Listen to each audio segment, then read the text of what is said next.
For all those who appreciate the work that we're doing here on Standing for Truth, please hit that subscribe button because we are just getting started.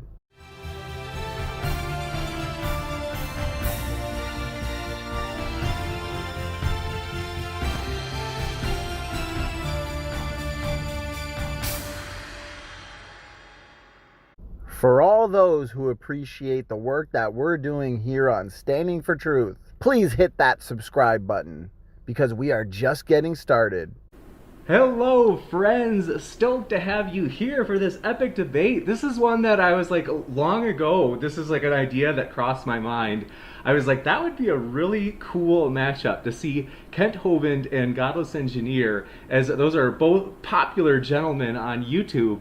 And I have to give credit to Standing for Truth. His idea to bring these two influential YouTubers and speakers together for a debate. Hey James, thank you so much, man. For anybody who's watching this debate, Dr. Ken Hovind versus Godless Engineer, for the very first time, you are in for a real treat. This thing is a must watch. You are gonna love it. James here at Modern Day Debate puts on some amazing discussions and debates. Please subscribe to his channel. I highly recommend it. And don't forget to watch my debate with Godless Engineer as well. I promise you that is one to remember, one you will not forget. Also, check our playlist where we analyze and debunk and critique some of Godless Engineer's videos and work. Thank you so much, guys. Again, gentlemen, thanks for being here. I'm starting the clock for 8 minutes, Kent Hovind, and I will officially start the clock on your first word. All right, well, thank you so much for having me on the program. My name's Kent Hovind. I was a high school science and math teacher 15 years. For the last 30 years, I've been an evangelist defending the Bible as being scientifically accurate and the evolution theory as being the dumbest and most dangerous religion in the history of humanity. And those are the nice things we say about it. Yes, I believe the Bible is clear. There was a flood. The Bible says the earth was corrupt before God, and all flesh had corrupted his way. And God said to Noah, the end of all flesh is coming, make an ark. And so they read Genesis chapter 6 and 7 and 8. The Bible could not be more clear. There was a flood. So Noah built the big boat. According to the Bible, Noah was about 600 years old when he went on the flood in the ark. Before the flood, the Bible teaches the people clearly lived to be, 900 years. That's what the Bible says. And there are hundreds of legends of a flood of a golden age when man used to live to be 1,000. And so I think that the Bible says, 900 some. But still, there are much historical evidence that indicates there was a time when man lived a long time, 900 years. And after the flood, the people's lifespans dropped off to 400, then 200, then 100. But if you read through the story, the Bible clearly teaches there was a flood. Second bit of evidence for a flood. So if someone such as John says there was no flood, he needs to just understand, I'm sure he does, you're saying the Bible is lying because the Bible clearly says there was a flood. So it's you versus the Bible. And that's your position to take that if you'd like. Number two, there are over 350 now flood legends that have been discovered. One of the speakers that's coming to speak at our boot camp this weekend, Friday night, Saturday, and all day Sunday, or all day Saturday and Sunday morning, is Paul Abramson, who has a collection on his website, creationism.org, and you can read all the flood legends. Some are, of course, twisted and tweaked beyond reality, but that's normal for a legend to get twisted over the years. But why would there be 350 cultures around the world still talking about a time when the world was destroyed by a flood? The Hawaiian legend, for example, says, long after the death of Kunihana, the first man, the world became a wicked, terrible place to live. There was one good man left. His name was Nu'u. He made a great canoe with a house on it and filled it with animals. The waters came up over all the earth. All the people were killed. Only Nu'u and his family were saved. Exactly what the Bible says. Only it was Noah and his family. But the Chinese have an ancient legend called the Hiking Classic. You can look it up. They say Fuhai is the father of the Chinese civilization. And the story says Fuhai, his wife, 3 sons, and 3 daughters escaped a great flood. He and his family were the only people alive on earth after the flood, and they repopulated the world, which is, of course, what the Bible teaches. One man, his wife, 3 sons, 3 daughters, three wives, and they repopulated the world. The Toltec Indians in Mexico, when they were first discovered by white settlers coming into Mexico, the Toltec Indians legend says the first world lasted 1,716 years and was destroyed by a flood that covered the highest mountains. Only one family named Coxcox survived. It's interesting, 1716 is the date the Indians had put on it. course, their calendar may not have been the same as ours, but the Bible dates are 1656. So why would there be 330 now that have been discovered flood legends? I think it's because there was a flood. Go to creationism.org and read them for yourself. So if you have 330 different cultures around the world, unrelated, unconnected, all telling a similar story, maybe it's because the story is true, or at least based on truth. Third bit of evidence for a flood. If you've ever seen a rock tumbler, you put in fragments of rock and you let them tumble for a few days or weeks, and then you take them out and they're all rounded off. I live in a gravel pit, Lenox, Alabama. We have billions of rocks here. Gravel all over the world is rounded.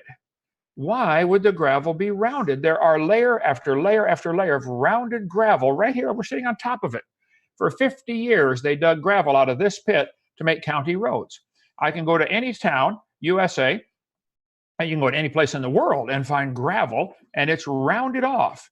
Very frequently, there'll be layers of gravel, then layers of clay, layers of gravel, layers of clay. We have 5 layers of gravel exposed on the hillside right here near my house.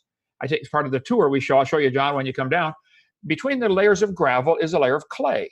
Well, during Noah's flood, the moon would pull the tide up, and then the water would have to rush in to fill that bump at the same speed the earth is turning.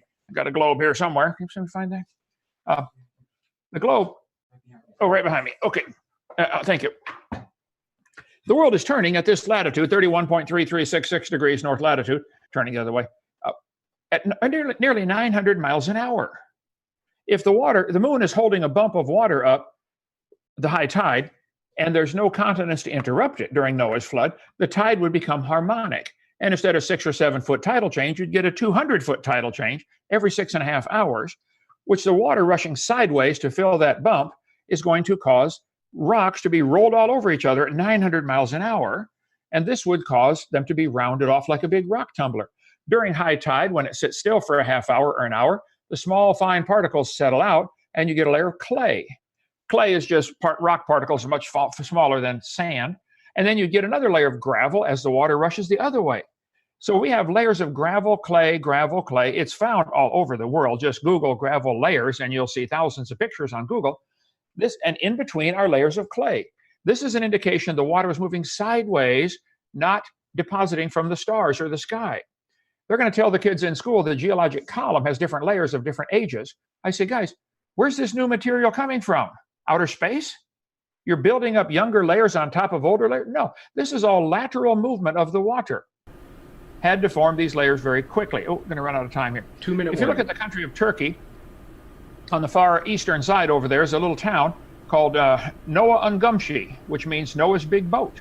They've got signs, you drive right to it. The Turkish government says they have found Noah's Ark. The Bible says the ark rested in the mountains, plural of Ararat, mountains. And so I talk in my seminar about the Noah's Ark being found there right here. Life magazine published the article 1960, high altitude spy plane took pictures, and there in the middle of a lava flow is a boat-shaped object. 1978, there was a volcanic earthquake, and either it popped up or the ground fell down. The result's the same. It's now sticking up out of the ground. And this boat-shaped object is 515 feet long, the exact dimensions that Noah's Ark was supposed to be, only it's wider than it should be because it would splay out as it collapsed and rotted away. And when lava or mud flows around in a stationary object like a rock or something, it does make a teardrop shape, just like this. However, this one's facing the wrong way. The point of the teardrop would be downstream. Many people have studied this object and say, that's Noah's Ark. The government of Turkey built a visitor center. You can go see it. Let's see. Right, coming up here. Boat-shaped object on Doomsday Mountain. There we go. The government of Turkey confirms, yep, that's Noah's Ark, and there's their visitor center, and you can go see it. So I think you have to say there is enormous physical evidence right now saying Noah's Ark could be there. Let me get 165 here. Okay. So 70% of the earth today is covered by sedimentary rock. This can only happen in something like a flood. Gravel is rounded worldwide. The ark's been found. There are underwater canyons. There are polystrata fossils all over the place. There's enough water on the earth right now to cover the earth 8,000 feet deep. There's plenty of water for a flood to happen if you just simply adjust the crust of the earth, push the mountains down, lift the ocean basins up. So Jesus said there was a flood. The Bible says there's a flood. John says there's no flood. I want to hear this. Go ahead, John. You got it. Thank you very much, and just in time. Next up, we will go to the opening statement from John. And I should also ask the debaters. Sorry, the old habit is we usually say like 60 seconds, 40 seconds. If you'd like me to give hand signs for like minutes, like 2 minutes, 1 minute, if that's your preference, I can do that too. That way I don't interrupt your speech. So. 5. Cool. Okay. You bet. So. No, I mean, you can just interrupt me and tell me. Okay, you bet. Let's see. Got it set for 8 minutes, and the floor is yours, John. All right. What's up, heathens that are in the chat? So first I want to say thank you, James, for putting this together. Thank you, Kent, for the opportunity to debate you. I've been watching, your sermons and everything like that online for years now.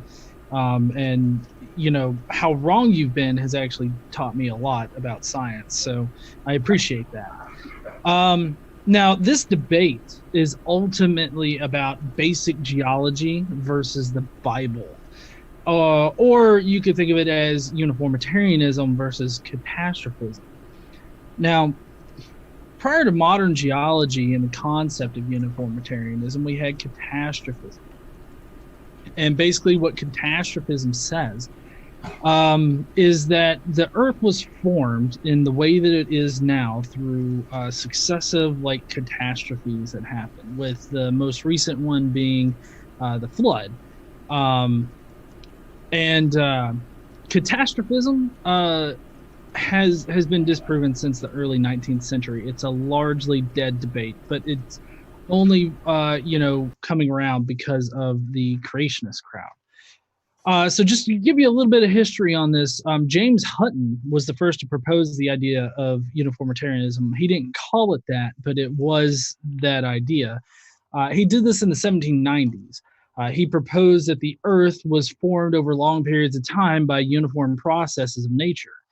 In 1830, Charles Lyell picked up where Hutton left off and built off of Hutton's ideas. He used observational evidence to establish what would eventually become the primary tenet of geology. That tenet is the idea that uniform processes have shaped our world. Through wind and water erosion, valleys are carved out, pebbles are rounded off. These slow changes over long periods of time is the most probable explanation for how our Earth came to be what it is now. So I feel like the evidence for uniformitarianism is well established. So I have a lot of problems with the flood model. For one thing, it would require 2.25 quintillion meters cubed of water, more than what we have here on Earth. Okay, so I'll start at my most recent section. So I have a lot of problems with the flood model because I feel like uniformitarianism and basic geology have been well supported throughout time. So it's really up to me to, explain why the flood model doesn't make sense. So for one thing, it would require 2.25 quintillion meters cubed of water more than what we have here on Earth. Now, I've been watching a lot of you, Kent, and it seems like maybe you still follow this whole hydroplate theory. And it doesn't actually hold any water, pun intended. For one thing, where did the water go exactly once it retreated? Where did all of that water go? That's a lot of extra water on this planet. Did it retreat back underneath the tectonic plates or something like that? Where did it go? That's one question I would like answered.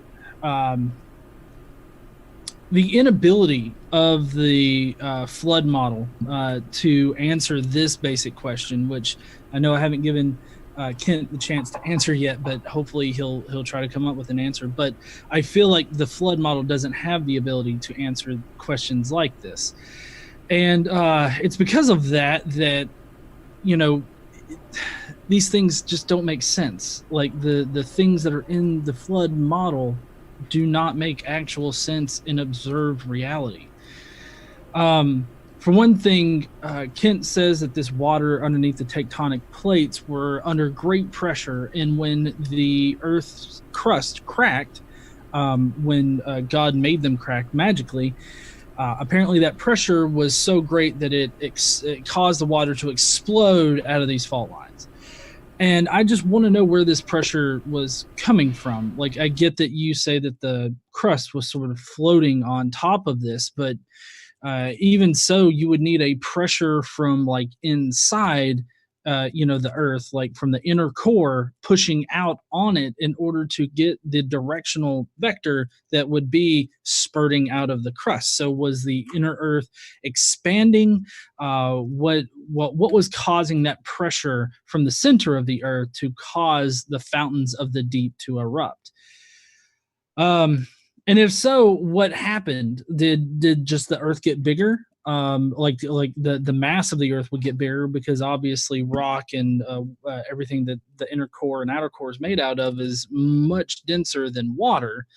So that would mean that the Earth would have been lighter in the past or something. I'm not exactly sure how that works out, but it raises a lot of questions. But that's kind of the point of this whole line here, is that these alternative explanations that you have and you've always espoused only cause us to ask more questions that you can't actually answer. And it's because they break the natural order of things in observable reality. And they do so before supernatural reasons. Supernatural explanations for things have never actually explained anything. All supernatural explanations have been replaced by actual natural explanations that are observable and repeatable. You may claim that mountains weren't as big as, say, Mount Everest, because I know that you pointed out in your intro there how there's enough water on the Earth to conceivably, raise the water level 8,000 feet. And I haven't actually checked that number, but assuming that you're correct, you would actually need a whole lot more water in order to flood the entire Earth. But then that pushes you into the position of having to move the goalpost, because when I point that out, you'll just say, oh, all of the mountains were, let's say, less than 8,000 feet tall. Well, then you're just special pleading your way through this argument, and it's very dishonest, because there's no way for you to know how tall they were, only that God supposedly flooded the entire Earth, and the only thing that we know is that these very tall mountains existed at one point in time. And I mean, we can test like how old Mount Everest is and when it formed and all of that, and it's more than 6,000 years. It takes more than 6,000 years in order for a mountain like Mount Everest to actually form. And it wasn't done by catastrophe, because guess what? Catastrophe never forms mountains in the way that you say. It never does any of those things that you talk about, because there's no observable evidence for it. There's no evidence in geology for it. So you're basically just putting out assertions and not actually backing them up with science or evidence. Now, you sort of alluded to some evidence, like finding Noah's actual ark in Turkey. I'm wondering if you know what pareidolia is, because that's exactly what you showed me is pareidolia. I mean, it looks like a boat, and I guess it could be a boat, so therefore it is Noah's ark. That's not how anything works. That particular mountain range, that formation, is not a boat. It's just a regular natural formation. It looks like a boat to us because that's what a boat looks like. But just because it looks like it doesn't mean that it's actually it. Just like how faces seem to appear on the ass end of helicopters and shit. Those aren't actually faces. They're not actually sentient beings. They're not Autobots or Decepticons. Okay. Those aren't things. So to go through your intro here while I still have time, how much time? Oh, okay. So that's the end of it. So I appreciate your time here. There was a lot that I didn't cover, like the magnetic field and how that works, how the fault lines work with basalt and magnetism, which I'm sure that he'll bring up. But I think that the Bible is lying to everybody. I don't think that it's telling the truth about. That's fine. Steve.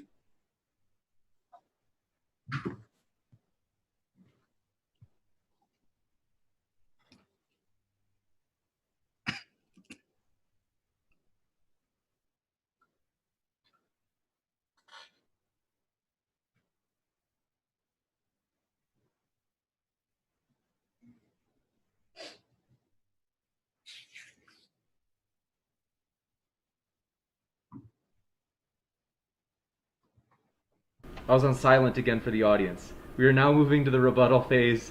5 minutes for Kent, and thank you for your patience. The floor is yours. Well, thank you so much. It's an honor to be here again. Yes, the Bible clearly teaches there was a worldwide flood, and the Bible clearly teaches there was water under the crust of the earth. Psalm 24, the earth is the Lord's. He founded it upon the seas and established it upon the floods. The crust of the earth was above the water, according to Psalm 24. He founded it upon the flood. Psalm 33, he layeth up the depth in storehouses. What is now the deep, the oceans, used to be stored in the crust of the earth. Psalm 136, similar.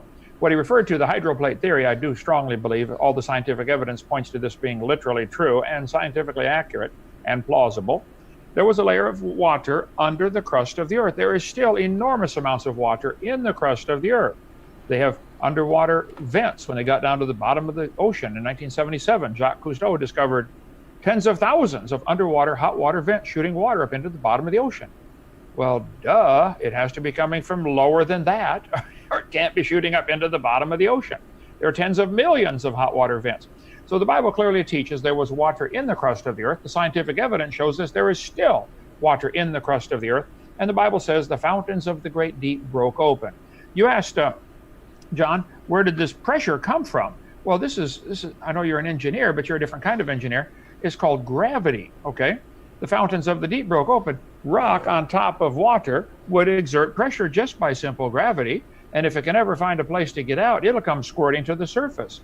A cubic foot of rock weighs about 160 to 180 pounds, depending what kind it is. And if you stack it up 10 miles high, you got 30 tons per square inch. Just simply gravity. There's your pressure. You mentioned pressure inside the earth? Well, no, it's just simple gravity pulling the rock down. Once the rock cracks and finds a place to, the water finds a place to escape, it'll launch things out into orbit. All you have to do is get up to escape velocity. At the surface, it's about 25,000 miles an hour and diminishes rapidly as you leave the effective gravitational pull of the earth. So it's common sense. Maybe the craters on the moon were caused by stuff being blasted off of Earth and the moon eventually running into it. It is clear that the near side of the moon, the crater system is very different than the far side of the moon, indicating something was different back then. And there are huge craters all over the Earth, probably from the rocks that blasted out. So I cover all this on video number 2, which you can get and return after you got to pay for it. Then buy it, watch it, copy it, send it back, $50 for the whole series. Video number 2 would really help you. So you asked about where did the rocks come from? Where did the water go? John, it's still here. It's in the ocean. The oceans are huge. The oceans today cover 70% of the planet. The oceans average 12,000 feet deep. The continents average less than 3,000 feet high. If you smoothed out the earth right now, the water would be 8,000 feet deep everywhere. You said there's not enough water to cover the earth. For heaven's sake, a cup of water would cover the earth if you spread it real thin. I said years ago that 1 drop would cover the earth if you spread it real thin. That's true, but you get down to just a few molecules per square centimeter. But it's true, 1 drop would cover the earth. So 8,000 feet of water worldwide would be the average if the earth were smoother. If you push the continents down, raise the ocean floors up. So where did the water go? It's still here. It's in the oceans. Come on down to Lenox, Alabama. We'll drive down to Pensacola Beach. I'll show it to you. And you can see where the water went from Noah's flood. You mentioned about this debate is really about geology and versus the Bible. I love earth science. I taught earth science for 15 years. Be glad to have a quiz on that with you if you'd like. But the catastrophism, the idea that there was a catastrophe, is not a dead debate at all. It was something that the uniformitarian guys, like the evolutionists like James Hutton you mentioned, they kind of took over the market here, but they just flat lied. I'll show you just a second here. I've only got 1 minute left. Slide 382. See, I've got over 10,000 slides, so it kind of helps if you ask the questions in the same order that I have the answer. Okay, there's James Hutton. He wrote a book, Theory of the Earth, 1795, the year before he died. He said the Earth is much older than everybody thinks. His book published 1795. This was also a time of many revolutions worldwide. People were trying to get rid of the king. It's called the age of anti-monarchy. Get rid of the king. America was involved. We got rid of the king. The American Revolution, the French, the Spanish, the Polish, the Italian. The Bible says to honor the king, and some people thought this was an obstacle to their political objectives. So they were looking for a way to demonize the Bible. And so most people thought the earth was a few thousand years old. James Hutton came along and said, no, it's millions of years old. He developed a dumb idea of uniformitarianism, which is that the present is the key to the past. You know, the Bible's the only reliable key to the past. But I cover in my seminar all kinds of, seminar part 4, lies in the textbooks, about the crazy geologic column, which does not exist any place on the planet except in the textbooks. I'm in a room full of textbooks here. Come on down, I'll show it to you. There is no geologic column, John. It doesn't exist. The flood formed all those layers in 1 year. All right, time's up. Thanks so much. We appreciate it. And now we will go into the rebuttal from Godless Engineer. So, John, I've got the clock set for you, and I will start it on your first word.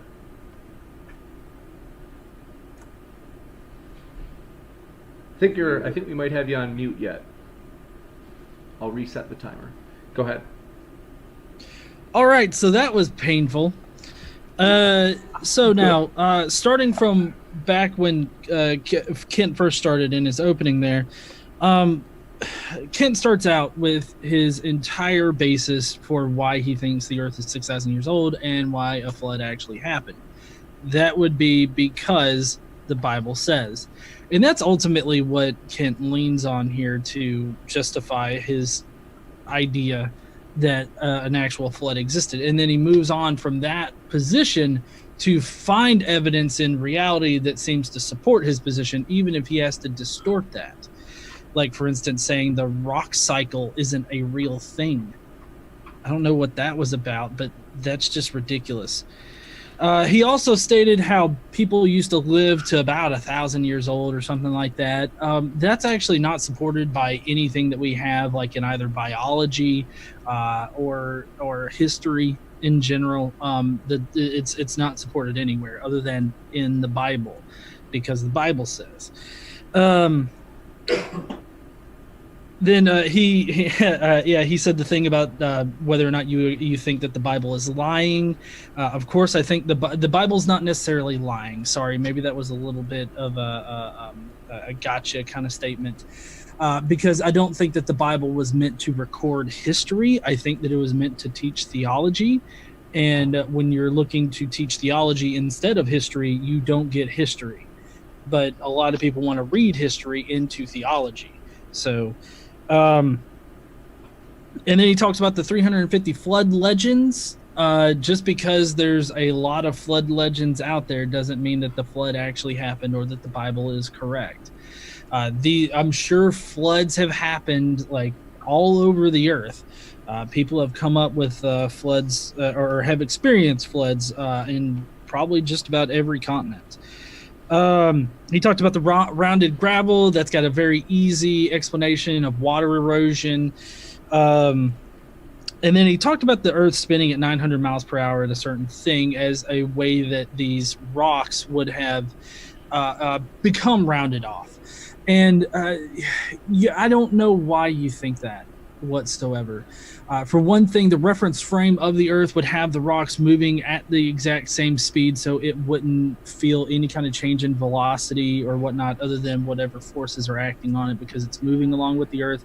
Also, because I do a lot of flat earth debunking, I know that the speed from a reference frame outside of the earth is not applicable to a reference frame on the earth. So on the earth is spinning at like 0.000 6 something rotations per minute. So it's moving very, very slow. So that particular thing just doesn't make sense whatsoever when you consider, reality. And then you're talking about the geologic column forming quick, or all of those layers of the geologic column forming quick. And then you say that the geologic column doesn't actually exist later on. So maybe you can explain what you mean there. John, we lost you, I think. Can you hear me? Oh, shit. Sorry. That's all right. So the geologic column is an actual thing. You can actually go and you can see it. And the reason why we know that this is a thing that happens is because it's what we observe in reality. It also matches everything else that we find in reality, like the radioactive decay rates and how fast that happens for particular elements, and you can run those on the particular layers, and you can double check to see, that this is actually that old.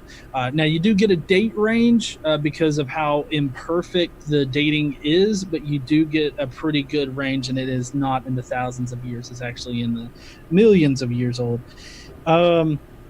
You talked about underwater caverns. Yeah, underwater caverns exist, and they have water in them. I would say that that's a product of gravity pulling water down as far as it can. Like if there's a cavern that water can get into, it's going to fill it.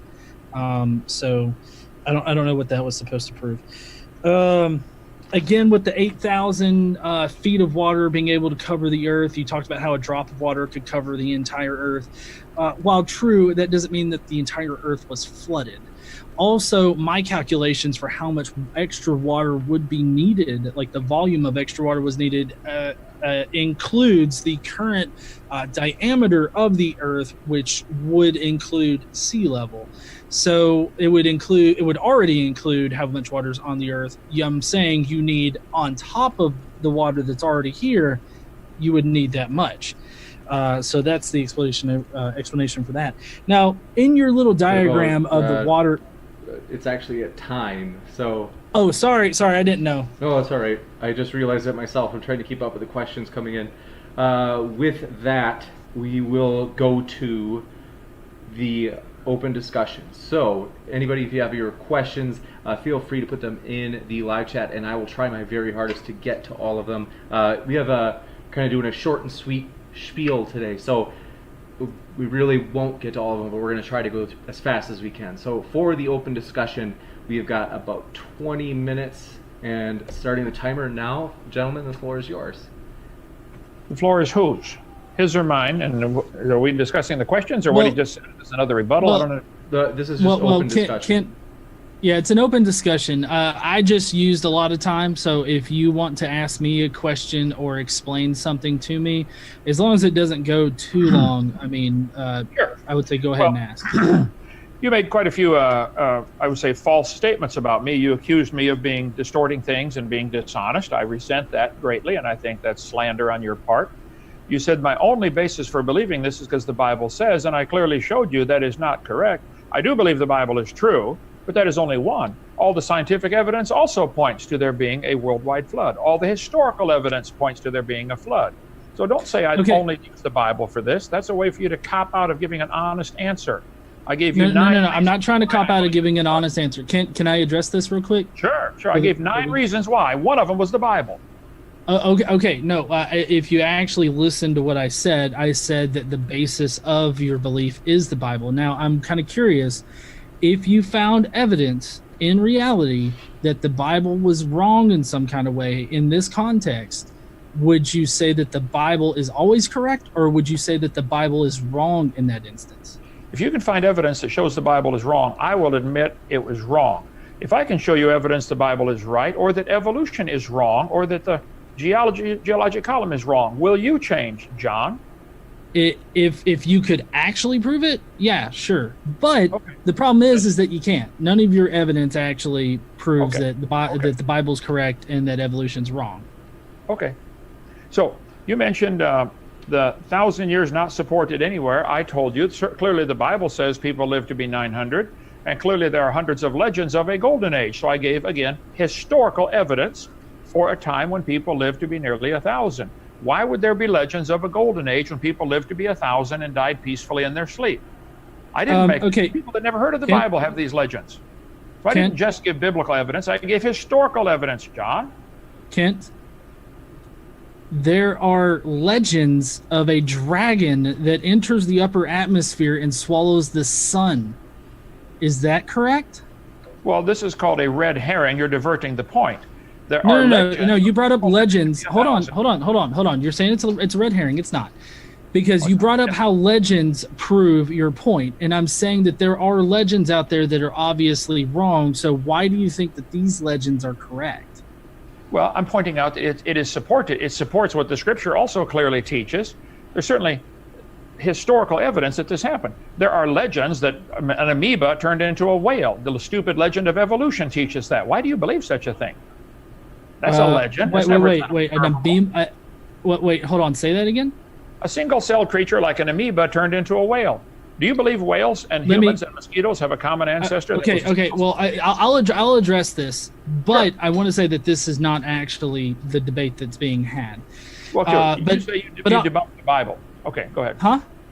You say one of your things is to go around debunking the flood or debunking the Bible, and so I just thought you must believe in evolution. That's the only alternative. No. I mean, I debunk creationism, but yeah. So is that how you think evolution actually works? I can show you straight from the textbooks. I'm sitting in a room with hundreds of them. An amoeba. No, do you think an amoeba turns into a whale? Over millions of years, the amoeba, they have lines on paper connecting the whale, the human, and the amoeba. Yes, that's what they're teaching the kids.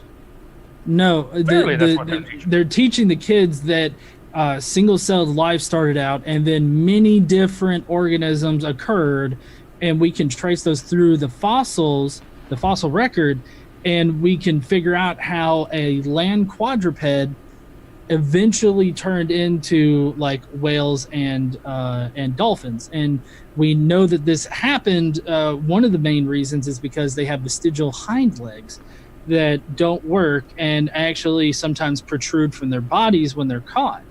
So evolution doesn't actually say what you're saying. You're really reducing it down, and it makes me feel like you think one day a amoeba split through asexual reproduction or whatnot, and a whale just immediately appeared. Is that what you're saying, or?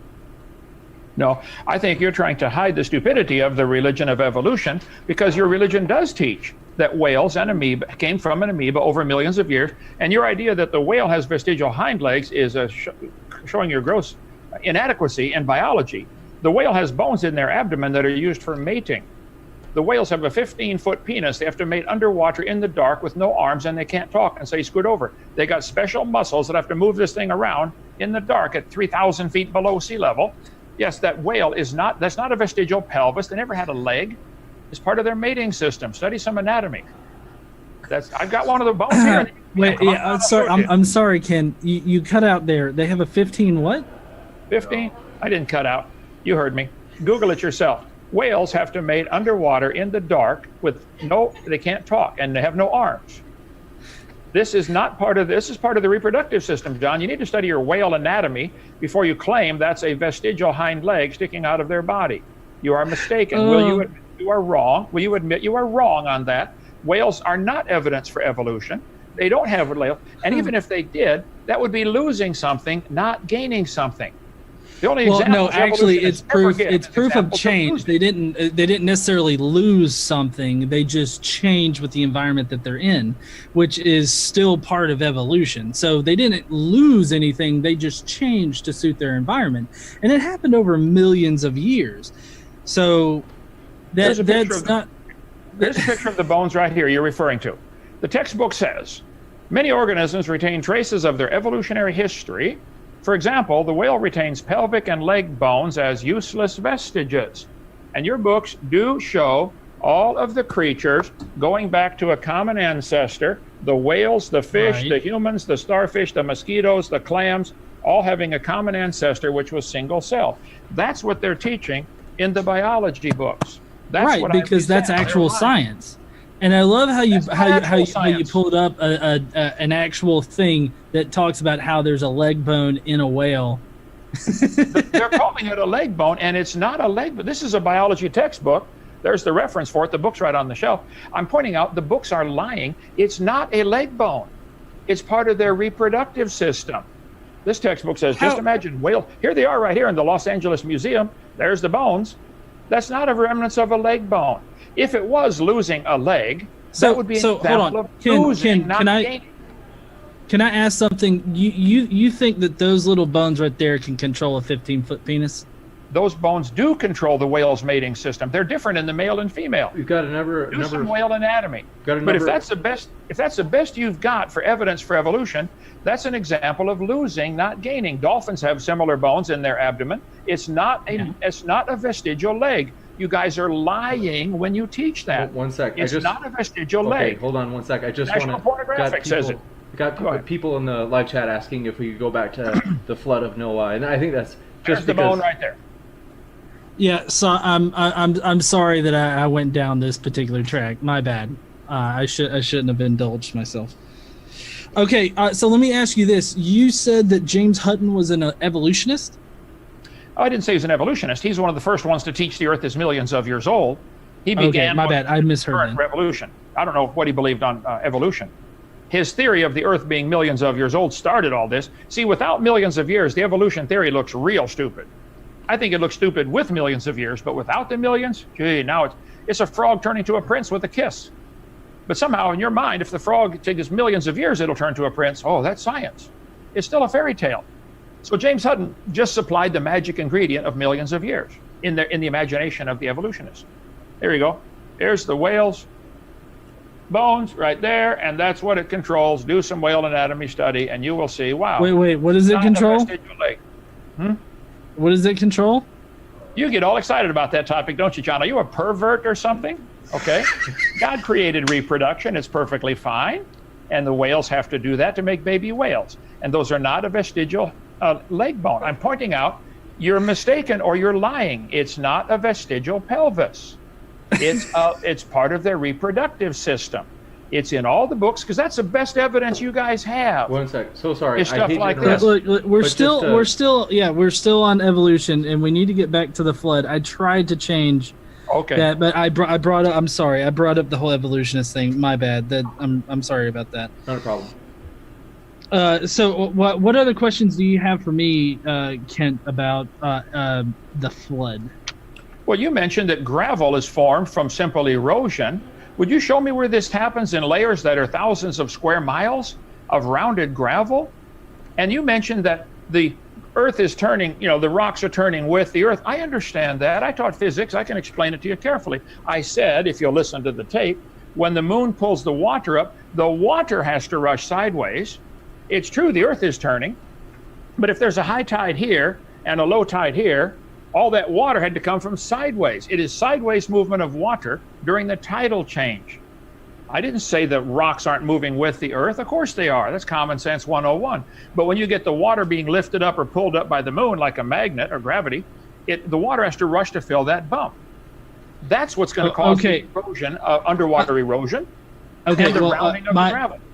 My bad, because when I heard you talk before, it sounded like you were trying to make up some kind of explanation for it or something like that. If water erosion is why you say that there are rounded rocks and everything, then I would agree. And they're worldwide. There are trillions of them, of rounded rocks. Yeah, because the oceans touch continents worldwide. So does this only happen along the beach line? Well, no, it would occur where the water is. Have you never been to like a river where it's got running water and there's like you find smooth rocks in it? Oh, exactly. Of course. I have studied this intently. But have you ever been to a gravel pit like Lenox, Alabama, where there are thousands of them in a nice, neat layer and then there's no river anywhere in sight? Well, and then there's a layer of clay you realize that over the course of the Earth's history, like there's been water like in different places. Like, oh, that's the point of this debate. There's been water over the whole Earth at one time called Noah's flood. That's the point of the debate. I literally mean that like there are water beds that are now dry. Oh, no, that I would agree with. Go get me identified clams that are closed. There are water beds that are dry now because in the past they were full of water. So you would find rounded rocks there because in the past there was a waterway there, or there was a lake, or there was a river or something like that. And then shit changed and there's no longer a lake or a river there. Well, I'd like to point out for the audience, you've had something in your mouth 4 or 5 times in the last hour that I wouldn't hold in my hand, but that's okay. You seem to have that kind of vocabulary. That's fine. rounded rocks don't form in a lake. This is moving water. And I pointed out there are thousands of square miles of continuous limestone beds, for instance, sedimentary rock. 70% of the earth is covered by sedimentary rock. When they got to the top of Mount Everest in 1953, the year I was born, 1956, I'm sorry, 3 years later, when they got to the top of Mount Everest, they found petrified clams in the closed position. Okay, Clams good. I'm glad that you brought that up. Okay. That's evidence of a flood. No. It's not evidence of a flood. On the scientific model, on the geologic model, how does it explain that exactly? I want to know. Well, I would like to point out that there's a difference between the scientific model and the current evolutionary model. Evolution has no science to back it up. Here are some petrified clams in the closed position. Go to the beach. When clams die, they open, something eats them, and it's hard to find a matched pair of seashells. But yet there are petrified clams 10 feet thick in northern Alabama, where you live, John. Ask around, where are the giant beds of petrified closed clams 10 feet thick in northern Alabama? I think this indicates rapid burial. Fossils don't form at all today in any significant numbers. When animals die, the coyotes and buzzards scatter them all over the woods. Yet we find fully articulated skeletons, dinosaurs 80 feet long. All the bones are still connected. This thing had to be buried rapidly in mud, rapid deposition of mud. You need to watch my video number 6. But no, fossils are found, petrified clams in the closed position. This is an indication that they were buried quickly before they could even open. You didn't answer my question. You didn't answer my question, by the way. I'm sorry. Go ahead. Try again. My question was, how does the current geological or scientific model explain this? Please do not say evolution one more time. Okay. The current scientific model cannot explain it. No, actually, the current scientific model can explain it because mountains are formed when the tectonic plates and the shit like merges together, like they hit and they form a mountain. Mountains form slowly over time. From the bottom of the ocean or whatnot, where these things would have been buried and formed, would have gotten pushed up and put on top of a mountain. That's why you would find like sea animals and everything like that fossilized at the top of a mountain. I understand. If that's correct, why didn't you say that? No. Do you think clams are dying at the bottom of the ocean today and being in the closed position? When clams died all along, I think that they could have been rapidly buried, and then the fossilization process would have eventually occurred. Because you're right, we don't see fossilization happening like right in front of our eyes because it takes a long time for fossilization to happen. Why on earth would you say that? I've got a fossilized pickle in our museum. We have a petrified teddy bear. There's a place in Czechoslovakia where there's a little waterfall and it splashes high mineral content water. People go set roses around there and they fossilize. They get mineral content coated, turned to stone in 2 or 3 days. Why, who taught you it took millions of years for fossilization? Somebody, you need to get your money back for that education. That's not true. I actually didn't specify an amount of time, but I just said that it takes a very long time to happen. And it takes a very long time to happen naturally as opposed to whatever the fuck you just brought up. If fossilization takes millions of years, the creature is going to rot before that. They find fossilized soft tissue like octopus arms. Squids are found fossilized. Single-celled creatures are found fossilized. Fossilization does not take millions. I've got pictures of animals, fish, giving birth, fossilized with the baby halfway out. It does not take millions of years to have a baby, John. This is a rapid process. I delivered one of my kids at home. Can you explain what fossilized, like what a fossil actually is? Can you explain? There are several different types of fossilization. Generally, it's the minerals in the water replacing the cells in the exact same shape of the cell. Petrified wood is a classic example. All the cells are gradually replaced by minerals, and it can be all sorts of different colors depending upon the mineral. In this case, largely calcium, I think. But fossilization happens. There's a replacement fossil where there's probably actually no clam left. It's now rock in the place of the clam because it rotted away. There is impression fossil. Yeah, there's several different methods of happening. I taught earth science for 15 years. I'd like to have a quiz on that. I'll take you on. But the fossilization does not take millions of years. They make fossils in the laboratory in 20 minutes. High pressure, lots of minerals, put pressure, turn a soft tissue into stone. in 20 minutes. They can make coal in 20 minutes in the laboratory. They can make oil in 20 minutes. There's a factory in Texas. We're not talking about the laboratory. Okay, there's a factory in Texas. They slaughter turkeys by the millions next door to make, sell the turkeys. They give all the guts and feathers and beaks and feet to the place next door. They put them under heat and pressure and turn it to oil in 20 minutes. This is ancient technology. 30 years ago, they've been doing this. The oil in the earth is from the flood in the days of Noah when animals were buried. The coal in the earth is from the flood of Noah when forests were buried. The fossils on top. Hold on. What did you say they do with the turkeys? They sell. I showed the reference. I can't find it now. I got 10,000 slides. But they take all the turkey guts, the stuff they don't want. They slaughter the turkey. They put the offal, I think they call it, OFF. What's the name for that? Turkey offal. They sell it to the place next door by the truckloads, and they use heat and pressure to convert it to oil, which you can run in your car in 20 minutes. They can do this. They've been doing this for 30 years. It's cheaper to drill it and get the oil out of the ground, but it can be done, which shows all you need is heat and pressure and 10 miles of rock. How is it cheaper to spend millions of dollars drilling shit out of a ground when you can just harvest a whole bunch of fucking turkeys? I think I would appreciate you. I have an audience that loves God and doesn't appreciate your cursing and swearing. Are you capable of talking without the cursing, or is this just ingrained in? Does this make you feel smarter? By the way, no, it doesn't. That's just how I talk because I'm actually from Alabama. Okay. Well, you used a verb as an adjective there. You need to study grammar also. But okay. Fossilization can happen rapidly. Oil can be produced rapidly. Coal can be produced rapidly. The flood would deposit layers of mud over whole forests, squeeze the forest down, and produce coal in seams. Why is coal always found in seams, sometimes really huge seams? John, you don't want to believe the flood because that demonstrates God's ability to judge his creation. He's going to judge you one day, John. I'm trying to help you. I'll be the best friend you got. I really don't need your help, and I'm not your friend. You're going to stand before the very God you don't believe in, and he's going to say, John, you should have listened to Kent. We're all going to hear it. Honestly, if Christians like you and like the new independent fundamentalist Baptists are like Christians that are going to be going to heaven, I would rather burn in hell. Okay. See you there. I did my best, Lord. I tried. I was lifeguard, If somebody's drowning and they don't want you to save them, okay, let them drown. Sorry, okay. Gentlemen. Anyway, we will next. Questions from the audience. You bet. Q&A time. So thanks for your questions, everybody. And with that, give me one sec. Okay.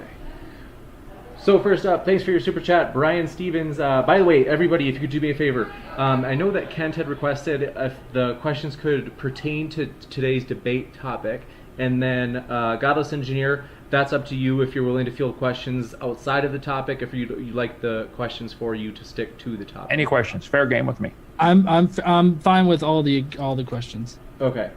Any questions then? So, Christopher, I think you had one on Old Testament, something on Leviticus. I'll try to dig that up. Sorry, I told you we couldn't take that one. Brian Stevens said, thanks for hosting the debate. Hopefully we can all stand in unity against the NIFB's hateful message about wanting the LGBT community put to death.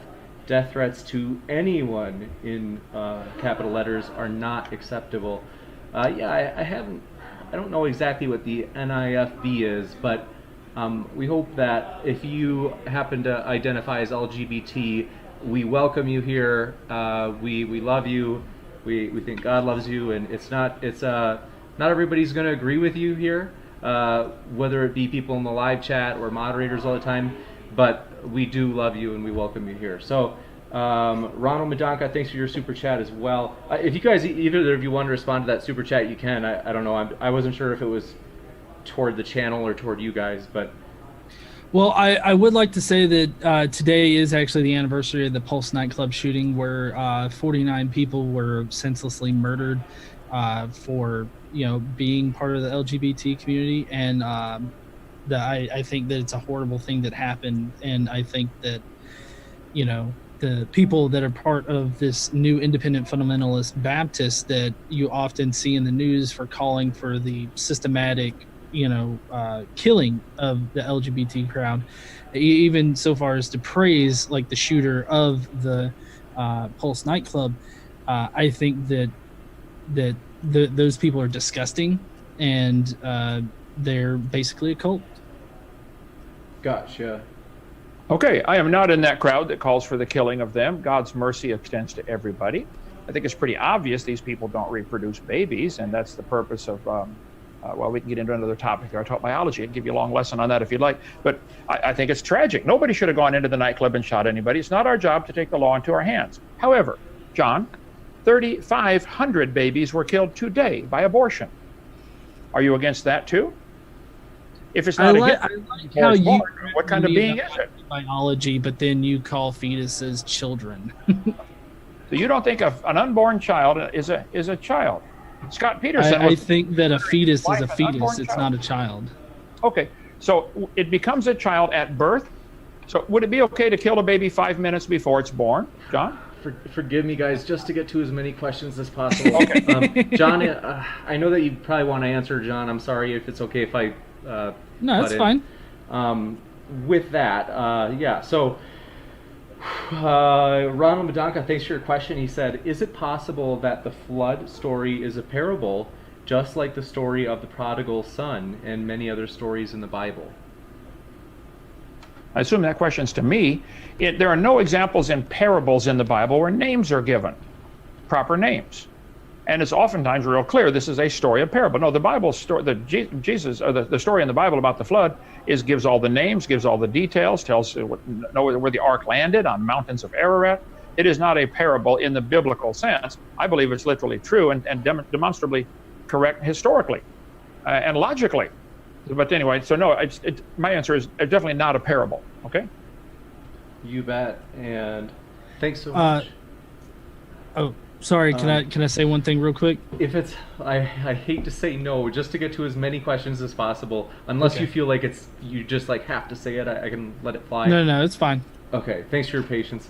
Avidia Nirvana, thanks for your super chat. They asked, to both, are you a materialist, a physicalist, or what? And thanks for your kind words, Avidia Nirvana.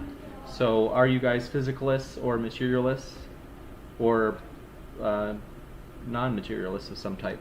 Well, I mean, I guess I would be a materialist because I don't think supernatural things are real. I guess I'd have to have whoever asked the question define the terms more carefully, but I think it's pretty obvious there are things more than just material world. Where would you classify love or hatred or jealousy or envy or thinking? Where do thoughts exist? There's obviously things that are non-material in this world. You cannot give a material answer for what on earth is gravity. I can show you what it does. I can explain the acceleration due to gravity, 32 feet per second at sea level, or 9.8 meters per second at sea level. But that's not telling you what it is. I think it's obvious. If we are, John, if you believe you are just nothing but material matter, how can you trust your thoughts and the conclusion you come to? Because you think your brain evolved by chance over billions of years, nothing but a bunch of chemicals, just matter. Then you can't even trust your own thoughts and conclusions you reach. Well, I don't trust them either, by the way, but go ahead. Well, what I would say is that gravity is what results when matter bends space-time. So just to point out how that's actually been at. We don't know everything about gravity, but I mean we know what causes gravity and every. So I mean we know a lot of things about gravity. But as far as how can I trust my own mind, I would say that there are some times when I don't trust my own mind. So I seek for things outside of myself to validate either how I feel or things that I know. And Okay. I think that it's in that uncertainty that I can come to the truth of reality. Gotcha. Thanks so much, gentlemen. Marty Kemiho, thanks for your super chat. They asked, or they had a statement, Erg, please tell Kent that machines won't evolve because they don't have genes. Why is that hard for him to understand? I think that one's for you, Kent. I didn't understand all the verbiage there. Can you say that again clearly? They said, please tell Kent that machines won't evolve because they don't have genes. Why is that hard for him to understand? Oh, it's easy for me to understand. I use it as an illustration to show how stupid evolution is. If machines don't have genes, of course they don't, I understand that, But an animal that has gene code is trillions of times more complicated than any machine. How can you, they can understand that a machine can't evolve, but they'll think a living thing can evolve when it has gene code that is beyond any computer code ever written by man. Just the gene code in one cell is more complicated than all the computer codes ever written by man combined. That's in one single cell, and you got 100 trillion cells in your body. How can anybody study the genetic code of anything and believe it happened by chance? That is a special kind of stupid that there's no cure for. So just to answer that really, really fast. So DNA and natural things that have natural explanations through natural processes are not all that, like, it's not all of that illogical to, come to the conclusion that natural processes cause these things. And we can obviously look at machines and different things that obviously people made that do not have natural processes to explain it. Came about by an intelligent mind or whatnot. But things that can be explained through natural processes do not need any kind of outside actor or sentient being in order to cause those things to happen. Well, you're welcome to believe that. Yeah, I believe cars just happen by chance. Lightning strikes the iron mines, and cars come out from lightning striking the iron mine. I believe that. I think, forgive me, I hate to way less dumb than your theory, John. I hate to cut in, you guys. Given that it was the super chat was for Kent, I'll let him have the last word on that one, and then sorry to stop you, John, but to get to as many more as we can.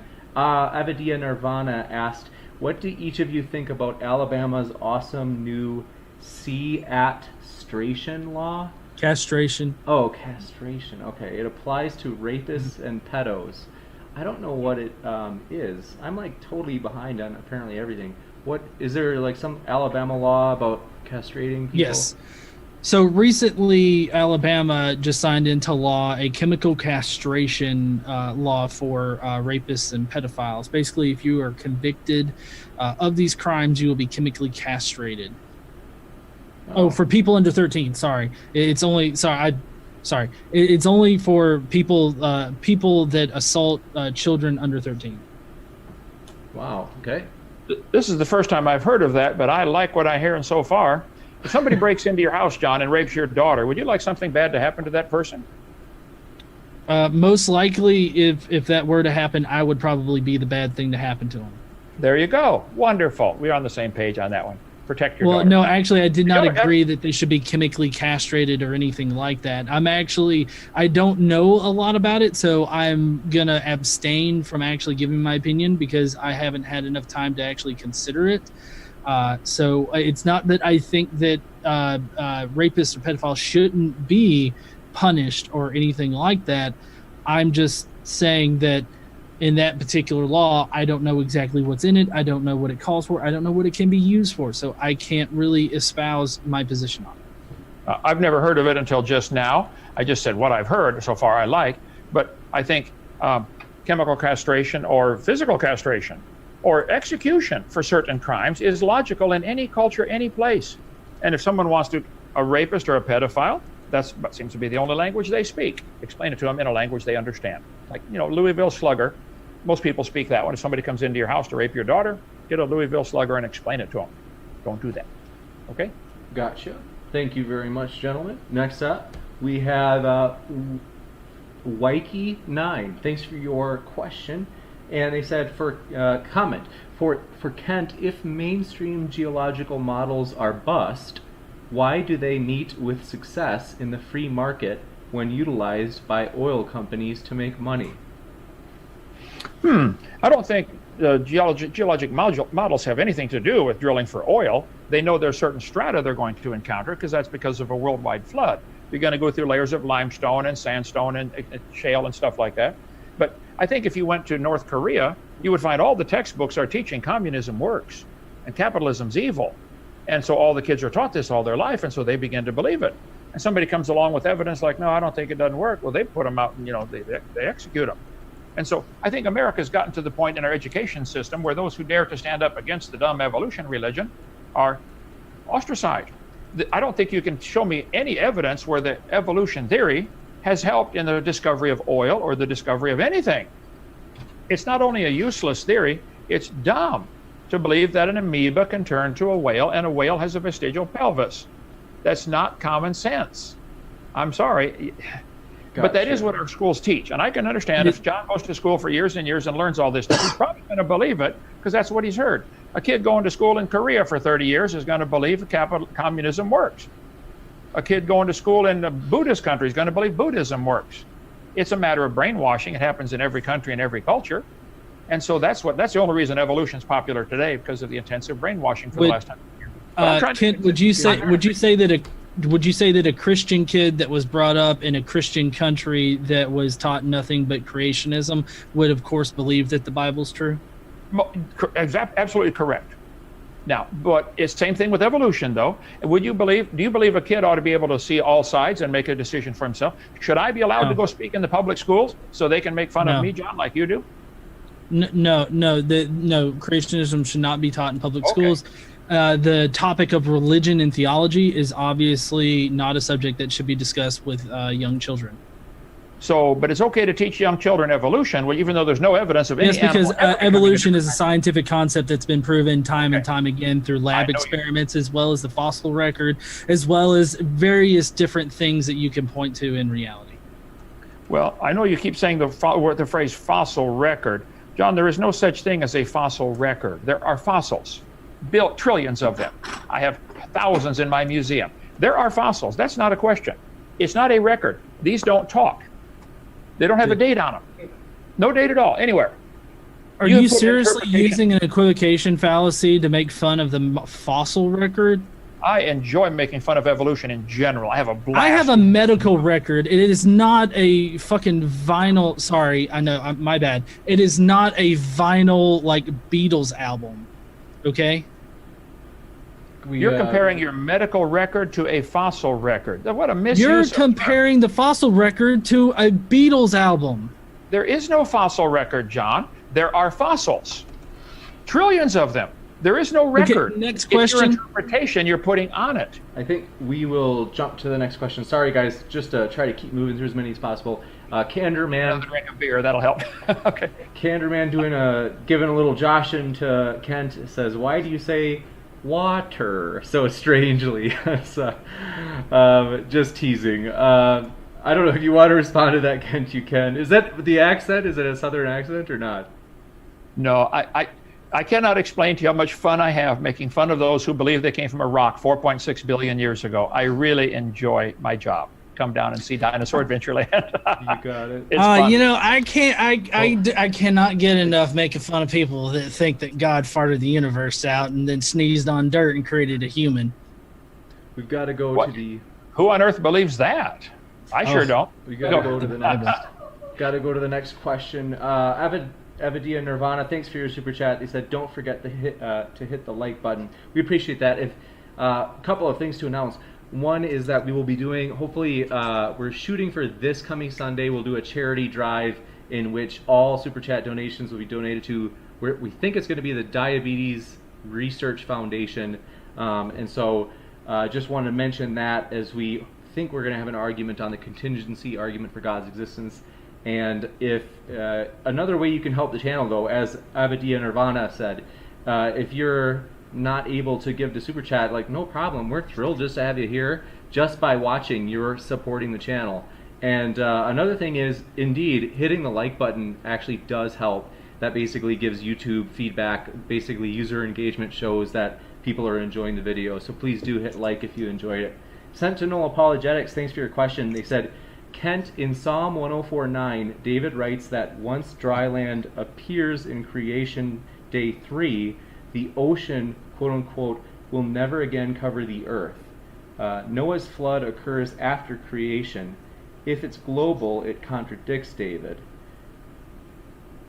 Well, that's certainly a misunderstanding of what it's saying. Psalm 103 is referring to, or Psalm 104, after the flood. God himself promised Noah, he put a rainbow in the sky. It's never going to flood the world again. He's going to destroy it next time by fire, but it'll never be flooded again. That's what God's. So I don't know where they get. I've never heard that anybody in the world has ever said that one.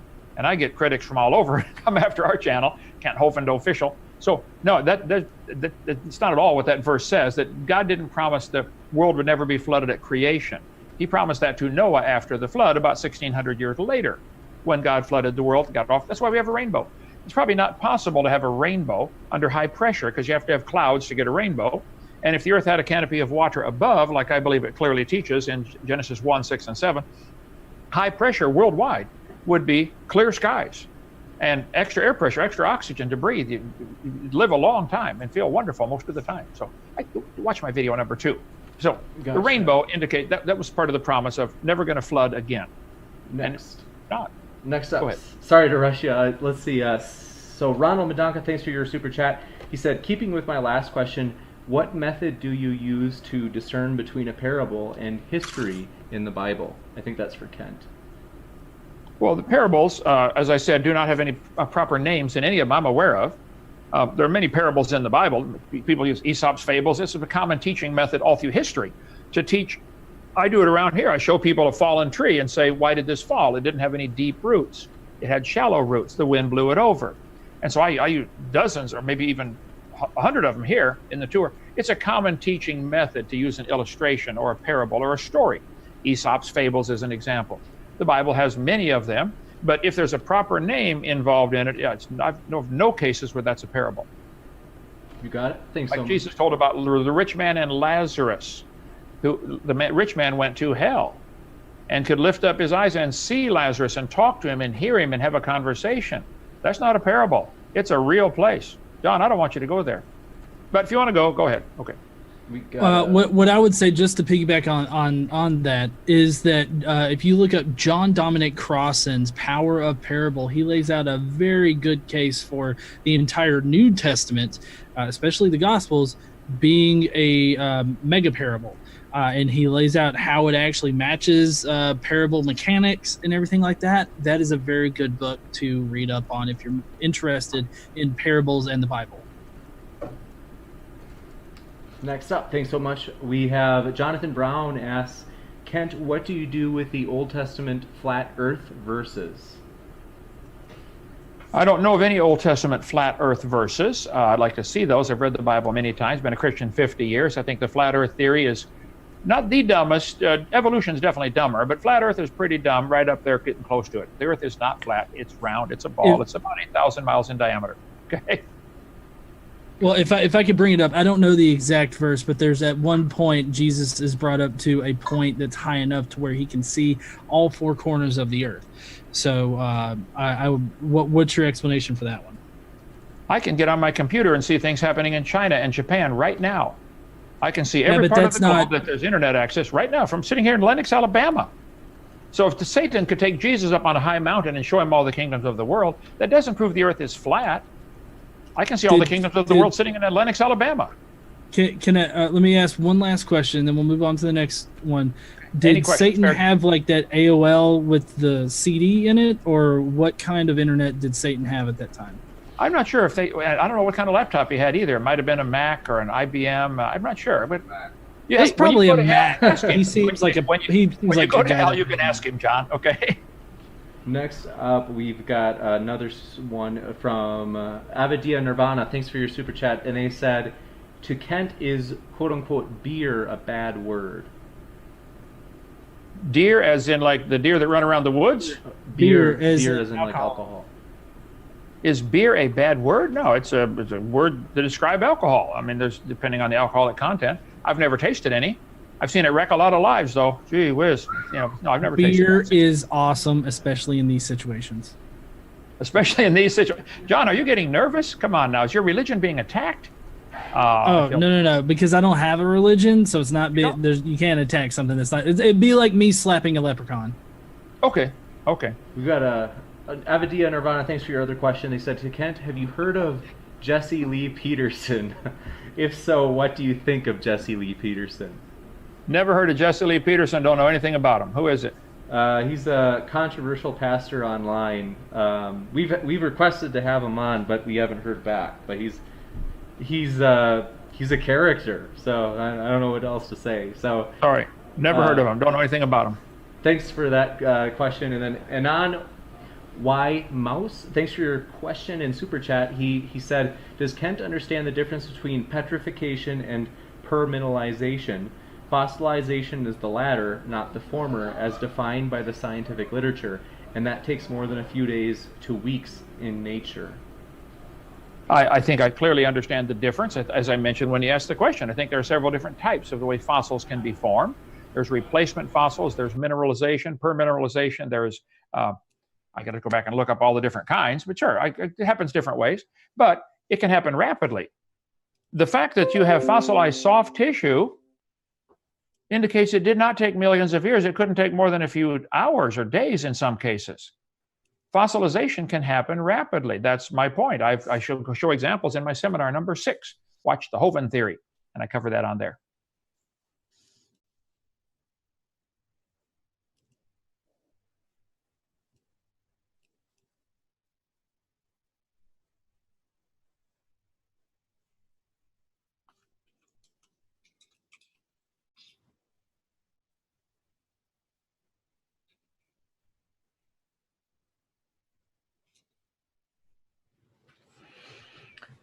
Well, yeah, marriage has nothing to do with having babies. I mean, it often produces babies and should, but no, yeah, of course, I don't understand that question at all. About 20% of the population now cannot have babies, is what I've heard.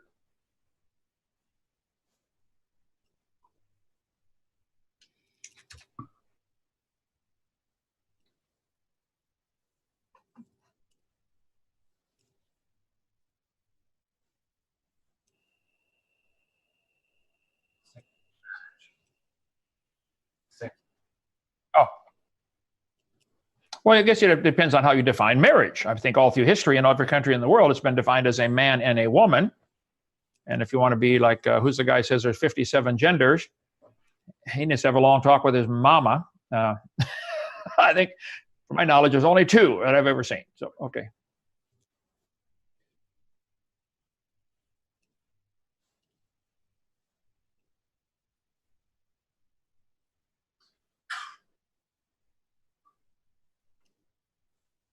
I don't think there's any such thing as Pangea. People say, do you think the continents were ever connected? And I say, what are you talking about? They're still connected right now. If you got a long pair of stilts, you could walk from America to Africa because the ocean has a bottom to it called the ocean floor. They're still connected. The whole world is connected right now. The low places are full of water. That's all. Doesn't mean, what do you mean, were they connected? They'll take the shape of the continent, say Africa looks like it might fit South America. Well, my house and the neighbor's house would fit too if you slid them together. What does that prove? Doesn't prove nothing.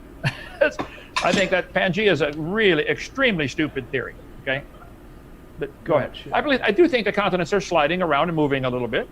That could be the result of Noah's flood and the cracks of the earth opening up. And the earth has fault lines all over the place. Just the mid-Atlantic ridge, I think, is 47,000 miles, goes clear around the earth like a zipper and spreads out a couple places. And yeah, the earth is busted up, and some of the plates are still moving. But Pangea is a really dumb theory. So Pangea is not actually a really dumb theory because we find fossils in different parts of the globe where we wouldn't expect the fossils to be found, and that only makes sense if Pangea was an actual supercontinent in the past. There's nothing to support his whole idea that water, a half a mile thick water thing below the earth of the crust was before the crust of the earth is actually a thing. There's no evidence to support that whole idea.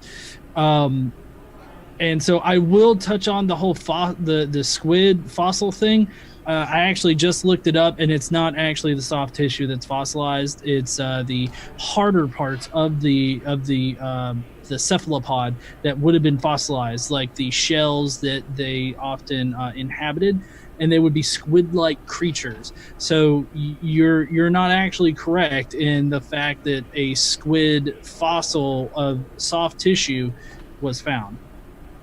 I think you need to do some more research. They have found fossilized octopus, fossilized starfish. This is from the University of Kentucky Geological Survey website. So it's an actual university with actual scientific information.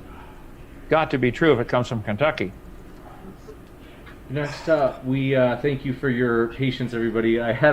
This is the worst I've ever done at muting myself and then not unmuting. So the questions that I had read is, I said, basically, the one about Kent, I'm married and can't have babies, is my marriage valid? That was one that I had asked. And then hopefully everybody heard the one about petrification, permineralization.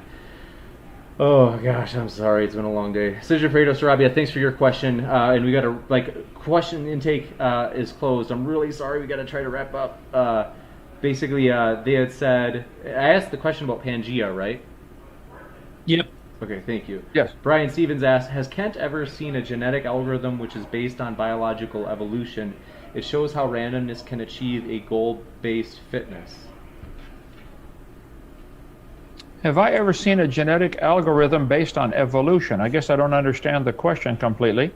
I think certainly people make up all kinds of stories about the genetics and similar DNAs and try to think that that maybe proves something to somebody somewhere. But genetic algorithm that proves evolution? I think you can make up any stories you'd like about genetics and say that, because you could pick English sentences, sentences made out of English words and compare and see how many letters are similar and say, wow, this sentence has 98% similarity to this sentence with the letter structure. It doesn't prove any relationship. What they're doing, the quick brown fox jumps over the lazy dog. That sentence contains every letter of the English alphabet. What if I said the quick brown fox does not jump over the lazy dog? I probably have, 90% similarity, but it has a different meaning. So if there are differences in the DNA codes of different animals, like they say humans and chimps are 98% similar, which they're not. They're less than 91% now, the more they dig into it. But even if there's a 1% difference, again, it doesn't prove a similarity in ancestry. It proves a similar designer. The same guy designed them. That's all. Anyway, so have him fine-tune the question a little bit and try it again. And I would say special pleading, but go ahead to the next question. Next one. Thanks for your patience. Science enthusiast, getting to the last ones here. They had said, is Kent aware that George McCready did it first? I'm not sure what you're referring to when you say he did it first. Do you guys know what that might be referring to? I have heard of George McCready. I don't know much about him. Apparently he was someone who taught creation years ago, and they try to say he did it first. I think God actually did it first, and then Adam would have done it to his kids, and everybody would have talked about creation for a long time, until somebody just a couple hundred years ago decided to come up with the dumb idea of evolution. But no, George McCready did not start teaching creation first. A lot of people have taught that, and taught the earth is 6,000 years old. That's common teaching for all throughout history. At least the earth is not millions of years old. It was just in the last 200 years this dumb religion came along that says, oh, it's billions of years old. It's just not true. Gotcha. Next up, Tommy Fuller asked, Kent, what makes evolution a religion? Well, you have to believe in it. You have to accept it by faith. There's no evidence for it.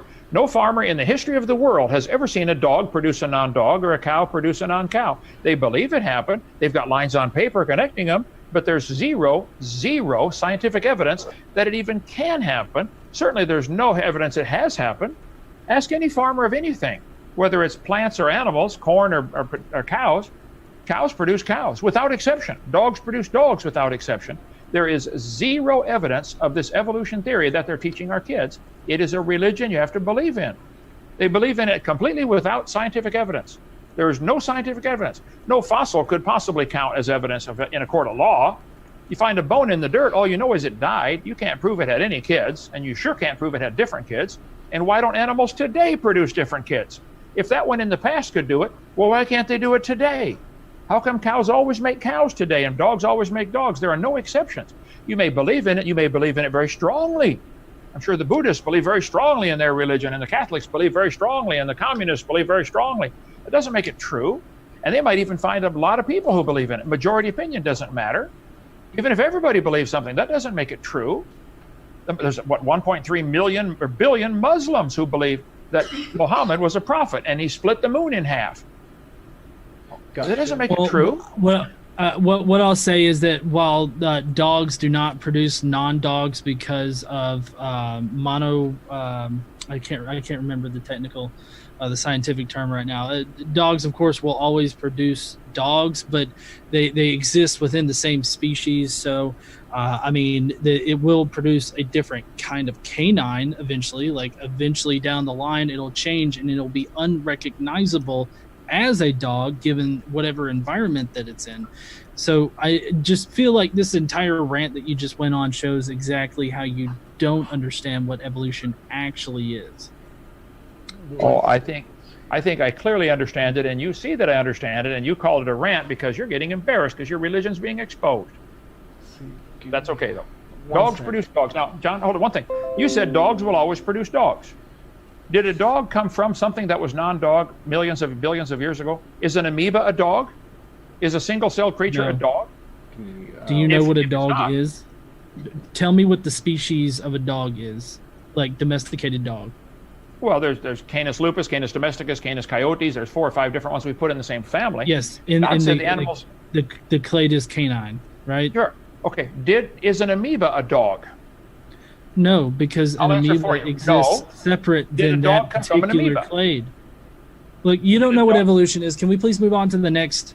Oh, I know clearly what it is, and it's stupid. No, you don't. It's real stupid. But go ahead, James. Can we move on to the next question? This is the last super chat. Let's see. Marty Camijo says Kent makes me thank the goddess that I'm pagan. My guess is that's for you, Kent. Well, I don't understand that one. They want me to thank their goddess that they're pagan? They said Kent makes me thank the goddess that I'm pagan. So I think they're a polytheist. You can believe whatever you want. I don't care what you believe. I believe there's going to be a judgment one day, and you're going to wish you had a savior, but if you don't want it, okay.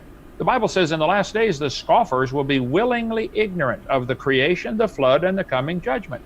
They don't want to admit there was a creation. They don't want to admit the evidence for a flood, this debate tonight, and they sure don't want to admit there's a coming judgment.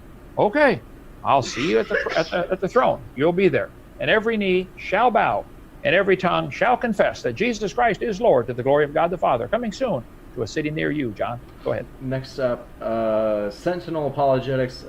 Tommy Fuller and Sentinel, these are the last ones. Tommy Fuller says, Kent, doesn't your Bible say man came from dirt? Absolutely. God took dust of the ground and made man. General Motors takes metal out of the ground and makes cars. Gotcha. We're glad. To say God can take dust and make man is very different than saying dust can make man by itself, which is what John believes. Gotcha. Very different. Let's see. The last one, Sentinel Apologetics, thanks for your question. He said, Kent, Psalm 104 is not about the flood, but a paraphrase of Genesis 1. All ancient Near Eastern scholars see it as a polemic against the Egyptian Aten creation hymn.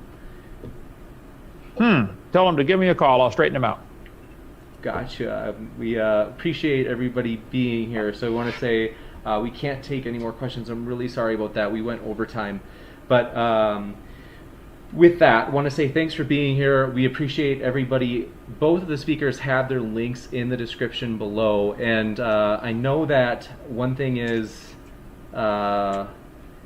we definitely went over time. So I want to give a special thanks to the debaters, and especially Kent, as I know that usually they have an event scheduled after this. And so we really appreciate you being extra flexible. It means a lot. And I will try to figure out how we can actually keep to an hour and 5 minutes and not an hour and 45 minutes. So thanks for staying that extra 40 minutes. Thank you for having me. Do it again anytime. And John, bring 10 evolutionists with you. I'll do 10 on 1 next time if I get half the time. Bring all the experts. That is not a Brazers episode I want to be part of. So we are glad to have you both. We hope everybody has a great time. Keep sifting out the reasonable from the unreasonable. And take care, everybody.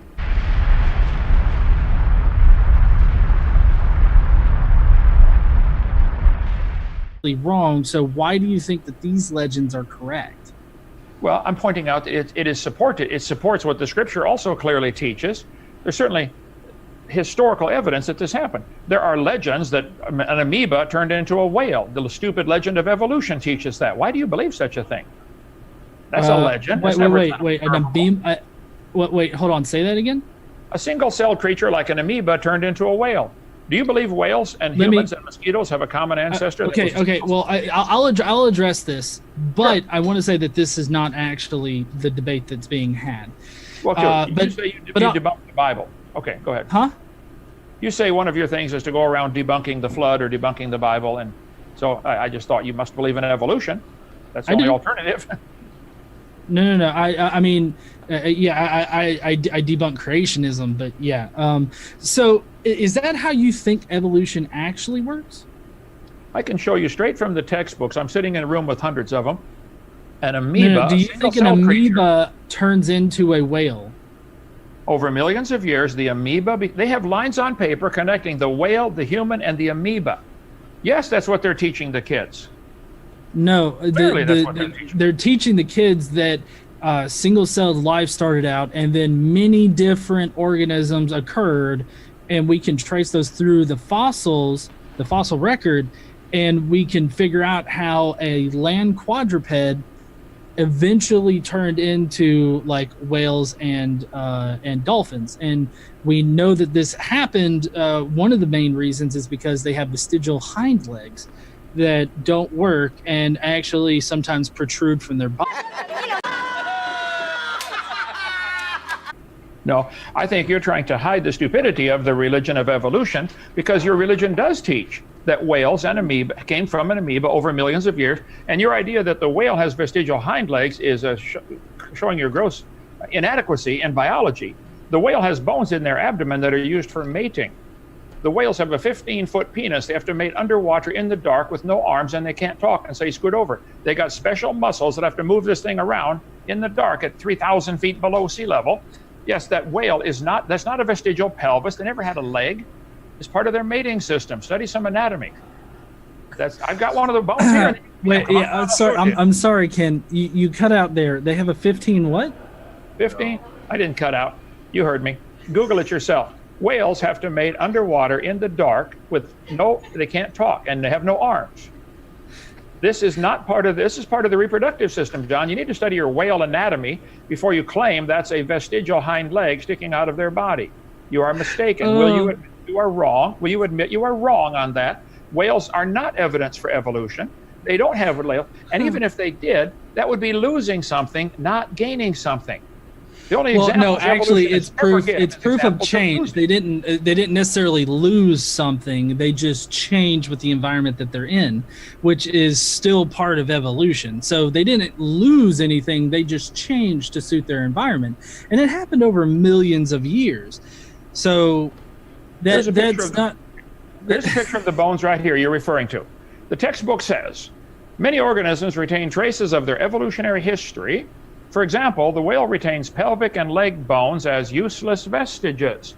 And your books do show all of the creatures going back to a common ancestor, the whales, the fish, the humans, the starfish, the mosquitoes, the clams, all having a common ancestor, which was single cell. That's what they're teaching in the biology books. That's because that's actual science. And I love how you pulled up an actual thing that talks about how there's a leg bone in a whale. They're calling it a leg bone, and it's not a leg bone. This is a biology textbook. There's the reference for it. The book's right on the shelf. I'm pointing out the books are lying. It's not a leg bone. It's part of their reproductive system. This textbook says, just imagine whale. Here they are right here in the Los Angeles Museum. There's the bones. That's not a remnants of a leg bone. If it was losing a leg, that would be an example of losing, not gaining. Can I ask something? You think that those little bones right there can control a 15-foot penis? Those bones do control the whale's mating system. They're different in the male and female. You've got some whale anatomy. But if that's the best you've got for evidence for evolution, that's an example of losing, not gaining. Dolphins have similar bones in their abdomen. It's not a vestigial leg. You guys are lying when you teach that. There was a river or something like that, and then shit changed, and there's no longer a lake or a river there. Well, I'd like to point out for the audience, you've had something in your mouth 4 or 5 times in the last hour that I wouldn't hold in my hand, but that's okay. I just said that it takes a very long time to happen, and it takes a very long time to happen naturally, as opposed to whatever the fuck you just brought up. If fossilization takes millions of years, the creature is going to rot before that. They find fossilized soft tissue like octopus arms. Squids are found fossilized. Single-celled creatures are found fossilized. Fossilization does not take millions. I've got pictures of animals, fish, giving birth, fossilized with the baby halfway out. It does not take millions of years to have a baby, John. This is a rapid process. in the imagination of the evolutionist. There you go. There's the whale's bones right there, and that's what it controls. Do some whale anatomy study, and you will see. Wow. Wait. What does it control? What does it control? You get all excited about that topic, don't you, John? Are you a pervert or something? Okay. God created reproduction. It's perfectly fine. And the whales have to do that to make baby whales. And those are not a vestigial leg bone. I'm pointing out you're mistaken or you're lying. It's not a vestigial pelvis. It's part of their reproductive system. It's in all the books because that's the best evidence you guys have. 1 sec. How is it cheaper to spend millions of dollars drilling shit out of a ground when you can just harvest a whole bunch of fucking turkeys? I think I would appreciate you. I have an audience that loves God and doesn't appreciate your cursing and swearing. Are you capable of talking without the cursing, or is this just ingrained in? Does this make you feel smarter? By the way, no, it doesn't. That's just how I talk because I'm ahead. actually from Alabama. Okay. Well, you used a verb as an adjective there. You need to study grammar also. Well, you used a verb as an adjective there. You need to study grammar also. Hey everybody, today we are debating creation versus evolution, and we are starting right now.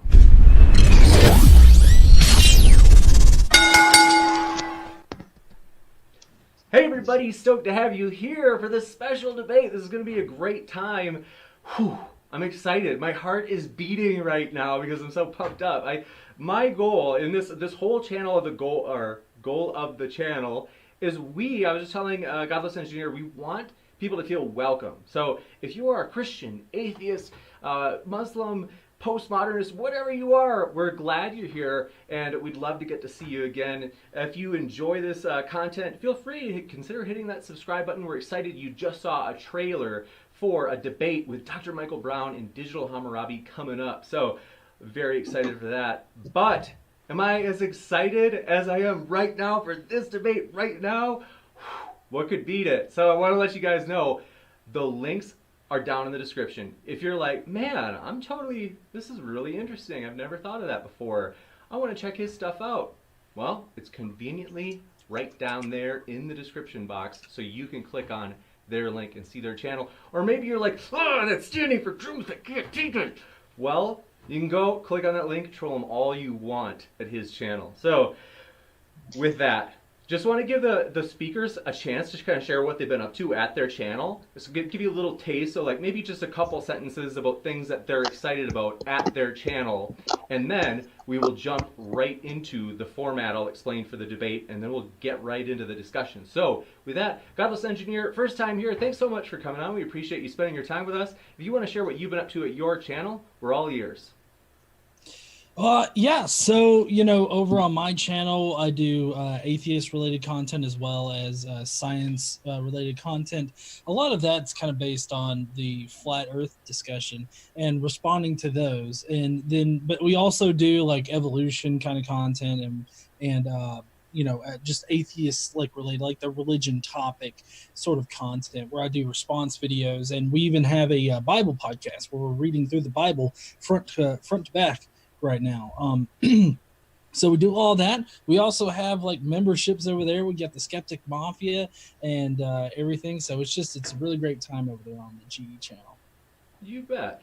Well, we're glad you're here, and I can tell you just from watching some of Godless Engineer's content, he's got a good sense of humor. I think hopefully, I'm confident we'll see it tonight. He has self-effacing kind of guy. So also, Standing for Truth, thank you for coming. We really appreciate you being here, spending your time with us. If you want to share what you've been up to at your channel, we are all ears. Awesome. Well, thanks for having me again, James. It's always a pleasure. I'm sure the audience is getting bored hearing all about my channel. I think this is maybe my 10th time on here, but just the usual stuff, lots of discussions, videos, primarily debunking atheism, evolutionism, debates, got a couple debates coming up. The closest one next week is going to be Ken Hovind versus Jim Majors on evidence for biblical creation, and a couple more fun ones at the end of the month. So I'm pretty excited. I think this is going to be a really wild month. So once again, thanks so much, Godless Engineer, for participating in the debate, and thanks again, James. Yeah, you bet. Well, stoked to jump right into this. So here we go. This is the format: 10-minute openings, then 5-minute rebuttals, a 25-minute discussion section, and then 4-minute closings, followed by 25 minutes of Q&A. And I'm going to try to move so fast through the Q&A, sometimes I don't get to all the questions. And I promised the debaters we would respect their time by ending it at 25 minutes. So we will fly through that, or I will fly through that in reading the questions. So with that, given that I just realized given that it's creation versus evolution, we hadn't discussed, I'm embarrassed that I hadn't asked you guys who wants to go first. If you guys have a preference, it's really ultimately I want it to be up to you guys. Do you guys have a preference on who goes first? I do not. Doesn't matter. I can certainly go first. Doesn't matter to me, James. You got it. Okay. That's easier, more convenient. I don't mind. Then we will, standing for truth, if you're happy with it, we will have you go first. And I am starting the clock for 10 minutes, and or setting the clock for 10 minutes. I will start it on your first word. Awesome. Well, I'll just share my screen here real quick, James. You bet.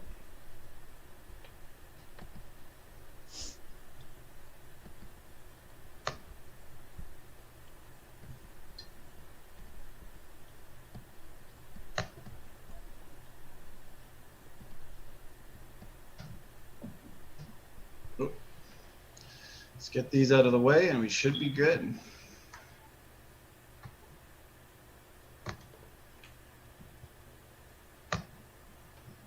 All right, you can see everything good? Yes. Okay, perfect. Well, let's get this party started. Been looking forward to this, so this should be fun. Tonight, biblical creation versus evolutionism. Creation, Adam and Eve, the fall, and evidence. We constantly hear that there's no evidence for biblical creation and that evolutionary theory best explains our origins. For example, this quote from Frank Zindler from a debate with William Lane Craig, I believe it was, perfectly sums up the importance of defending biblical creation. What he said was, the most devastating thing, though, that biology did to Christianity was the discovery of biological evolution. Now that we know that Adam and Eve never were real people, the central myth of Christianity is destroyed. If there never was an Adam and Eve, there never was an original sin. If there never was an original sin, there is no need of salvation. If there is no need of salvation, there is no need of a savior. And I submit that puts Jesus, historical or otherwise, into the ranks of the unemployed. I think that evolution is absolutely the death knell of Christianity. A literal Genesis. Is this really true, this quote? Is there no evidence for biblical creation, Adam and Eve, and a literal Genesis?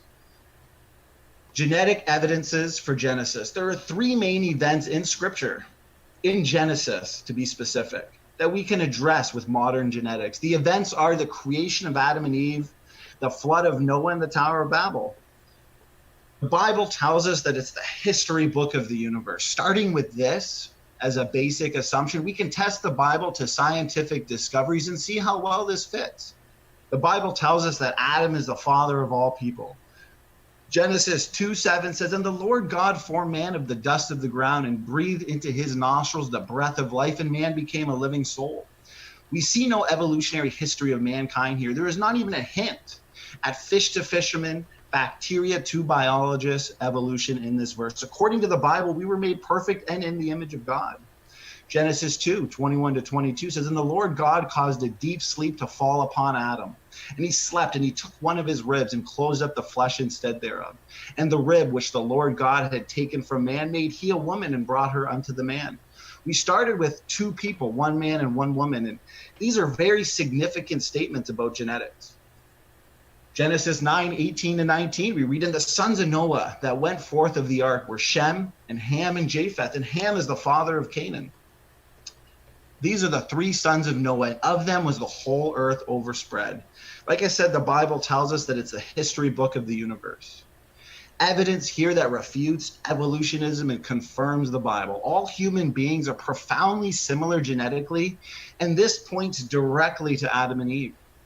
If you only started with 2 people, that restricts the diversity today. Over deep time, it's obvious that any large population will most certainly accumulate enormous numbers of mutations, resulting in enormous amounts of genetic diversity. This is a serious problem for evolutionary theory because it is now clear that mankind has very limited genetic variation. While the observed low genetic diversity is a massive problem from the evolutionary perspective, this is most certainly expected and predicted from the biblical perspective. The Bible predicted this thousands of years ago. From the biblical base model, we all come from just two people, obviously, Adam and Eve, as we've read in the passages before in the previous slides. This obviously means that limited diversity is easy to explain. Like I said, the Bible predicted this. This means the death and demise of the evolutionary bottleneck theory and the evolutionary out of Africa theory.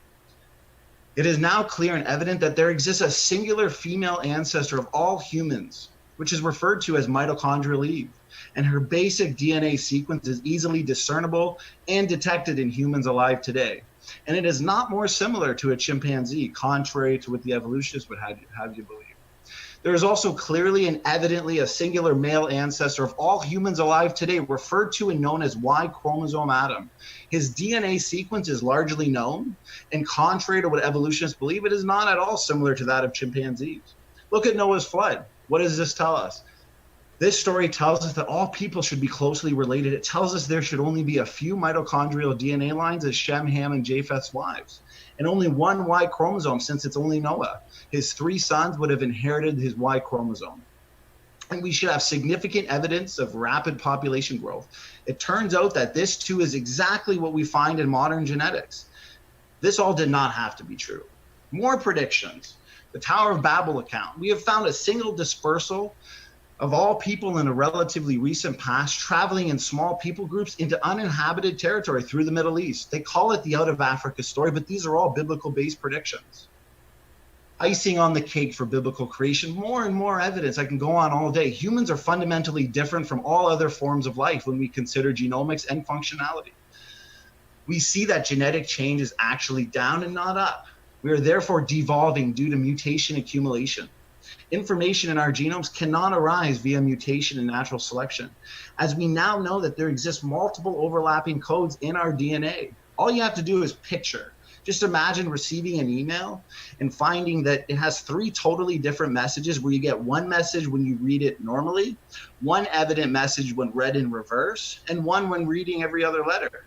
This indicates data compression at the highest level, which extends far beyond any computer program ever written by man. We're just beginning to understand the DNA language. The junk DNA era has been completely overturned and is no longer a valid form of evidence for evolutionists. Molecular clocks and other dating methods most consistently point to a young genome. There's actually plenty of evidence that man and dinosaurs coexisted, and there's also evidence that the Earth was once underwater. Quick detour, time to be a big boy now, guys. Now that we've seen just some of the evidence for biblical creation, it's time for evolutionists to grow up and quit believing in fairy tales. There never was a man named Peter Parker who was bit by a radioactive spider, giving him spider-like abilities. The original Spider-Man trilogy with Tobey Maguire swinging from building to building with his spider webs was a great trilogy and all, but it's just not true. You've been lied to. It's time to start believing the truth. Yes, there is evidence for biblical creation, and no, absolutely not. There is no evidence for pond scum to people and goo to you evolution. Devolution is what we observe. Evolution is not. This is what we expect given a biblical-based model. How much more time do I have, James? You got 2 minutes and 45 seconds. Beautiful. Michael Behe said in his book, Darwin Devolves, and it flows perfectly, Darwinian evolution proceeds mainly by damaging or breaking genes, which counterintuitively sometimes help survival. In other words, the mechanism is powerfully devolutionary. It promotes the rapid loss of genetic information. Laboratory experiments, field research, and theoretical studies all forcefully indicate that. As a result, random mutation and natural selection make evolution self-limiting. Darwin's mechanism works chiefly by squandering genetic information for short-term gain.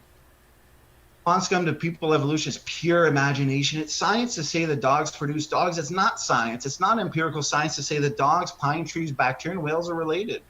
Evolutionists imagine that mutations make something new and better. Incremental changes is what they say. Evolutionists imagine that all these small-scale variations will eventually add up to make something we don't actually observe. Time, as I've always said, is the hero of the story for the evolutionists. Evolutionists are confused. They confuse adaptation to environments and evolution of higher life forms as if they were the same thing. Evolutionists, as I've said, they're confused. It doesn't take a genius to see that these are different issues. Adaptation can routinely be accomplished by loss of information, but the development of higher life forms always requires a large increase in net information.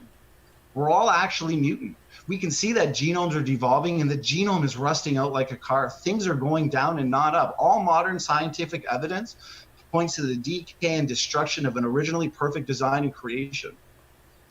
As I've said, empirical evidence suggests that everything, including all life, is subject to entropic decay. We observe devolution and not evolution. These near neutral, low impact, deleterious mutations, they're degenerating our information systems. Looking backward, the sad reality of this genetic degeneration demands a literal Adam, a literal Eve, and a literal fall.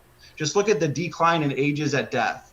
We can actually see that the lifespan as recorded in Genesis strongly supports the historicity and truth of the Bible, and in particular, the book of Genesis. There's more and more evidence I could go through, but for now, that should be more than enough to give the fatal blow to evolutionary theory. Thanks so much. Thank you very much for that opening statement from Standing for Truth. We'll switch back over to the dialogue boxes, and I will set the timer for 10 minutes. And Godless Engineer, I will start the clock on your first word. All right. Well, thank you, James, for having me here on Modern Day Debate. I really appreciate the chance to, I guess, defend evolution in this particular discussion. I also appreciate Standing for Truth for making the time to come here and debate me about it. Now, so my initial talk here is not going to be in rebuttal to Standing for Truth. Obviously, I was taking notes, but just keep in mind that none of this is meant to refute anything that he said directly. So I'm just going to kind of go through my notes and what I've written down. So one of the best things about any scientific theory is its ability to make predictions. And so if evolution is true, it's predicted that we should find evidence for evolution in a lot of different avenues. Today I'm going to try to go over biological evidence, fossil evidence, and direct observation. And just to note, it doesn't, well, like one particular piece of evidence or one particular avenue that you go down is not going to refute evolution outright. That's a ridiculous claim for anybody to make, that one single piece of evidence would totally topple all of evolution. So first, let's go through the biological evidence. We should see evidence for evolution in genetics in various ways. The driving force behind this is mutation of genes over generations of organisms. We have directly observed increased genetic variety in the population, increased genetic material, novel genetic material, and novel genetically regulated abilities. Mutations being the driving force of evolution is undeniably proven by modern science. Most of these mutations that occur are neutral. Some are harmful, but those are prevented from propagating throughout the species or the population. And it prevents them from passing it on. And then the good mutations that happen, those allow the organism to survive better in the environment that it's in.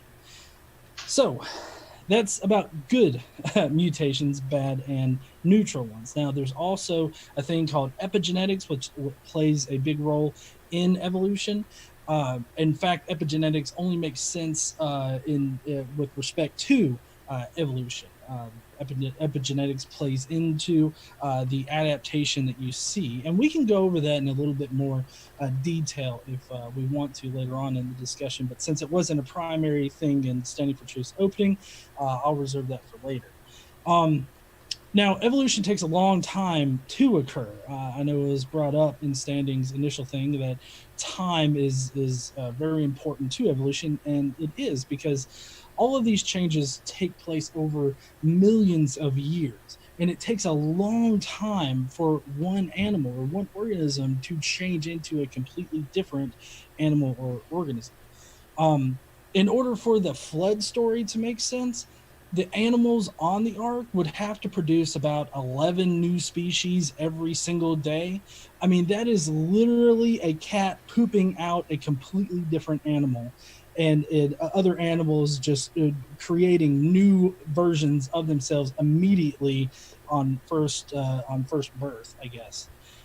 So that doesn't really make a lot of sense.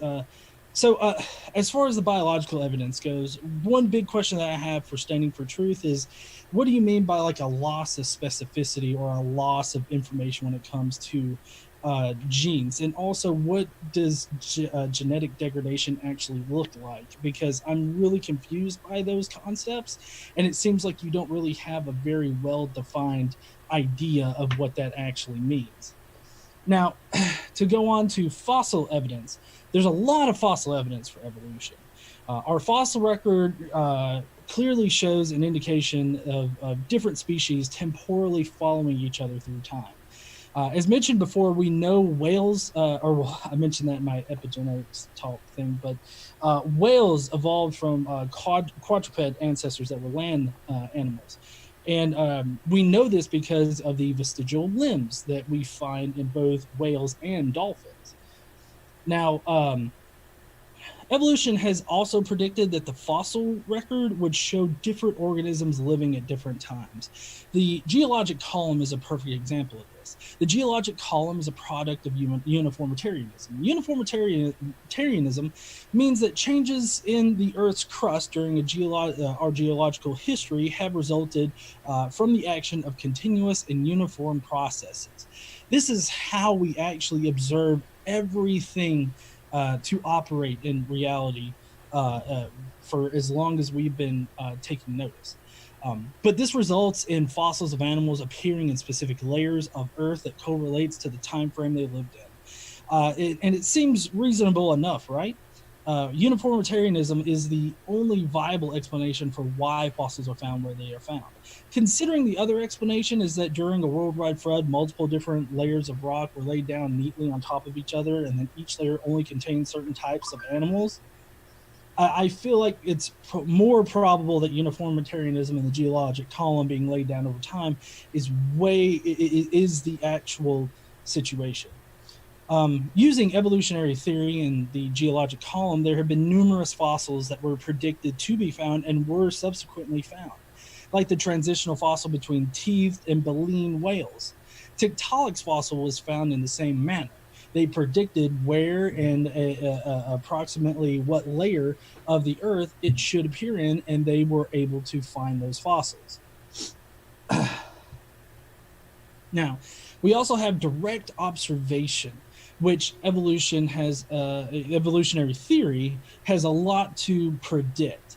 Now, in 2016, there was an experiment on bacteria by the Harvard Medical School that shows bacteria adapting to higher and higher concentrations of antibiotics. Now, evolutionary theory also predicts that flightless island birds descend from the nearest land-dwelling bird species, and that every island would have a species of flightless bird that is specific to that island. And this has found out to be true.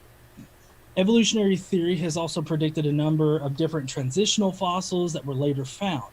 We have also been able to predict specific traits that exist in these transitional fossils.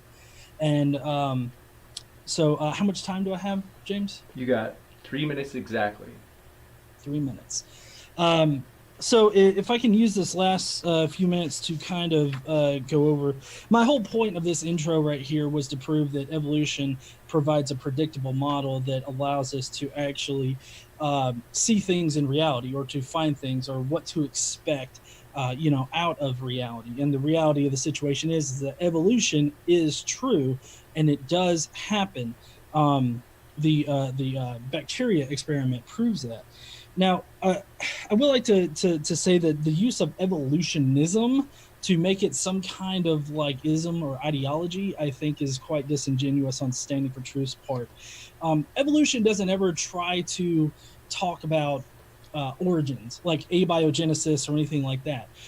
Evolution is just the change in a population of organisms over time, and that results in different species and just the diversity of life that we see. He also said that if there was never an Adam and Eve, that Christianity would be destroyed. I disagree with that. There's a majority of Christians today that don't consider Adam and Eve to be a historical people, and yet their faith is still intact and Christianity is just fine. I think that you can take those as metaphorical and just be fine with it. He also said that the Bible is a history book of the universe. I would like to really disagree with that, considering that the fact that the Bible says that God spoke everything into existence, or he just turned a light on, or anything like that, when we actually know that after the Big Bang occurred, it was a few 100,000 years after that when the first light actually started. So it seems to me like it's not actually a history book of the universe. That's on top of all the other problems that I have with Genesis and the Bible in general. Most of Standing for Truth's front end of his argument was just for the Bible tells me so, and I'll end with this: that if God did in fact make all of us and everything like that, then he laid down all of the evidence to point us in the direction of evolution.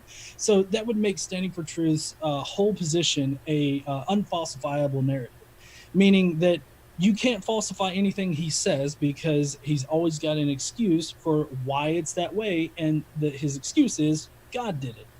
And you can't come to truth by just saying God did it and explain it away like that. So I believe I'll end there. You bet. Thanks so much. And next up, for the rebuttal phase, I have set the clock for 5 minutes. So, Standing for Truth, when you are ready, I will click start on your first word.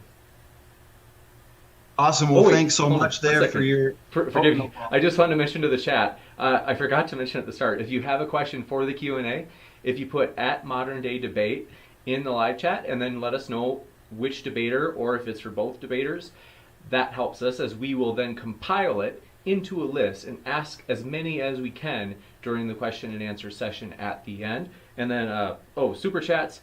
If you have a super chat, it also allows you to make a short comment towards one of the speakers to which they can give a response to. And then secondly, all of the super chats automatically go to the top of the list during the debate or during the Q&A. So with that, thanks for your patience. I will give you your full 5 minutes, Standing for Truth. I didn't mean to cut in on you. So on your first word, I will start the timer for 5 minutes.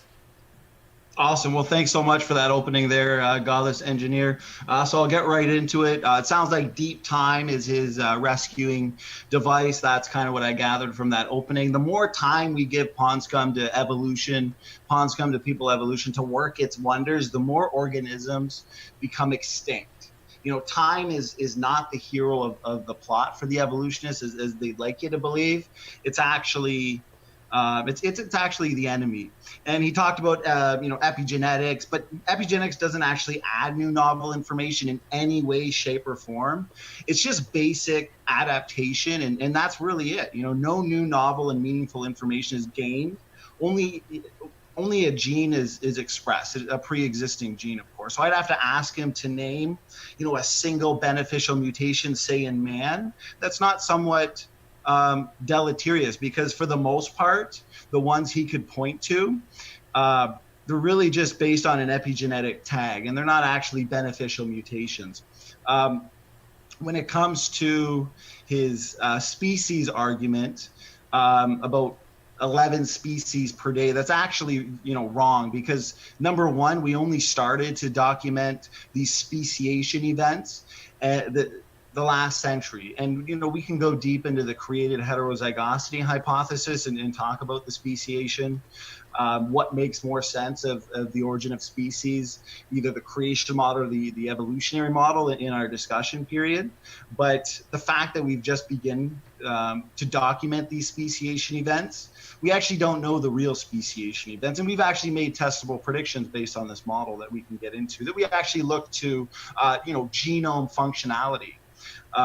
Faster mutation rates, for example, in the past, due to the bad environmental, conditions of post-flood, would lead to rapid speciation hundreds of years after the flood. But in short, most species today already formed in the past. So the 11 species per year is not really an argument at all. And like I said, we look to the created heterozygosity hypothesis. God encoded these pre-existing functional DNA differences into the created kinds, into Adam and Eve, and through processes such as, gene conversion, recombination, that could lead to new species quick. And like I said, he talked about testable predictions, and of course the gold standard of science is making these testable and falsifiable predictions. And we've made it on mutation rates, we've made it on DNA function. So I'm sure we can actually talk about that. We're past the whole God did it thing because of the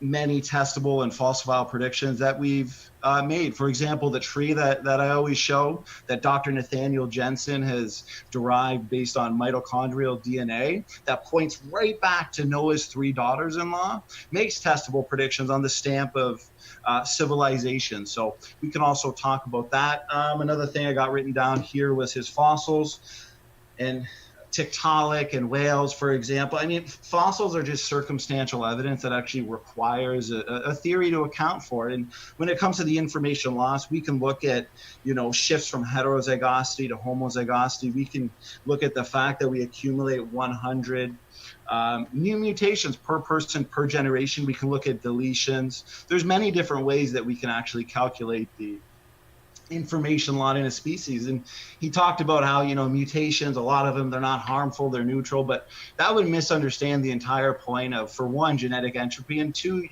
neutral mutations in general. Because yes, most mutations are neutral from the perspective of the organism's physical fitness, right, the phenotype, of course, but all mutations must have effect on the genetic content, which is the genotype. So in no way are mutations truly neutral.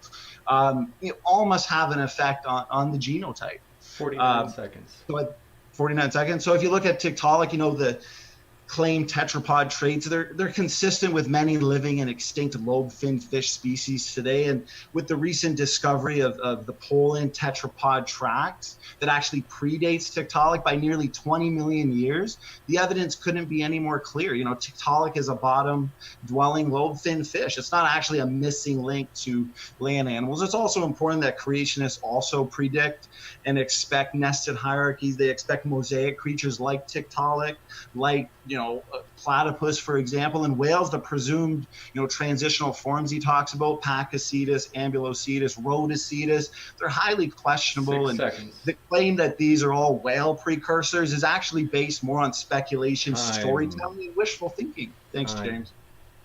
Thank you very much, Standing for Truth. We will now kick it over to Godless Engineer. I have the clock set, and I will start it on your first word. Okay, so I'm going to kind of work backward up from his last rebuttal right here, from what I got written down. He mentions about the footsteps or whatnot predating Tiktaalik. That actually wasn't my point in bringing up Tiktaalik as to point to the bridge between sea life and land animals. My point was that evolution, it has a predictable model, and using the evolutionary model, they were able to predict where to find it and at what layer.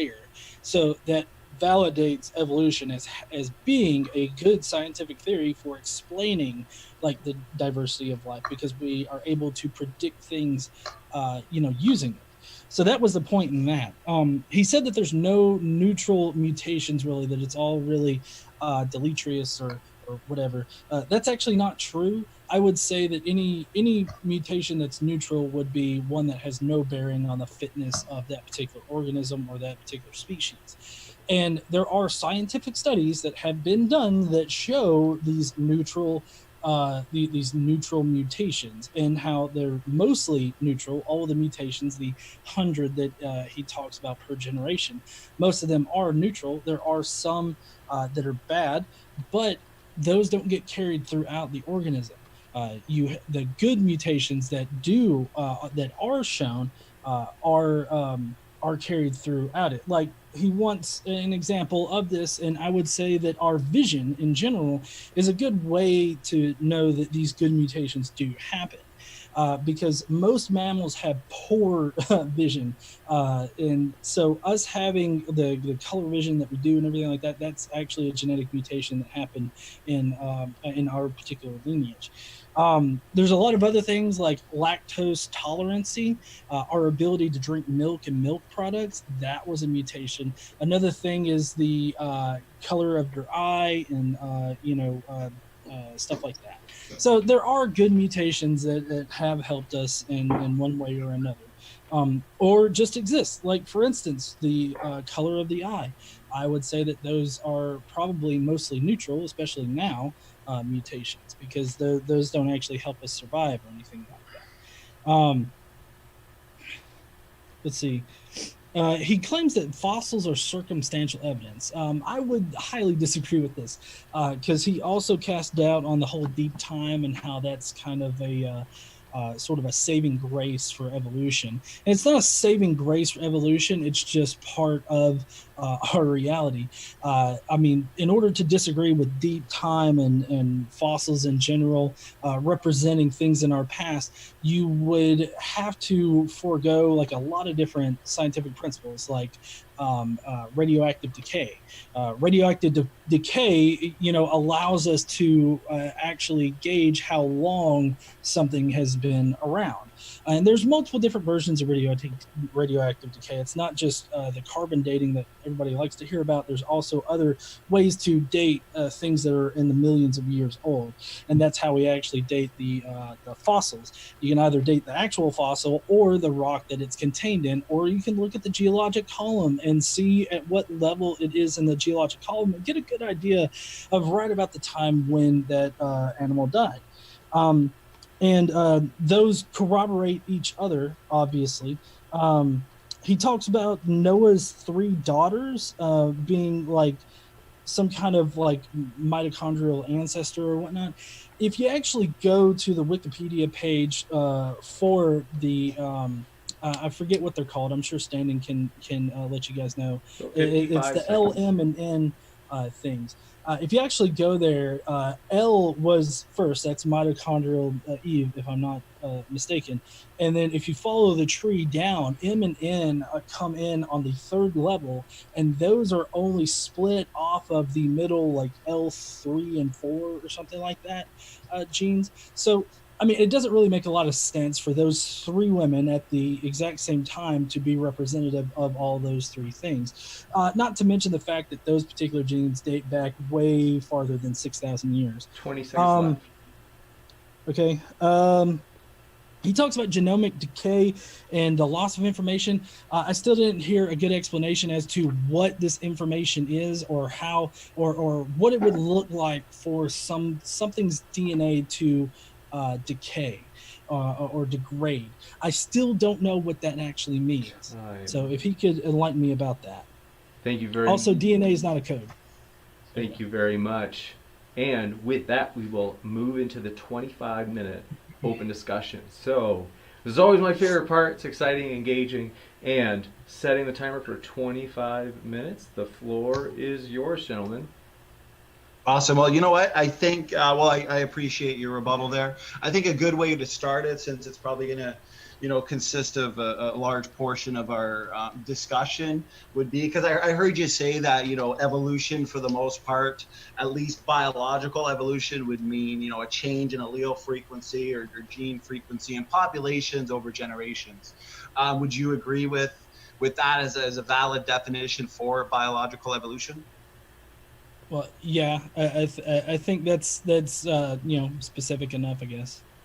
I mean, do you believe that there would be any types of limits to that, like whether it's genomic, physical limits? Like, do you believe, let's say, do you believe you can get a dog, say, ever as big as, say, an elephant or a whale? We know there's animals that exist that are as big as, say, elephants and whales, or even a dog as small as, say, a flea. We know there's insects that exist that are as small as a flea, like a flea. So do you believe there's any type of limits to the change?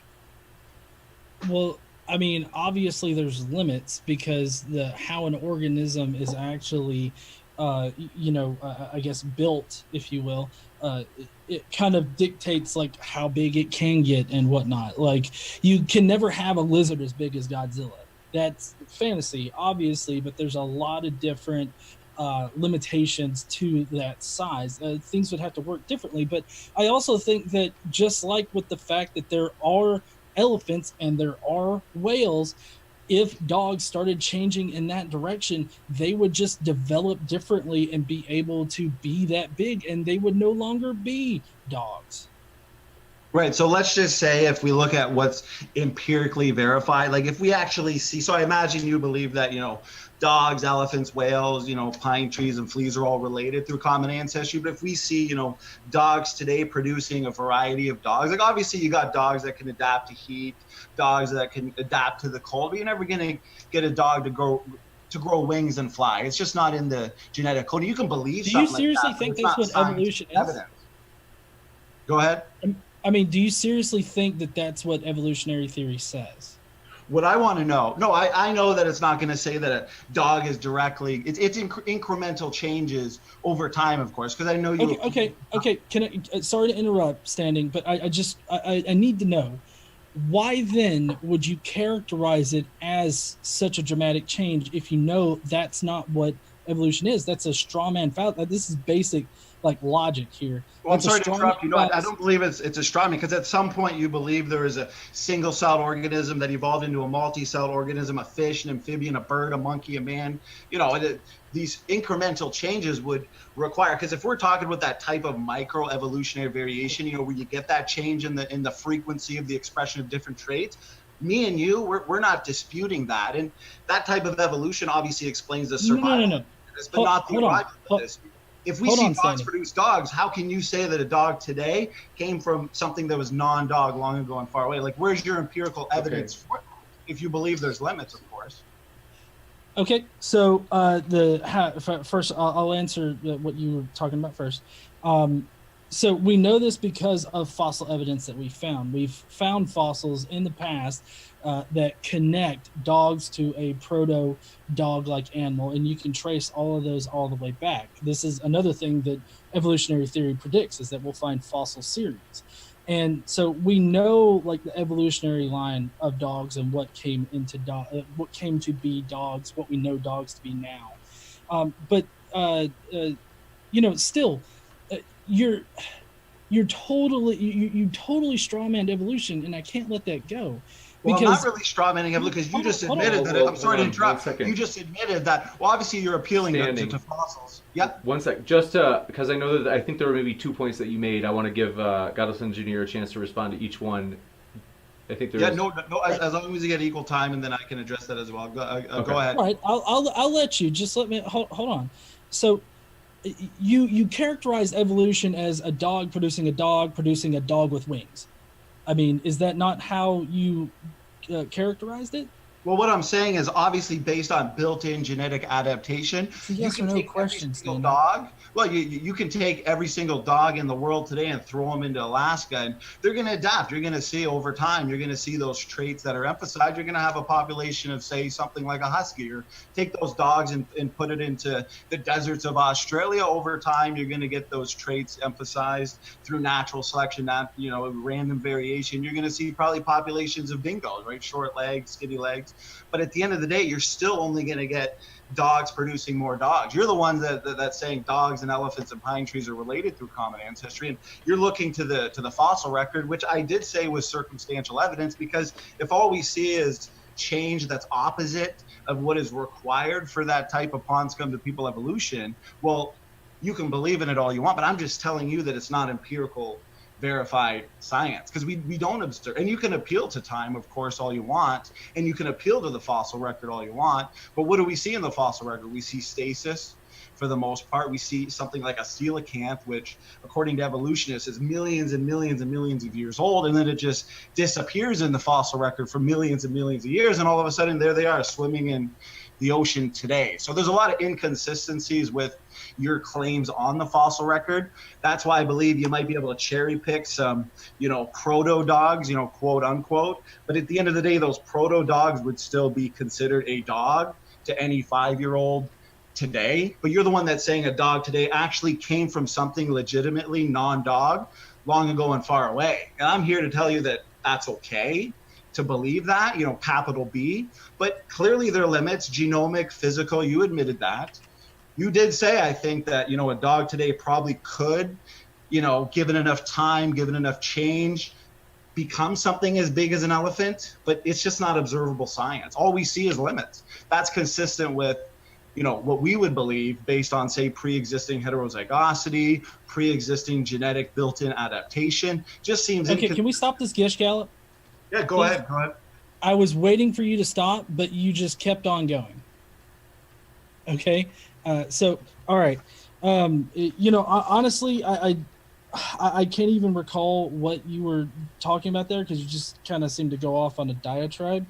You were denigrating the use of fossils. I would like for you to explain to me, like on your Bible model here, how do you explain all of the different fossils from extinct animals that look incredibly similar to the next species, and then the next species, and then the next species? Answer me, how does the Bible explain those extinct species? But then also, why is it that God has made a linear progression from one animal to another to make it look like they evolved from one another? What are those two things? Okay, well, I appreciate the questions. First off, and I'll answer it as thoroughly as I can, I would say to weaken, the fossil evidence, that you're using. Obviously, fossils, bones found in the dirt, they're not inherited. Traits are inherited. That's why when we look to genetics, we see that it confirms biblical creation. But if you actually want to talk about how we explain the fossil record, well, of course, we explain, when you look at the geology of, say, the Earth, we would say, and I think it's pretty obvious, that, present processes can't in any way, shape, or form explain what we actually see. Rather, what we see points to, catastrophic processes in the past, which I would say, and you were kind of appealing to uniformitarianism earlier, but I think the catastrophic processes that we clearly see, with all the sedimentary layers and so on and so forth, that'd be confirmation of Noah's flood. I mean, I think all the evidence would point to, rapid plate tectonics and all the layers of fossils, all the fossils you actually see. The fact that we see stasis, that's strong indication that, biblical creation would better explain it. And secondly, we would see burials by ecosystems. So I think that's better explained as compared to, slow and gradual evolution and slow and gradual uniformitarianism. Go ahead. Okay. Let me ask something real quick. Why is it that we only find certain fossils in certain layers? Why is it that we never find a fossil that is supposed to be older in the upper layers, like where it's younger, but we know that those particular organisms didn't exist at that time? Like, why aren't there any fossils of them trying to swim up through the geologic column? They're all laid down very nice and neat in a column, very ordered. Now, uniformitarianism can explain this. How does the Bible explain it? Because a flood does not actually explain it. You're not actually giving me any kind of explanations. You're just saying, oh, well, God did it, and that's it. Well, I mean, I can give you a testable, falsifiable prediction based on what I talked about, catastrophic plate tectonics. I don't know if you'd agree, but I've had evolutionists agree that it does at least look like that there's evidence that the Earth was once underwater. I mean, if you want to talk about fossils, we see marine fossils on mountains and in landlocked areas that are actually far from the sea. And we see, sedimentary rock layers that actually extend, and I'm sure you'd agree with this, over entire continents or even farther. So it at least appears that the deposition of those layers, they had to have been catastrophic, or else there would not have been much fossilization to begin with. I mean, how do you explain fossils to begin with? What do you see? You see fossils of animals giving birth, fish being eaten. Doesn't that suggest sudden and rapid burial? I mean, it seems like all these observations, they are in accord with the biblical flood of Noah, which so covered standing the entire Earth thousands of years ago. I mean, that would be my answer. Go ahead. Okay, so standing, how are mountains formed? Well, we look to catastrophic plate tectonics to explain let's say Mount Everest or the Himalayas, for example, immediately post-flood. We look to, you would look to continental drift. We actually look to continental sprint, meters per second, continental sprint. And we actually have made a testable and falsifiable prediction. If you can kind of let me explain it, for example, we would say that... But you haven't actually answered my question yet, so I'm a little agitated at this point. I just told you through plate through plate Okay, well, tectonics. see, that's I mean, catastrophic plate tectonics is not how mountains are formed. Mountains are formed slowly over long periods of time when Exactly. No, push up exactly. But as the plates that's move. how you think But they're created.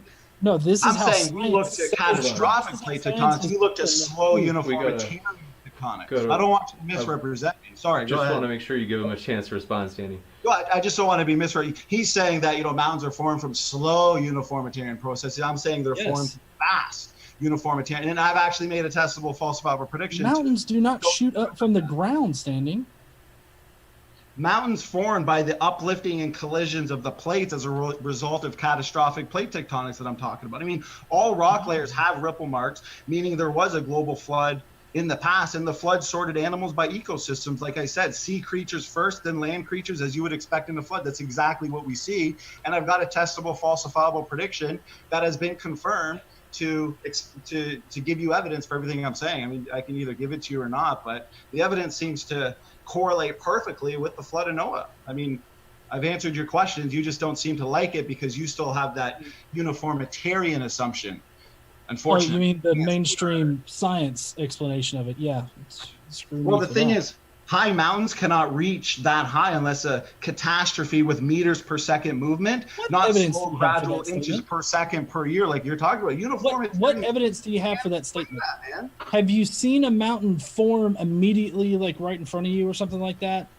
Like, have you seen that happen or something? Well, the global flood is an unrepeatable, unobservable event. That's why we've made a testable, falsifiable prediction. For example, these continents, according to the Bible's description of the fountains of the great deep breaking open, these continents are moving at rapid paces through the floodwaters. So the pre-flood ocean crust, it's dragged down into the mantle core. We call that subduction process, of course. But the prediction comes into play when the cold ocean crust should actually still be cold, since obviously, according to our model, this occurred only thousands of years ago, even though it has descended into the deep hot mantle. So seismic data actually, and you can look this up to yourself, I can provide the paper from NASA, it's actually revealed enormous slabs of cool rock that are under North America. So down in the core itself, what I'm saying, which should be warm, it's actually confirmation of flood geology. And we've seen rapid magnetic reversals, also confirmation of the flood. So everything I'm saying, it's not just a just so story. I don't see how that's confirmation of a flood happening. Can I ask like a totally different question? Like, do you want to move off the topic of, if you want to move off flood geology for now and go back to, because you can ask me another question, but then I want to ask, because I kind of noticed that you didn't really address much of my opening presentation in regards to mitochondrial Eve. When have I had time, Standing? Well, in your rebuttal period, wasn't that to address my opening? Because in my rebuttal period, I addressed your opening for the most part. How many minutes did we get for our rebuttal, Standing?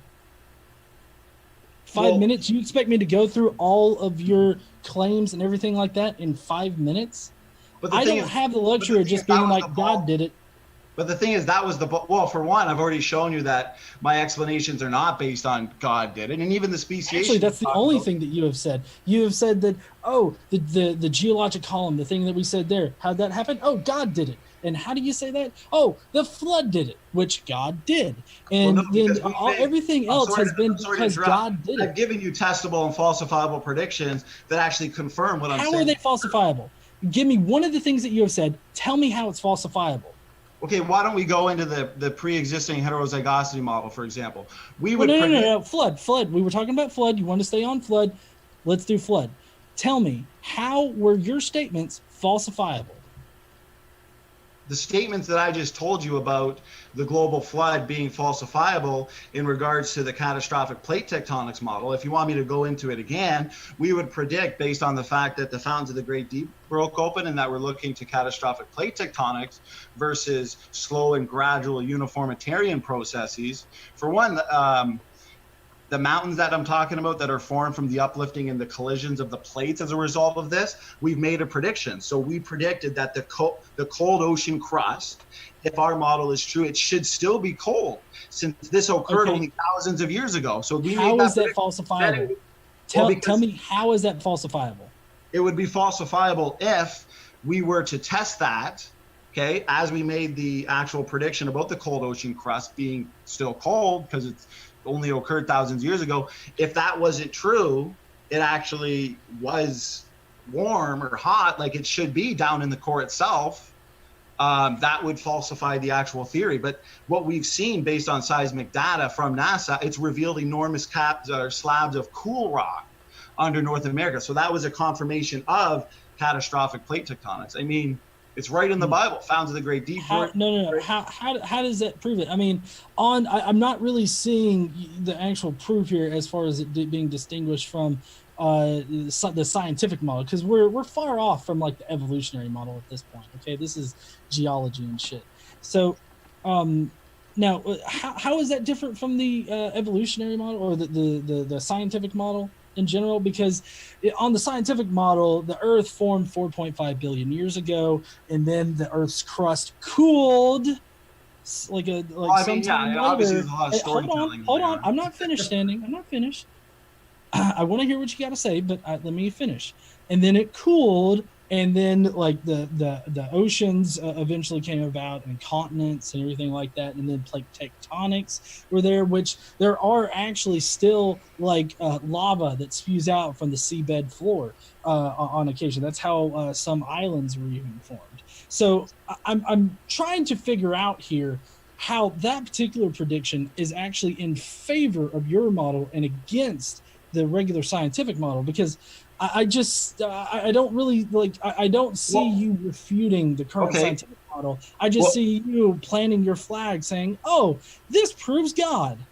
Okay, well, here, let me go. So you're the one that brought up fossils. You're asking me, how do I explain the fossil record? How do I explain the geology according to my model? Then we talked about mountains, and I'm telling you that high mountains cannot reach that high unless a catastrophe with meters per second movement, according to the catastrophic plate tectonic model, were to occur, not the slow, gradual inches per second per year that you're actually talking about. I've given you a testable prediction that's actually been confirmed, and you can actually look at the articles that actually support this seismic data. So I'm explaining to you how, I mean, obviously we veered off of, say, genetics and evolutionary theory,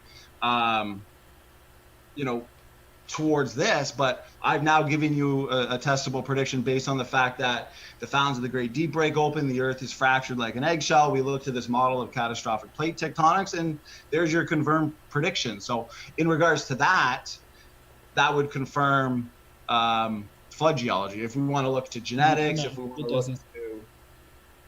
Go ahead. I don't know how much more I can... I mean, you asked for evidence. You're the one who brought up in your opening, science, empirical science. It's all about testable and falsifiable predictions. So that's what I'm Actually, I didn't say anything about that. I said that one of the key factors of any scientific theory is its predictability, the ability of the model or the theory to predict things that we would find in reality. That's what I actually said. Well, okay, let me ask you in regards to, say, evolutionary theory, predictability, how much of our genome would you predict or would you say is functional? Like, do you have from what I've heard from evolutionists, it's a maximum of between 10 and 20%. Do you have a number that you can put on that? Well, I mean, if you're just going to answer the question that you just asked me, I don't even know why you're even trying to get an answer out of me. Well, because what I'm saying is... It's pointless to ask a question and then immediately give my answer to it. I'm not saying that is my answer, because honestly, I don't know. And it's fine for me not to know. But the fact that however much of our genome is functional or whatever, that doesn't dispute all of the other evidence out there. It doesn't dispute anything, actually. It's just a statement that I don't know is even true. Well, no, because genetics is actually where we can look to verify the, competing hypotheses, and DNA function. That's a good point to bring up. Explain the loss of information. Well, for one, okay, I want to at least finish this because for the audience sake, I want to show them that we do have testable predictions in regards to DNA function. So if you don't want to give us, your answer to how much you believe that it is functional, we've already made predictions. How is that going to help the conversation right now? I really don't understand, how me telling you how much of our DNA is functional. Because I want us to have a good discussion on hypotheses, and we want to test those hypotheses to see whose model is stronger. And I'm saying that we've predicted, based on our speciation model of pre-existing functional DNA differences, that we predict that the vast majority of our genome is actually going to be functional, is functional. We can see already that based on, say, for example, the ENCODE project, which has given us evidence that, you know, over 80% of our genome is at least transcribed in RNA, which suggests function. A lot of it is, you know, preliminary, but certain developmental windows were not tested during that. So we've actually put on paper this hypotheses and the predictions that flow from it. So you can actually go in the lab and test it yourself. That's why I'm asking you, okay, so we've made this prediction. The vast majority of our DNA differences, whether it's nuclear DNA differences, mitochondrial DNA differences, are functional. You can make a prediction as well, and then we can go test it, and that's what science is all about. So that's why, if you don't think that that's going to progress our discussion, we are talking about models here. So I think we should put forth competing explanations and hypotheses and then test them. Would you not agree? I don't understand how we can test them here just for us. I mean, I am not fluent in that particular part of genetics, so maybe I can get back to you later.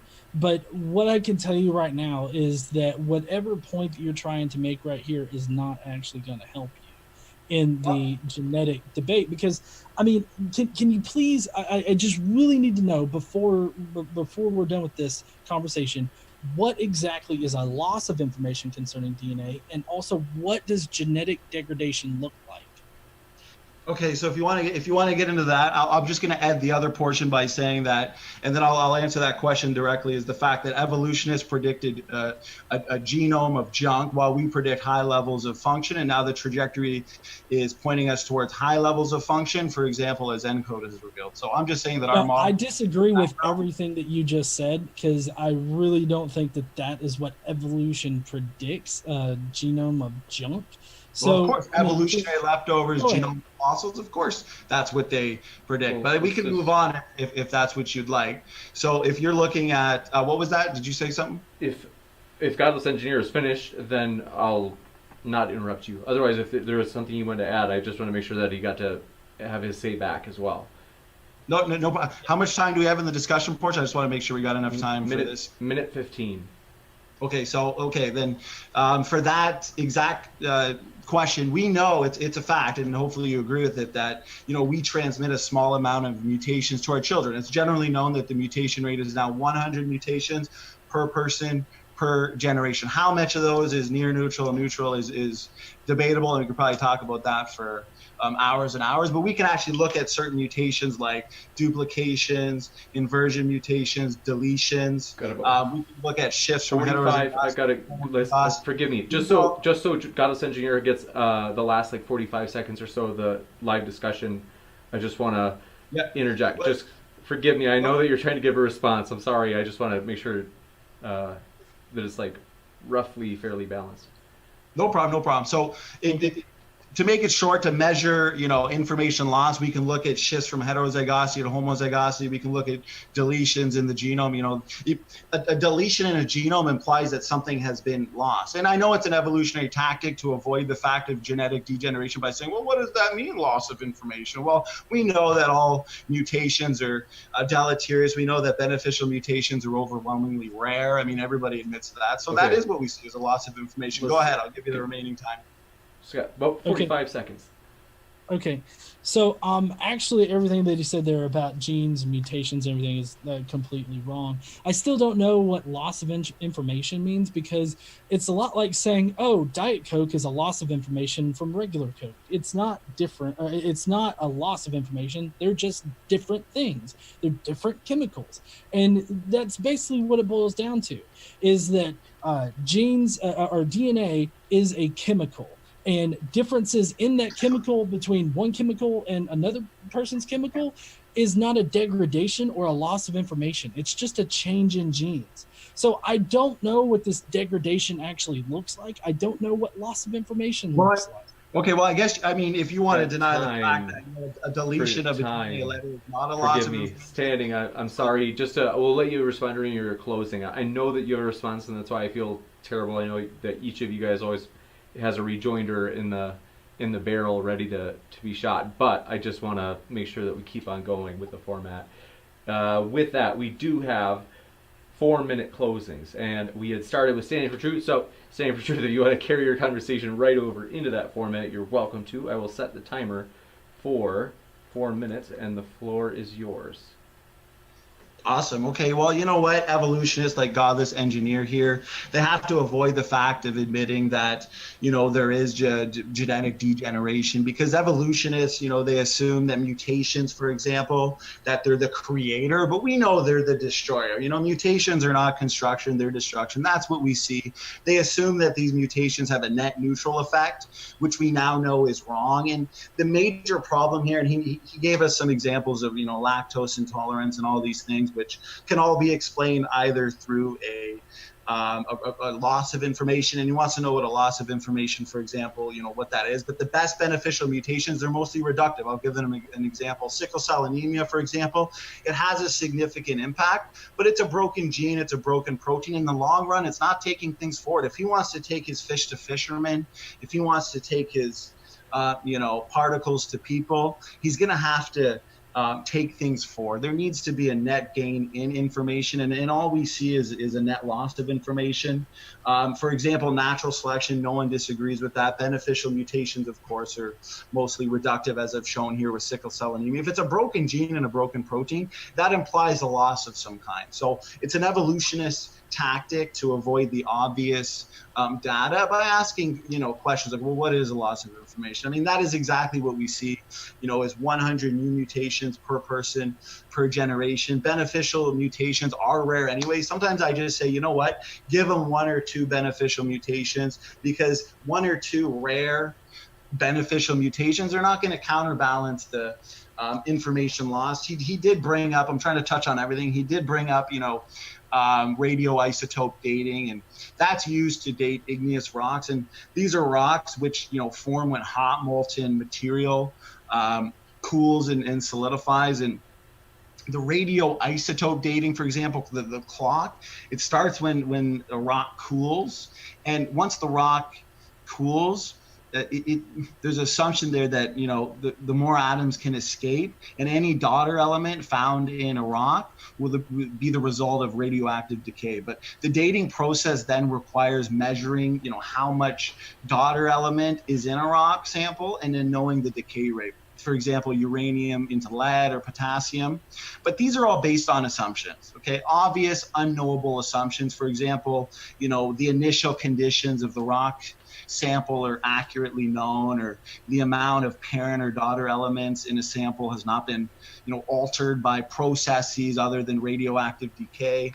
I've given actual evidence in genetics. Bones found in the dirt, they're not inherited. Traits are. I've given testable, falsifiable predictions on flood geology, catastrophic plate tectonics.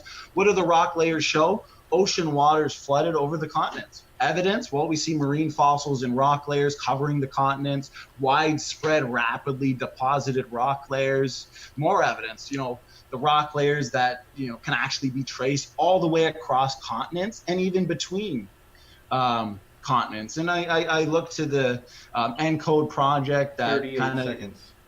How much? 30 seconds? 38 seconds. 38 seconds. Hopefully in his closing, he can actually address, the evidence that I gave about a literal Adam, a literal Eve, the 3 major haplogroups. I mean, these 3 LMN, they're unique. They're separated by small differences, and the lines radiating out, they're long, indicating, more differences. And we've made predictions based on the placement of the L. And all of genetics points to a biblical-based model and points away from an evolutionary model. Thanks so much, James. Thank you, Standing for Truth, for your closing statement. And Godless Engineer, I've got the clock set at 4 minutes for you. I'll start on your first word. All right. So I think that mostly what I've heard here tonight, which Standing will disagree with, is basically God did it. God made all of these things in the ways that they are, and therefore, because the Bible says so, it is so. And I feel like that's what his argument boils down to. In any of his supplemental evidence or information is only used to back up the biblical model. And so that's why I feel like he's using a lot of pseudoscience here in order to justify his position on the matter of evolution. He wanted me to go over like the Adam and Eve thing. You know, it's funny that he mentions that because there's actually not enough genetic diversity in only 2 individuals for spawning an entire population of a species. So you're going against a lot of genetic information, like a lot of genetic studies and a lot of basic like science that you would have to forego in order to make the assumption that there literally were only 2 humans that started out and created by God or whatnot. And if you disagree with that, which I'm assuming that you do, they're standing for truth, then I would want you to tell me, what does the perfect human look like to you? Starting out, like what did Adam and Eve look like exactly? That they were so perfect that they were able to, spawn an entire population of organisms just off of them two. Also, I would love to hear exactly how that population, like what that repopulation effort worked there, both for Noah and for Adam and Eve. But anyways, Standing for Truth likes to speak of DNA as if it were a computer system or a computer language. DNA is chemistry. And so it is bound by the laws of chemistry and therefore acts in a chemical way. So the information that he's talking about here are different chemicals that appear in DNA. And there's a lot of different processes that go into how DNA is both read and generated and copied and all of that. And so him saying that it's information, like it's some kind of like computer code, is really disingenuous and does not actually represent what DNA actually is. I didn't hear any good explanation as to what a loss of information is. He brought up sickle cell anemia, which is a genetic mutation that results in a disease that is not survivable. But I mean, I would lump that into the bad mutation part with whatever kind of extra things that may come with sickle cell anemia. If it affects the survivability, it would be considered a bad mutation and detrimental to the organism. A minute 5 left. 5 seconds? No, it was a minute and 5 seconds. Oh, minute and 5. Okay. So I didn't really hear a good description of what genomic decay is, or what like gene degradation is, or what does it look like for an organism's genes to degrade. I mean, honestly, you would expect to see, like, I guess a lot more of genetic diseases and stuff come about, maybe. But even then, on the evolutionary model, you would expect to see those types of changes in a population, especially with how many people there are on the Earth, and the fact that we've moved into an era of humanity where natural selection no longer has a direct effect on our survivability. So, another thing is that he uses this genetic entropy, like I was talking about before, and one of the foremost proponents of it, Sanford, actually acknowledges that experiments have not borne any data that indicates genetic entropy. Excellent. We are just in time, so thanks so much, Godless Engineer, for your closing as well. And we will now move into the Q&A. So forgive me if I think I've caught every question. So forgive me if I haven't, but I'm really confident we're like staying on it pretty well. So with that, thanks for your patience, and I'm going to set the timer. I know that in case I had missed any new subscribers, I did just want to give a welcome to the ones that I for sure saw up on the screen. I want to say thanks, Nick Piazza, for joining us, as well as ADP _OZ, Carl Leo, Chrismer, Steve Garnett, N/A, NA, and then Derek Smith, Heavy Holler. Thank you all very much. We're stoked to have you here. And as mentioned at the beginning, we're kind of trying to build an eclectic community. We love diversity of thought. And so no matter where you are in terms of your views or lack of views, whatever you want to say, we're glad you're here. So with that, jumping right into them, I'm going to try to make this quick so that we can get through as many as possible. I'm Sorry Wilson said, thanks for your super chat. We appreciate it. They said, So a dog from a non-dog would prove evolution, or would it disprove it? Who's that to? Is it me or? I'm not sure. If you both want to respond, you can, but I'm not. I wasn't sure Well, myself.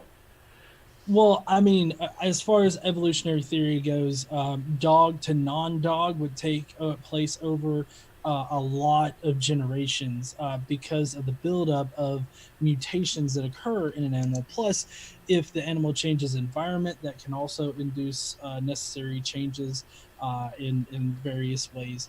And so it would take a long time for it to become a non-dog, but eventually you would have an organism that is not recognizable as a dog. You got it. And then standing, if you want to respond, you can. Standing, are you alive? Standing. You're muted, Standing. I don't Oh. know if you're talking.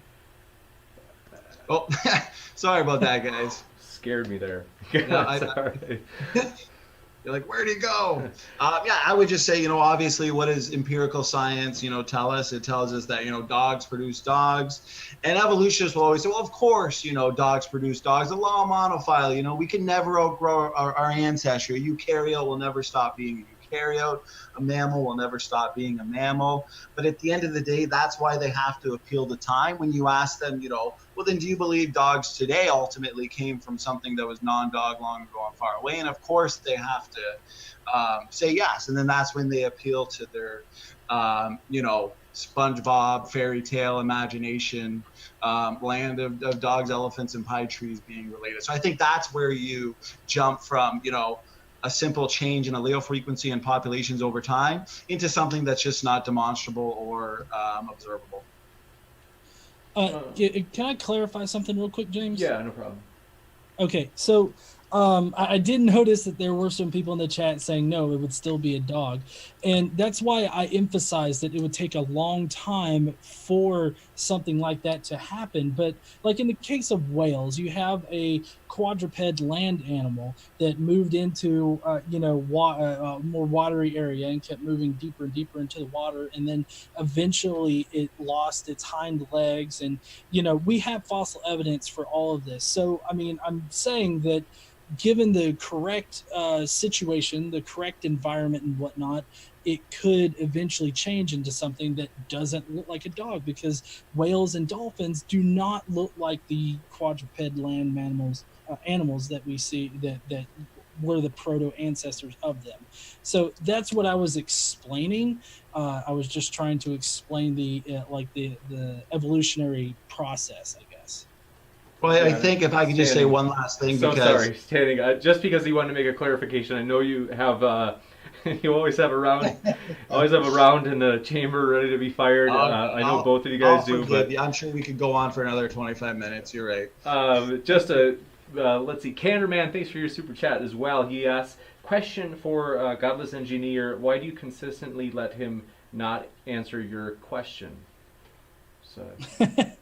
Well, I really tried to hold the fire to your feet there, Standing, on loss of information and genetic decay.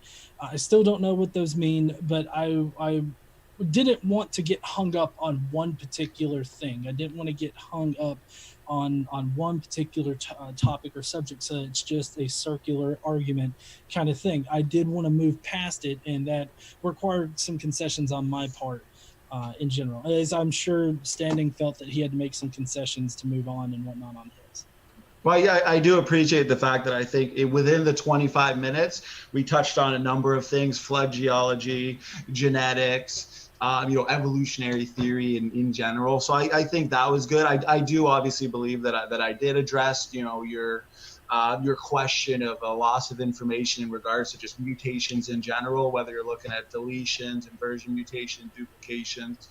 You can actually sequence the genomes. You can put two genomes side by side, and you can see reductions in fitness. For example, you can see a shrinking. I'm so sorry.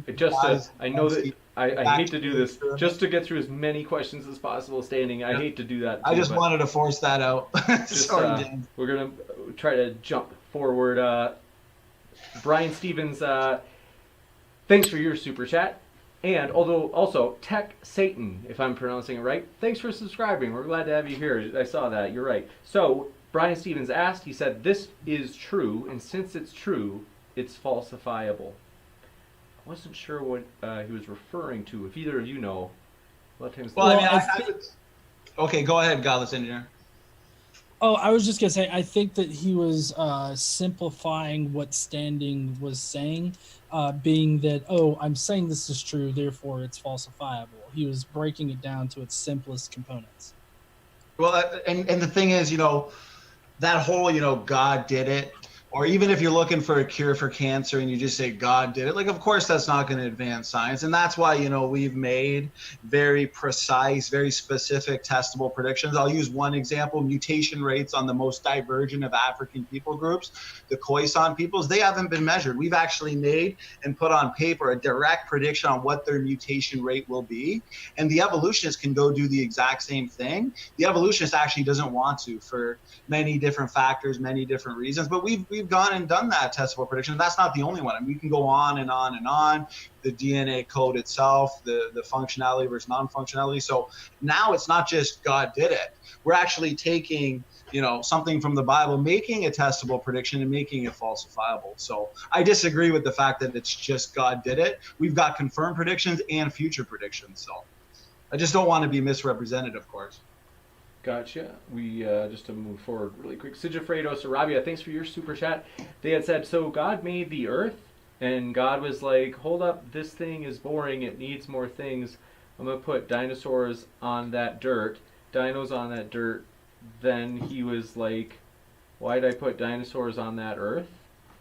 I think they're trying to say, like, why would God make dinosaurs and then kind of like regret it later? Well, I don't think he regretted. Why would they go extinct? He regretted dinosaurs. Who's that question to?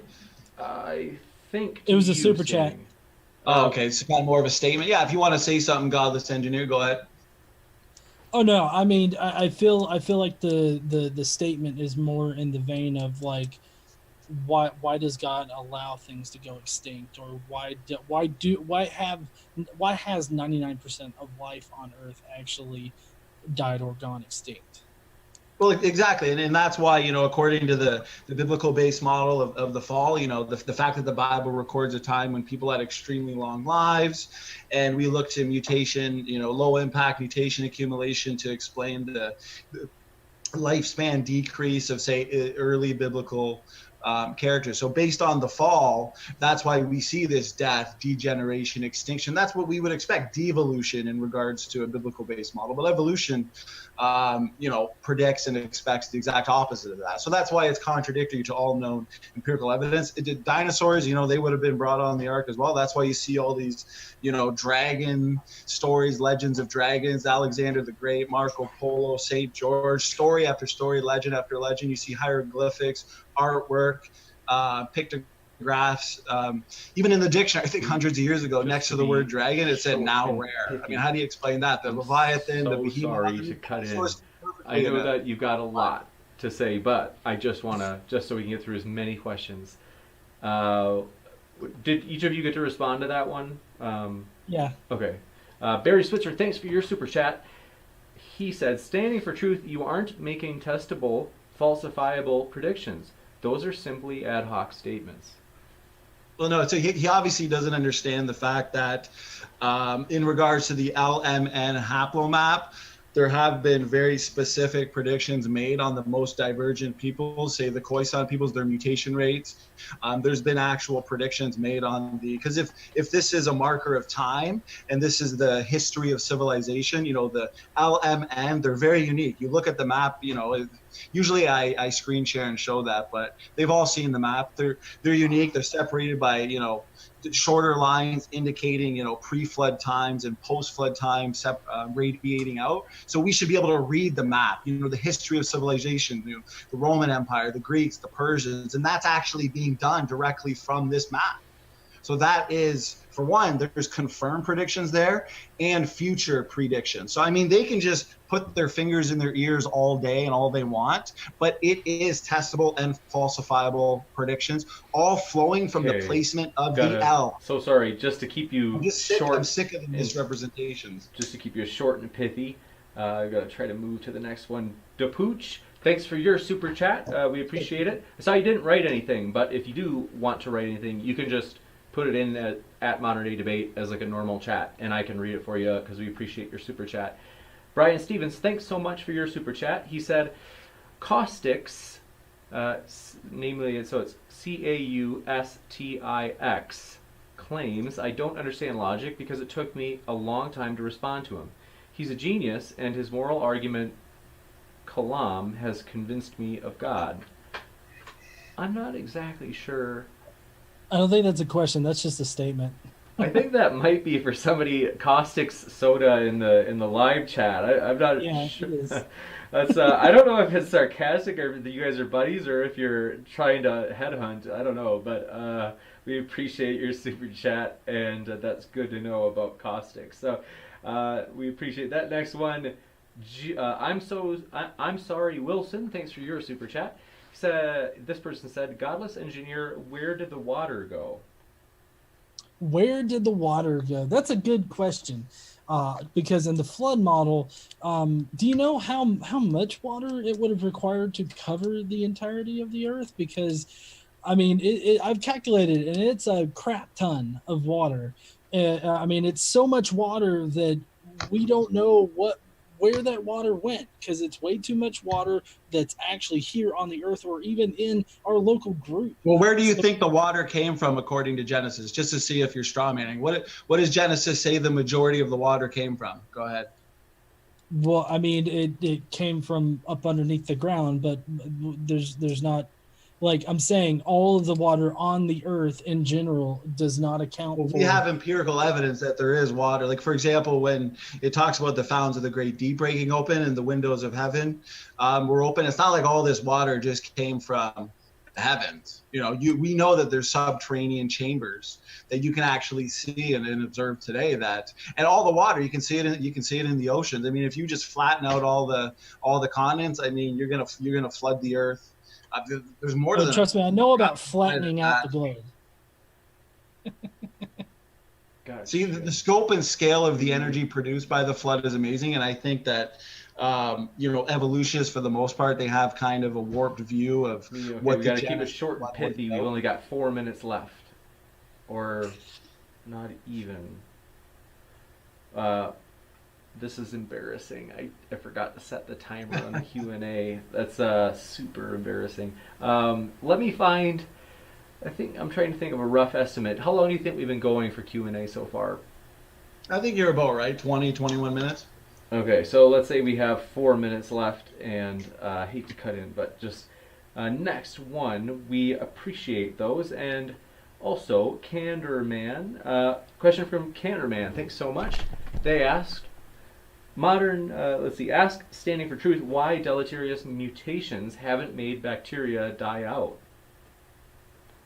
Well, that's a good question. I think it was last time that either himself or somebody else asked that. I can't remember. But what's interesting about bacteria, you can just Google, reductive evolution in bacteria, and they are known to lose genes, lose information. I know Godless engineer is against losing information or what it means, but you can just read paper upon paper about reductive evolution in bacteria. And Lenski himself, he's actually observed and demonstrated reductive evolution, because the beneficial mutations, and there have been beneficial mutations observed in his experiment, but they've all been mostly due to reduction, loss of function, loss of promoter, loss of genes. And what they've done is they've gotten rid of genes short term, but it's long term degeneration. So Lenski, with his long term bacterial experiment, he's actually demonstrating genomic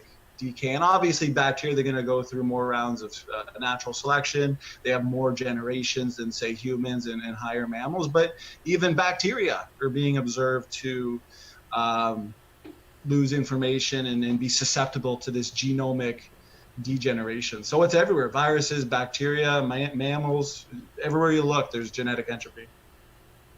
Gotcha. We had a super chat come in. Thanks so much. I'm sorry, Wilson, who said, I'm sorry, could Standing for Truth let Godless Engineer answer? I think that's for you, Standing for Truth. Does he want to answer what I just said or something? What they said, I'm sorry, could Standing for Truth let Godless Engineer answer? I think they thought that you weren't letting Godless Engineer answer. If you want to respond, you can. I think it was a fun debate. Gotcha.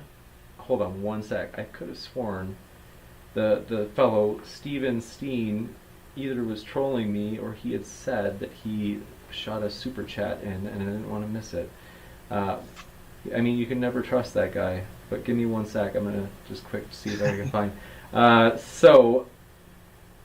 I could have... Next question, though, in the meantime, was Salem Coop. Thanks for your question. They asked, was there animal death before the fall? Can you give verses to back up your belief?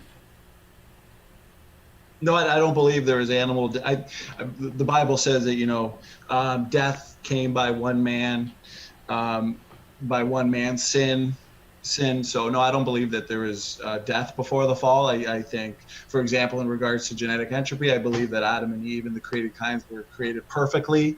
For one, with heterozygous gene sites, so that would explain the genetic diversity that Godless Engineer said that there wouldn't be enough of. But I don't believe that there is death before the fall. And I think the fact that it says by one man death entered into the world, I think that's clear indication that there wasn't any death before sin, before the fall. If I can ask real quick, Standing, what is your idea of a perfect man or perfect woman? Like, what do they look like in general? What did Adam and Eve look like in the original creation? Sure. Well, I would say that based on the fact that we inherit 100 new mutations per person per individual, you take that genetic entropy back to a point of least genetic entropy. I don't know exactly what they look like. I can't really draw you a picture, but that would be a genome of, for one, created diversity without any mutational load, genetic load. So, with blonde hair, blue eyes. I mean, is that? You think blonde hair, blue eyes would be the perfect? Well, I don't believe that they would have a belly button because they were the first created, and that's probably interesting because Adam and Eve's kids, they would know that Adam came directly from God, no belly button. They probably looked like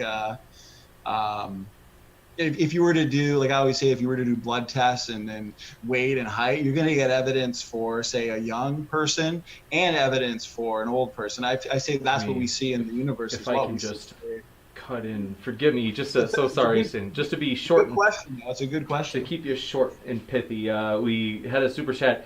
Steven Steen did give a super chat. I missed this one. I'm sorry about that, Steven. He said, James hands down won this debate with his smile. That's very sweet, Steven. You have no idea how much that means. Let's see.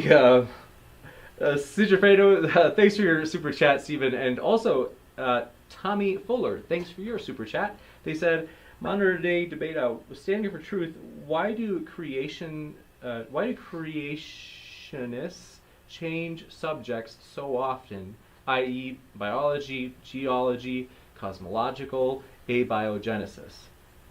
That's a good question. I think it's because trained creationists, we study and we research various subjects, while a lot of evolutionists you discuss, it seems like they want to stick to just one thing. And if you venture off to something else, they'll kind of say, well, I don't know much about that kind of thing. But they're the one promoting evolutionary theory, and yet they'll say things like, well, I don't understand genetics, all that much. Well, then why are you making all these videos, promoting evolutionism, debunking biblical creation? So I just think well-trained creationists, they're well-versed in a multitude of subjects. I think it's a good thing. I think it's an asset. And then a quick follow-up question from Tommy Fuller, and thanks again for that super chat, Tommy, who asks, Standing for Truth, what is created kind? And kind they put in all caps. I think they're asking, what is a created kind? Or what? Let me make sure. If an animal can bring forth, it's the same kind. For example, a wolf and a domestic dog, or a wolf and a coyote, they can interbreed. They're probably of the same kind. A wolf and a domestic dog, they can't interbreed with a banana plant or a pine tree. So they'd be different kinds. So if you can bring forth, that's a bit disingenuous, don't you think? No, I think I just gave you How do you explain marine species? Ring species, I mean, if you look at ring species like squirrels and rabbits, I mean, any 5-year-old can tell you they're the same kind of animal. And the thing is, if you're losing the ability to interbreed, you're losing information. There's obviously but no, I mean, that totally, like, you're being hypocritical here, because on one hand you're like, oh, it's the ability of it to bring forth its own kind, but with ring species, they actually diverge so much genetically that they can't interbreed anymore. So like they wouldn't, like one particular species wouldn't be able to breed with another particular species and bring forth an organism. They would be genetically incompatible. Well, you can look at genetics to identify what's actually, you know, related and what's not. For example, orphan genes, you know, taxonomically restricted genes, you know, that can be used to identify what's created, what's not. You can look at unique DNA differences, mitochondrial DNA differences across families, across genus. So there's multiple ways of, you know, breeding tasks. So if they could originally bring forth, yeah, they're of the same kind. So that's why we got to do various. I know you guys have done a ton of reading, and so that's why I hate stopping you. Forgive me for that. Let's see. That's a long 4 minutes, James. That does bring us to the end of the Q&A, and I'm really sorry about that. This is we're thinking about doing something different, namely because thanks. Gosh, sorry about this. Okay, really quick, I want to read this off really quick, and then we have to close the Q&A intake. I'm sorry about that. Thanks for your super chat. I'm sorry, Wilson, who said GE and SFT are human animals. So, guys, remember that. Thanks for that super chat. We appreciate that. And then that's a good statement to end it on, I guess. Yes, you guys are both beautiful animals. And we had thanks, Taliesin Overlander, for your super chat, who said, I just want to say, want James to say, woo la la you. So, thank you for that. We totally appreciate that. One thing that we can't have fun while we're debating.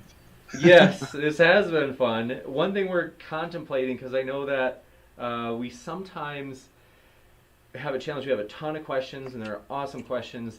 And then it's like, I kind of want feedback, because sometimes we get super chats and we read those first, and I'm kind of like, and sometimes we run out of time for the questions in addition to that come after we read the super chats. And that's something that some people have said, like, hey, especially for people who don't have super chat in their country, because if we sometimes read only super chats because we have a limited time, that's like, I'm like, oh yeah, that's not very fair for them. So let us know. We're going to try to think about how to handle that, because we only got through like a few questions at best from the question list after the Q&A, and so we're working on that. Maybe we would intersperse the super chats. I don't know. It's harder for us to go longer, but we'll try to figure out what we can do about that. But thanks for all of your questions and super chats. I want to say thanks so much to our debaters, though, the speakers. We've totally appreciated their time and their energy. This is a superb debate. I not only did everybody in the chat enjoy it, a lot of positive feedback. I really this is thrilling. So we really appreciate that. And if anybody wants to host an after show, let me know. We can put it in the description, and then we can even announce it if you want. And so thanks so much. With that, I want to say again, one last thank you to our debaters. Thank you for being here, guys.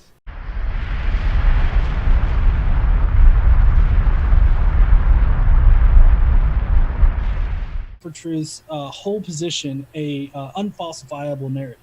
His ideas are falsifiable. For Truth's whole position a unfalsifiable narrative.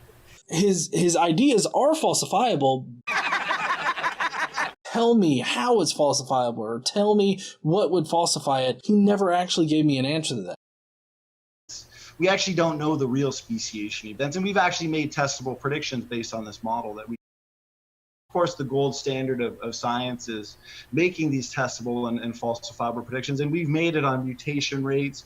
We've made it on, you know, DNA function. So many testable and falsifiable predictions that we've made. For example, the tree that I always show that Dr. Nathaniel Jensen has derived based on mitochondrial DNA that points right back to Noah's 3 daughters-in-law makes testable predictions on the stamp of civilizations. For one, the mountains that I'm talking about that are formed from the uplifting and the collisions of the plates as a result of this, we've made a prediction. So we predicted that the cold ocean crust, if our model is true, it should still be cold. Rock layers have ripple marks, meaning there was a global flood in the past, and the flood sorted animals by ecosystems. Like I said, sea creatures first, then land creatures, as you would expect in a flood. That's exactly what we see. And I've got a testable, falsifiable prediction that has been confirmed. Seismic data, actually, and you can look this up to yourself. I can provide the paper from NASA. It's actually revealed enormous slabs of cool rock that are under North America. So down in the core itself, what I'm saying, which should be warm, it's actually confirmation of flood geology. The statements that I just told you about the global flood being falsifiable in regards to the catastrophic plate tectonics model, if you want me to go into it again, we've seen rapid magnetic reversals, also confirmation of the floods. His evidence, at least his primary evidence, was "for the Bible tells me so." I've already shown you that my explanations are not based on God did it. Beginning of the debate, he talks about how it's evolutionism, trying to make it out to be something that it's not.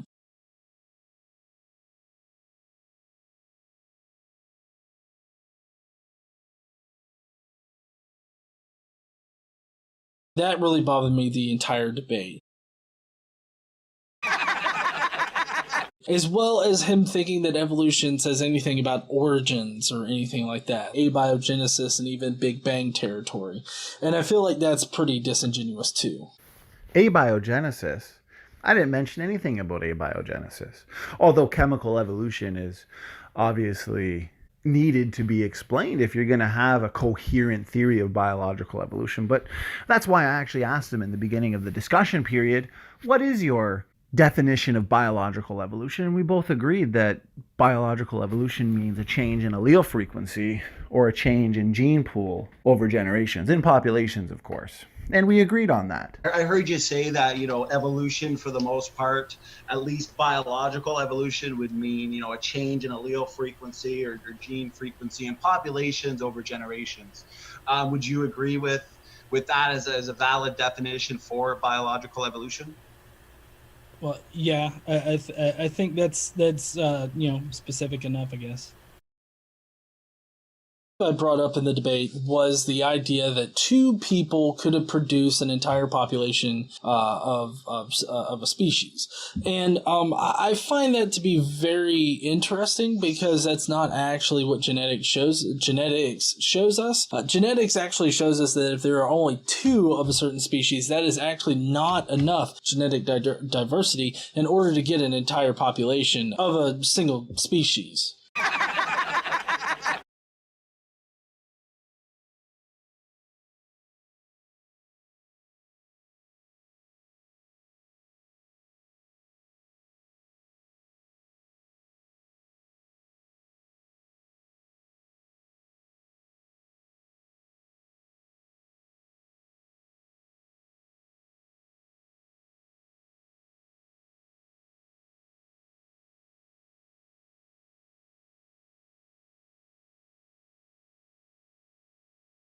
He claims that genetic similarities in human DNA actually points to Adam and Eve, and this is actually not true at all. When we look at mitochondrial Eve, the data says that mitochondrial Eve is very literally the mother of us all, and Godless Engineer here seems to misunderstand what I'm saying in regards to the argument, because 99% of my opening statement, as usual in my debates, was not addressed. And the small number of mutations that separate modern people from this sequence of mitochondrial Eve clearly and evidently indicates and suggests that mitochondrial Eve lived in the recent past, and there just has not been enough time. That's why the evolutionary rebuttals to this, where they say, mitochondrial Eve lived hundreds of thousands of years ago, the creationists, they're misusing the data. No, Godless Engineer, there has not been enough time for very many new mutations to have accumulated on this chromosome.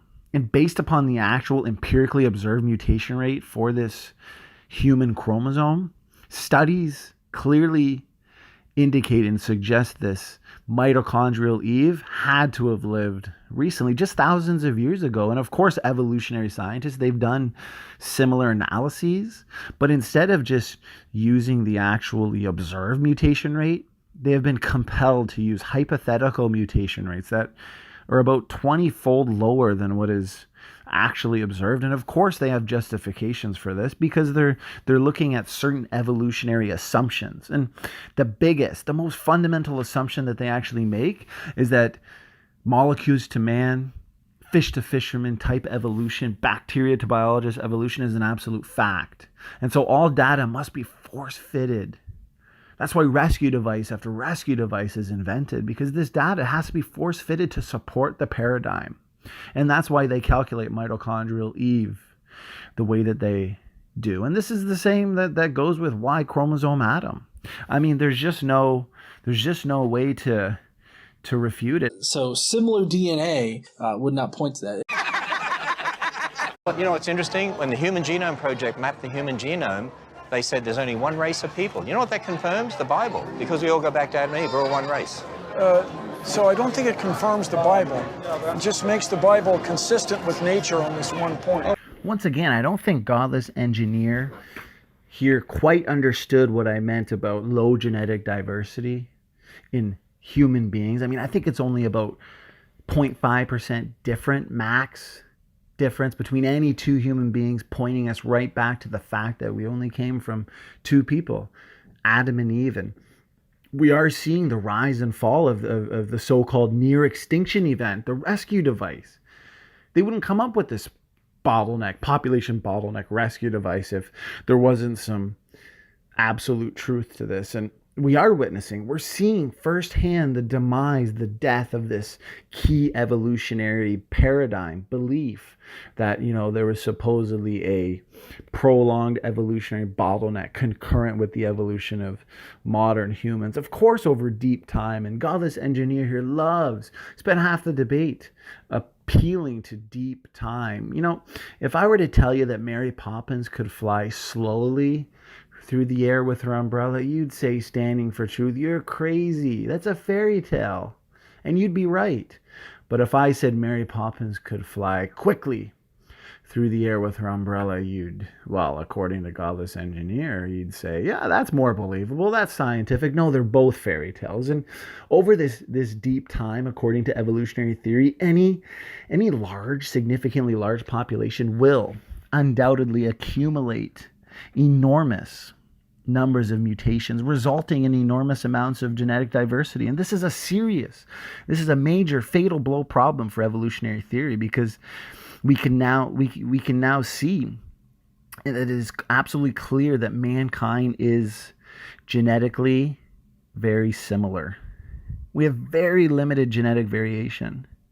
And this is obviously expected given the biblical model, as I've shown in my opening presentation, because we all come from just two people. So limited diversity obviously is easy to explain, but from this evolutionary perspective that Godless Engineer wants us to believe in so badly, this limited human genetic diversity, according to them, it requires it's a rescue device, this near extinction event that supposedly came before modern man's abrupt emergence and appearance and this supposed conquest of the planet. But at the end of the day, this explanation of a population bottleneck, this near extinction event, all it is a rescue device, and it's pseudoscience because it's so easily debunked. Because if you actually look at this near extinction event, this genetically compromised population that actually explodes into different parts of the planet and apparently,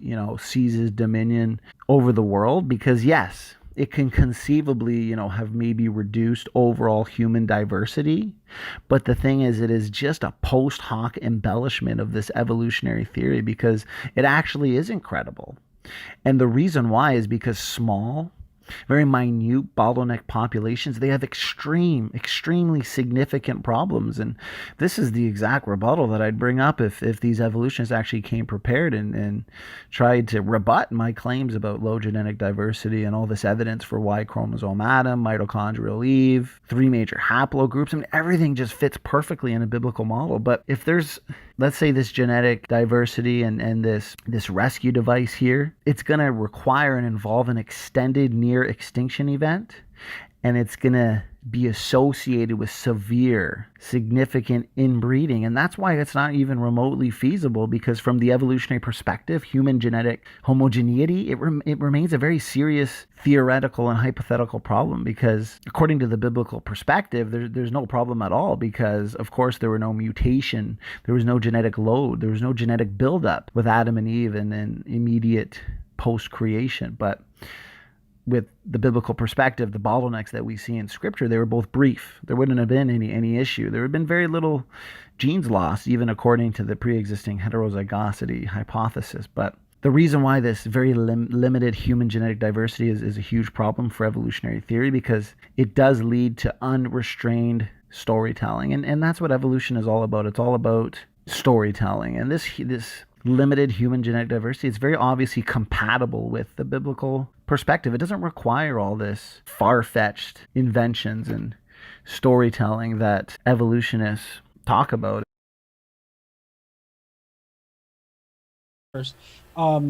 So we know this because of fossil evidence that we found. We've found fossils in the past that connect dogs to a proto-dog-like animal, and you can trace all of those all the way back.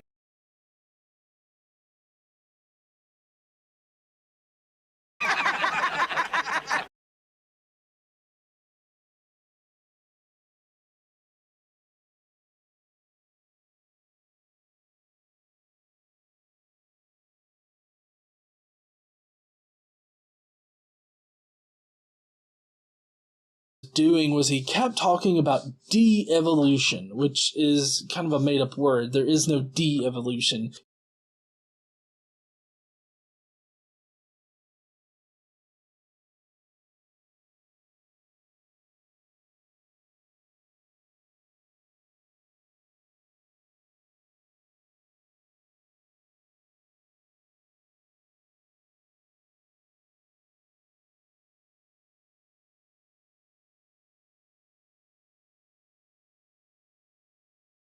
I don't know what his concept of de-evolution is. I don't know how, like, Adam and Eve were such superior versions of humanity that now we're a diluted mess or something, or we're de-evolving from that higher state. Not going to try to figure out what the fuck he was talking about.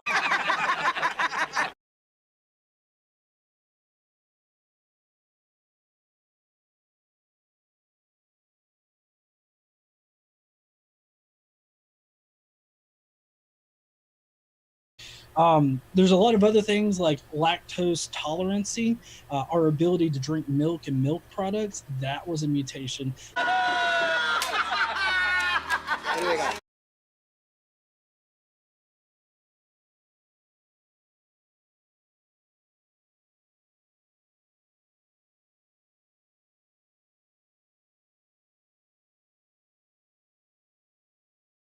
He also claimed that evolution is self-limiting, and I really don't see the self-limiting nature of evolution, because evolution is just a change in a population over time that eventually ends up with different species depending on how those changes affect the organisms in that population. So I don't see how this is self-limiting. I only see it limiting when, bad mutations crop up, and those are not as prevalent as he would like to make them out to be. Now, genomic degradation, genetic entropy, there is plenty of empirical data for that. Of course, this is going off of like really bad science, pseudoscience, to which the actual proponent of the genetic entropy and all of that, he doesn't actually find any data in real world observations to support his genetic entropy. Dr. John Sanford did not admit that there's no evidence for genetic entropy. Genetic entropy in real time: Alzheimer's disease, dementia, autism, asthma, autoimmune, cancers, immunological diseases. There is a pandemic. A lot of it could also be epigenetic mutation. This all means that we are seeing entropic degeneration on all levels. And you can even increase selection intensity, but the problem won't stop. Can't be stopped. We are a dying people in a dying world.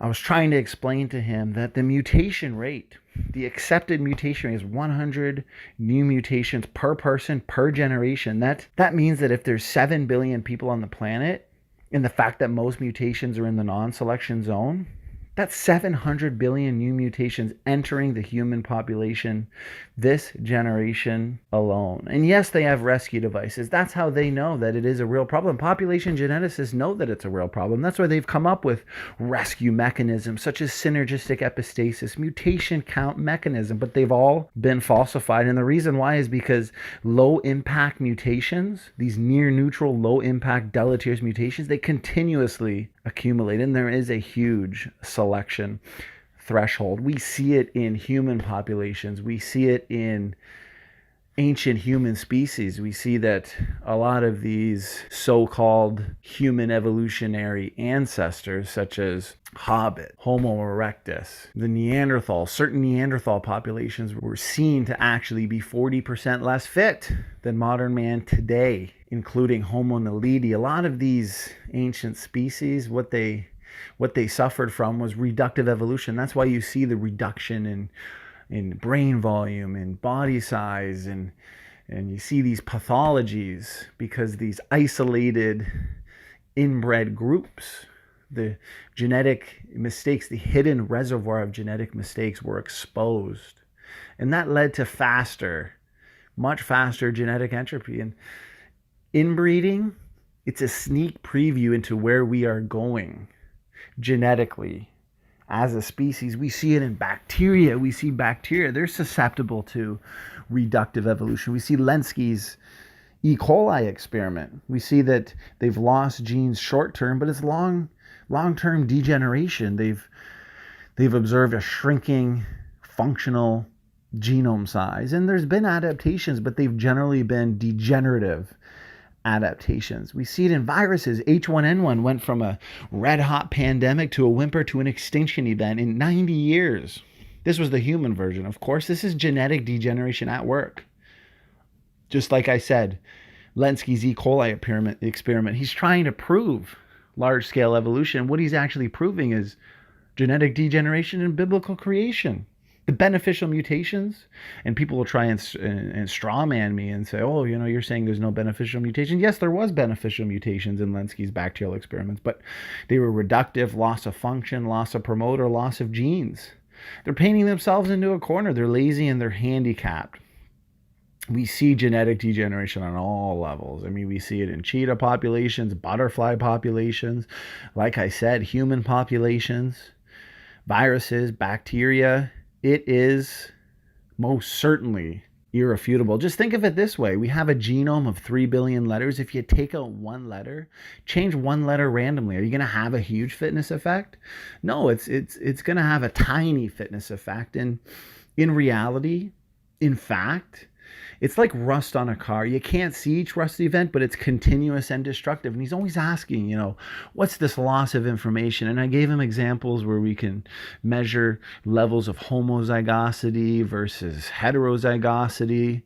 We can look at certain mutations like deletions, for example. We can look at genes that are broken. I mean, if something's broken, that indicates a loss of something. I mean, that's why it's an evolutionary tactic to avoid the clear evidence of genetic degeneration and say things like, and ask questions like, well, what do you mean exactly by loss of information? Take a book the size of an encyclopedia and start introducing typographical errors. I mean, is one single spelling mistake can have a huge effect? No, of course not. But the buildup of these mistakes over time, that's where the information loss comes from. So to deny that is just to deny reality. And I do like how he said that fossils are circumstantial evidence. Fossils don't prove evolution. Fossils don't mean anything as far as evolution is concerned. We don't need them. Forget fossils. They just aren't important. Also, he has a really bad idea of what radioactive decay is. Age isn't really measured, Godless Engineer. Rather, certain processes and amounts of materials, those are what are measured, and then inferences made.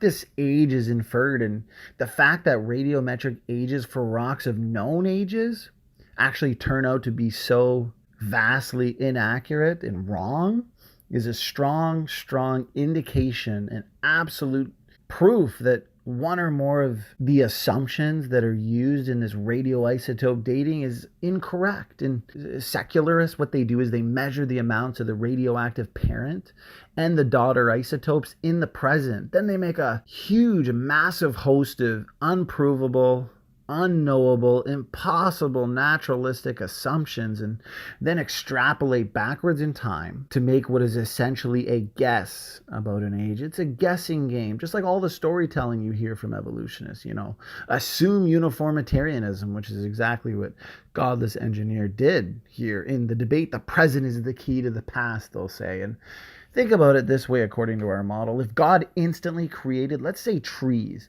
and then we analyze this, the leaves would have chlorophyll as leaves do today, but it didn't come by normal processes. I think that's obvious and evident. So when God made the first rocks, they had atoms in them.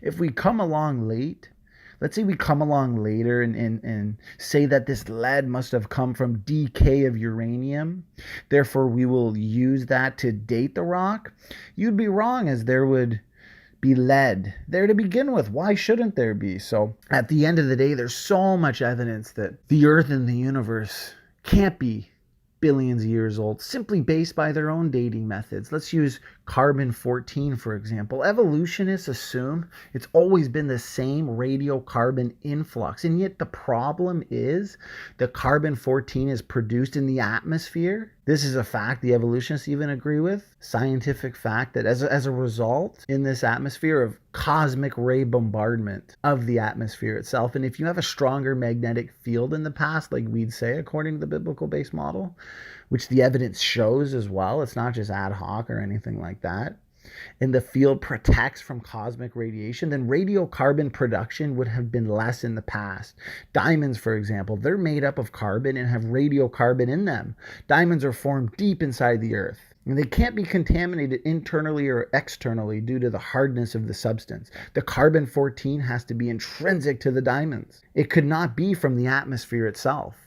And I could go on and on and on. I mean, the evidence, genetics, geology, astronomy, it all points to a biblical-based model. Even when we were talking about genetics and junk DNA, and I was trying to get him to test hypotheses with me, because according to the pre-existing heterozygosity model, we have predicted that the vast majority of DNA differences are functional compared to evolutionists, which will say that the vast majority of the genome is junk. They'll say 10 to 20% max is functional. And this overturning of the junk DNA era, contrary to what Godless Engineer was saying, has destroyed their very best evidence. For example, human to chimpanzee genetic identity that they used to say was 98 to 99% similar, the actual identity is now known to be 88%, probably even less. That's over 400 million DNA differences that actually exist between the two species. When they sequence these genomes, it's a lot of it's based on cherry-picked data.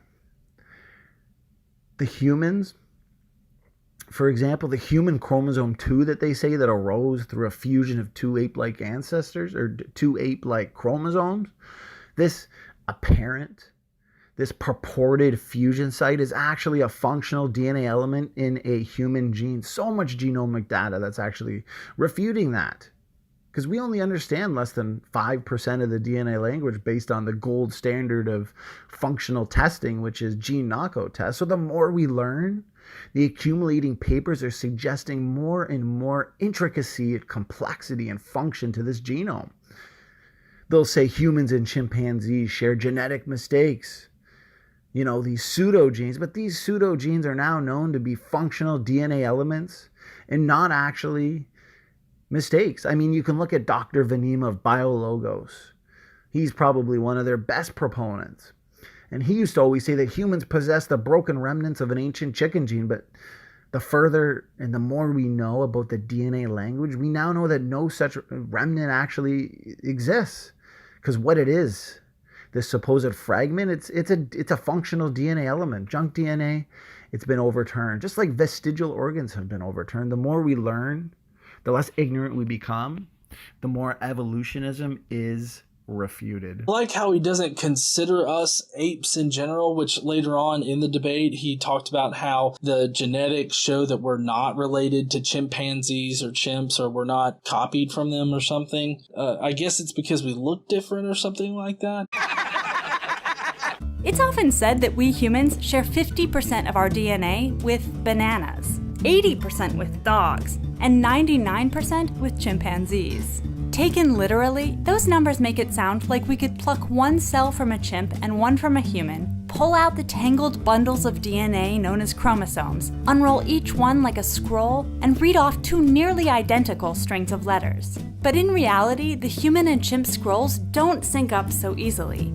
Other large mutations revised huge sections of text, duplicating a chunk of human DNA here, erasing a chunk of chimp DNA there, while throughout the scrolls, tiny mutations swapped one letter for another.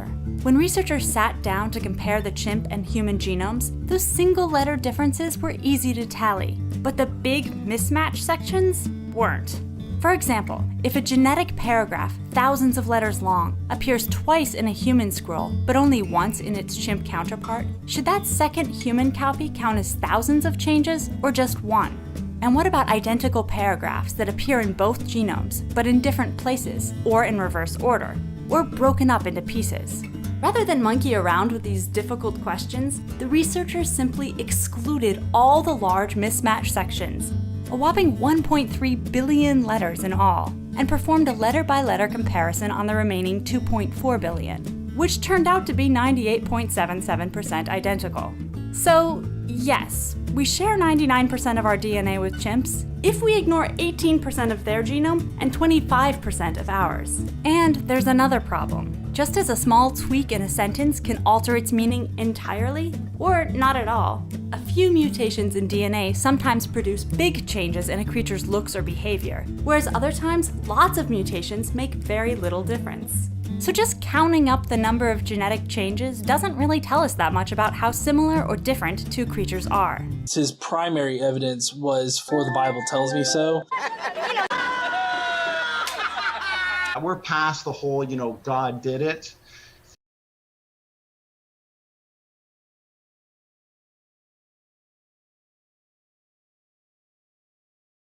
I mean, do you believe that there would be any types of limits to that? Like whether it's genomic, physical limits? Like, do you believe, let's say, do you believe you can get a dog, say, ever as big as, say, an elephant or a whale? We know there's animals that exist that are as big as, say, elephants and whales, or even a dog as small as, say, a flea. We know there's insects that exist that are as small as a flea, like a flea. So do you believe there's any type of limits to the change?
What's up, heathens? How y'all doing?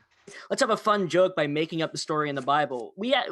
I think it's safe to say that we actually believe that the people who wrote this stuff actually believed this. But the whole point is that we don't have a whole lot of evidence to say it was actually true. You can believe something and have it not be true. Yeah, you can pretty much deem whether or not it's true based on the fact that these people decided it was okay to be stoned to death and torn apart for what they believed. So obviously it wasn't just some story. That alone is pretty good evidence that it was true. I think one of the biggest things that I saw was just that when he was saying that the logical conclusion is that there is a resurrection because of these facts, but those facts, that's not the logical conclusion because we've never seen anyone get resurrected or anyone raised from. You don't need to see anybody get resurrected from the dead when all of a sudden all of the disciples who went from not really believing and tentative all went to become martyrs, and 11 of the 12 died horrible deaths from stoning to being torn apart. Why would logical, rational people who had nothing to lose do this and choose this? That's what's illogical. Okay, so you can't just say, oh, the scholars agree, therefore it's true. Exactly. That's what we're trying to teach you guys every single day with evolution.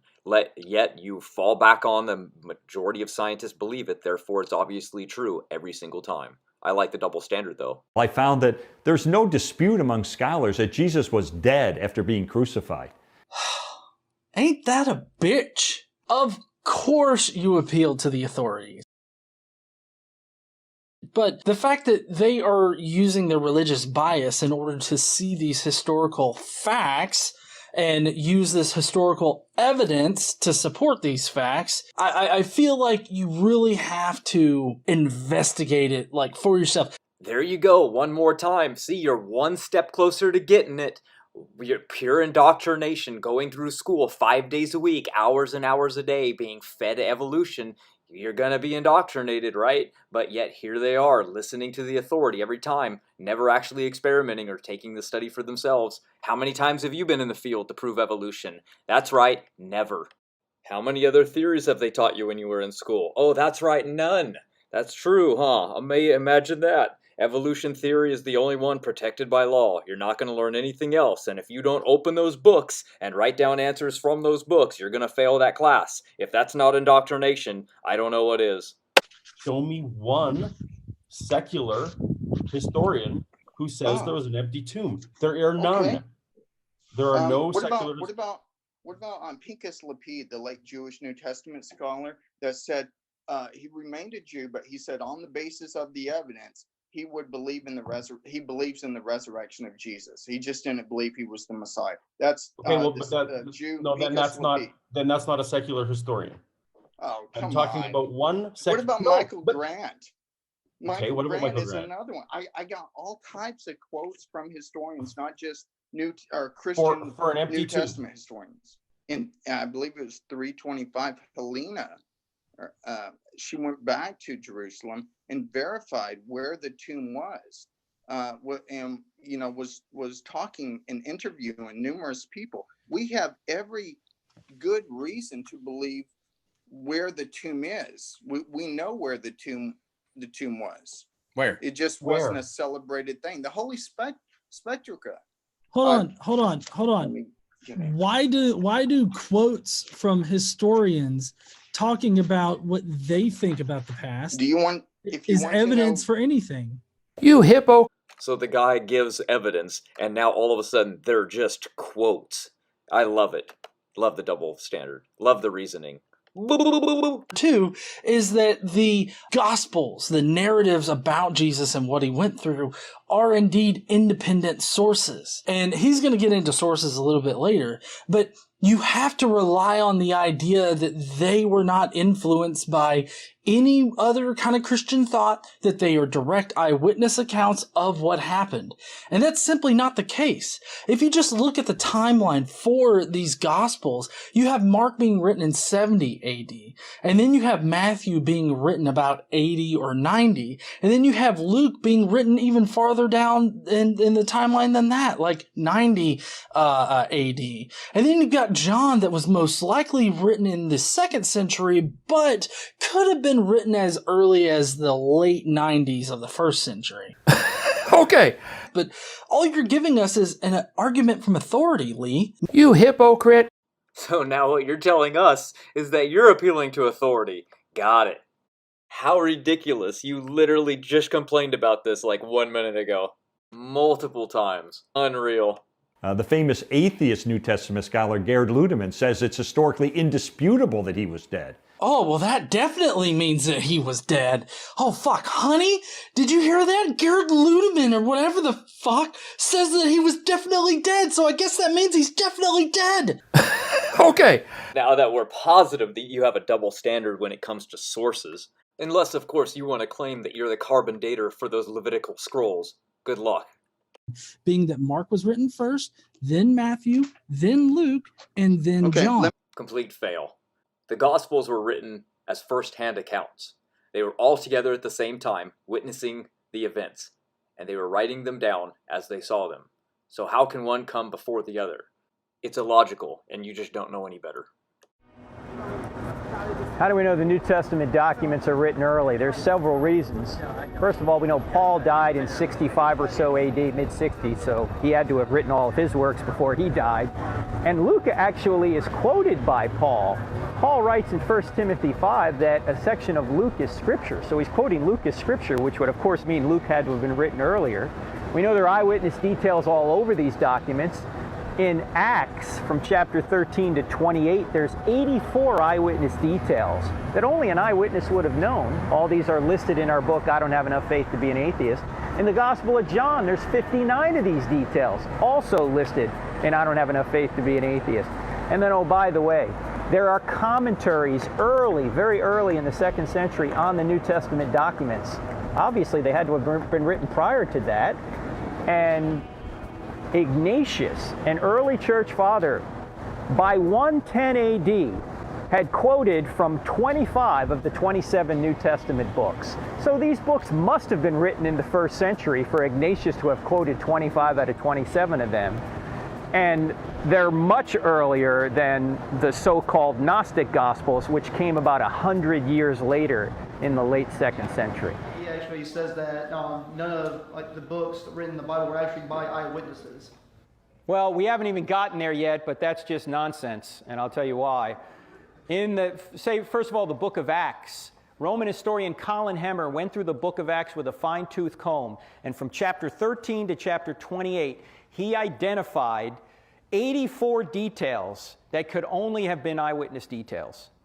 In fact, Craig Blomberg of Denver Seminary went through the entire Gospel of John and found 59 details that were either eyewitness details, historically probable, or historically certain.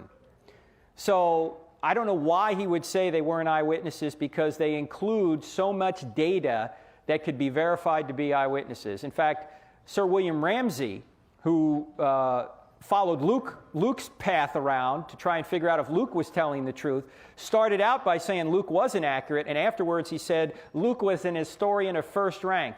In fact, he said he named, I can't remember how he put it, something like 54 islands, 32 countries, or 54 something, 32 countries and non-islands without making a mistake. I can't remember all the particulars here. I mean, Luke, in fact, if you read the book of Acts, you see that Luke goes from describing they did this and they did that to we did this and we did that in Acts chapter 16. Now, Luke wasn't an eyewitness of Jesus, but he was an eyewitness with Paul.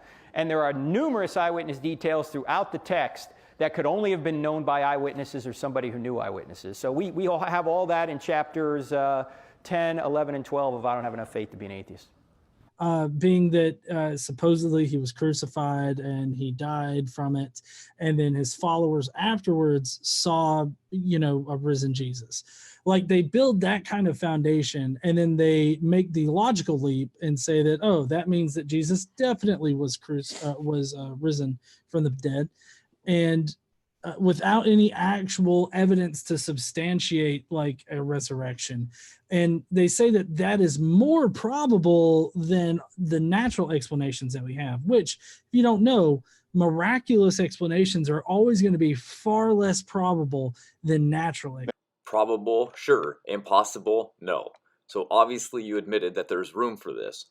So why would normal people who could have easily said at any point in time, no, I'm not a believer and I'm not a follower, and could have stood up and walked away from these horrible deaths, chose the latter? Where's the tomb at? So like this empty tomb, like this. Yeah, where is it? Where's the tomb? Well, they didn't venerate the tomb in the early church because the tomb was empty. The tomb wasn't the most important thing. But where is it? Wait, hang on. Wouldn't it have been there is Josh, a tradition. Josh, wait. Wouldn't it have been a holy spot though? You think? I think that hey, this was a place that Jesus was buried for a couple of days and rose from the dead. I want to make this into a specific holy place. I would think that would be something very noted in history. Absolutely not. Not whatsoever. The second commandment is idolatry. You think the Messiah is going to let his disciples venerate a place specifically to worship? Never. Right, so the evidence we have, so my contention always is the most normal thing that happened when someone was crucified. We know this. The most normal thing that happened was they were thrown in a mass grave. There's nothing that you've just presented that lends itself one way or the other more than a mass grave, and we know that was the normal thing that happened. Yeah, it certainly was the normal thing. So why would we imply the abnormal thing? You're not looking. You're looking at the general historical probability based on what normally occurred in under the Roman Empire. You're not looking at this specific. And so Paul said evidence. buried, the earliest evidence we have, 1 Corinthians 15, which I don't know where we get this 2 or 3 years. But anyway, 1 Corinthians 15, earliest part, doesn't say buried in a tomb. It says buried. So why would we, if Paul didn't feel like he needed to make an exception that it was the abnormal thing, why would we not say that it was the normal thing? Apologia here seems to think that it's about mass graves, since that is what happened to the average person. Was Jesus average? No. He had disciples, he had followers, and he was very popular as well for what he did, healing the sick and performing miracles. This is why they feared him so much, because of the numbers that he could amass for rebellion. Why was he treated differently after his death? It tells us for a few reasons. One was prophecy. Another was that he was purchased by Joseph. Another was that his followers might steal the body. So many reasons exist as to why he would have been treated very differently and not thrown into a mass grave. So who buried him then? Apologia is only referring to Paul from Acts. But this is only a small part of the story. One must look at Matthew, Mark, and Luke. Here, let me explain. Acts only mentions the Jews, as where Matthew says that it was Joseph of Arimathea who had the body. Let me explain in order about what happened. Remember this and how close it all ties in soon. Acts 13:29. And when they had fulfilled all that was written of him, they took him down from the tree and laid him in the sepulchre. So the mob are what took him down and put him in the sepulchre. In Matthew 27:60, it clears this up. He was placed in his own tomb, which had been carved out of a rock. Then he rolled a great stone across the sepulchre entrance and departed. So Joseph of Arimathea and Nicodemus performed the burial preparations that had normally been performed upon a Jew. This was also mentioned in John 19:41. Now, in the place where he was crucified, there was a garden, and in that garden, a new sepulchre. It had never been used before. So here you can see the Jews placed Jesus there for a very short time because the Jews had a preparation day for the Sabbath, and that night was at hand. In Luke 23:53, it tells us, and he took it down, and he wrapped it in linen cloth, and he laid him in the tomb cut into rock where no one had been laid before. In Mark 15:46, it says, Joseph bought a linen cloth, took him down, wrapped him in linen cloth, and laid him in a tomb which had been hewn out in the rock, and he rolled a stone across the entrance of the tomb. So here's your answer. As you can see, the mob took him down and placed him in a sepulchre, and then along came Arimatheus and Nicodemus, who begged for the body and purchased it and placed it in a custom-made stone sepulchre in a place where no man had been laid before. Guards were stationed there so that the body was not stolen, and a giant stone was placed at the front of the entrance after the burial preparations were finished. So as you can see, there's lots of details about his death and what happened to the body. We don't have to speculate, and we know that he wasn't thrown into a mass grave.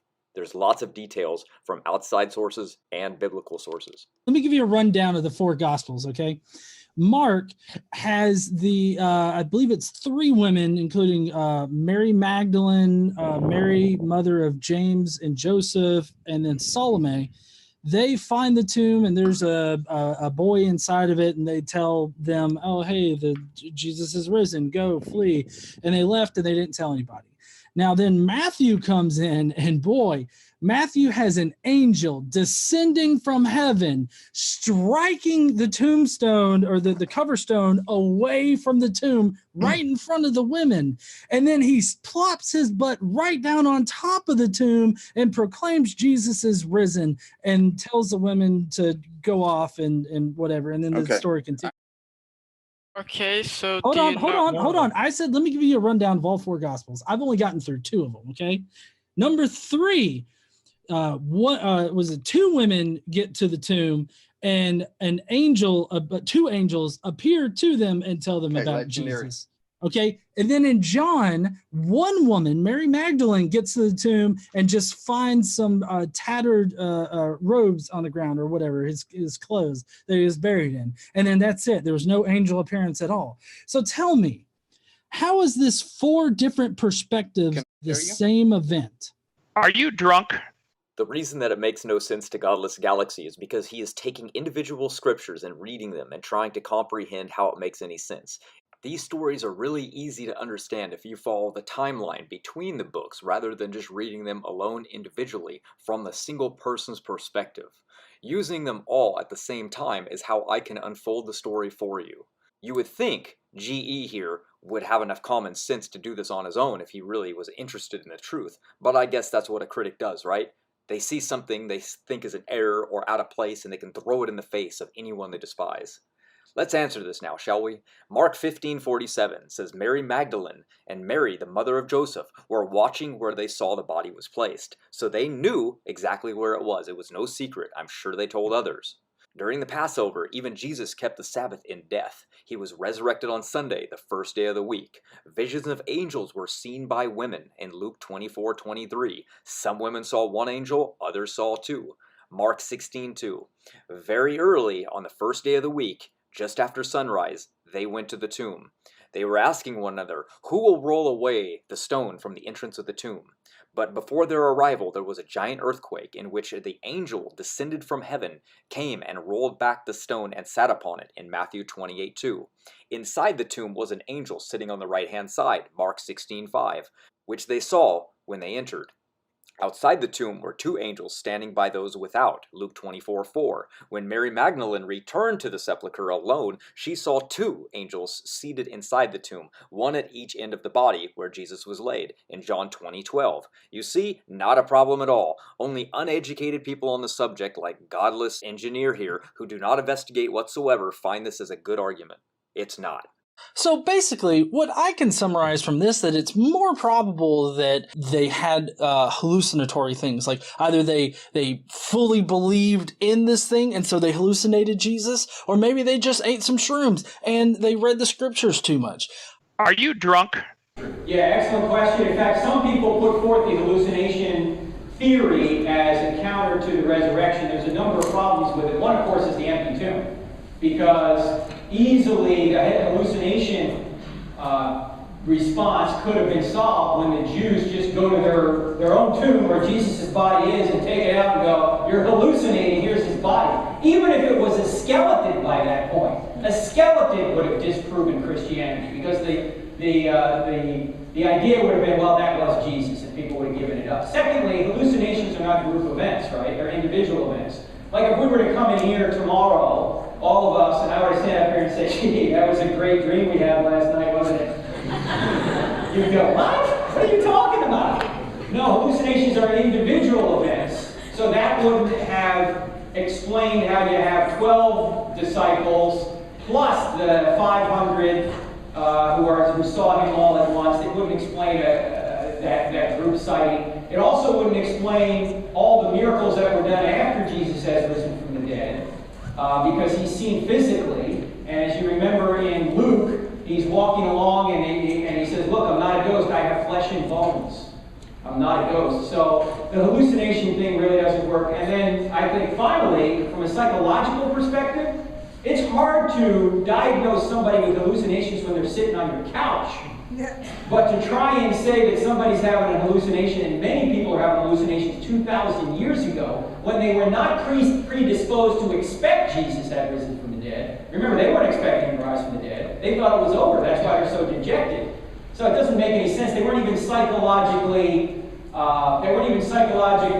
oriented toward hallucinations. So I don't think any of the evidence points toward hallucinations. Couldn't the appearances of Jesus after his crucifixion have been hallucinations? This has been suggested by a number of critics, but I think there are some insuperable problems with the hallucination hypothesis.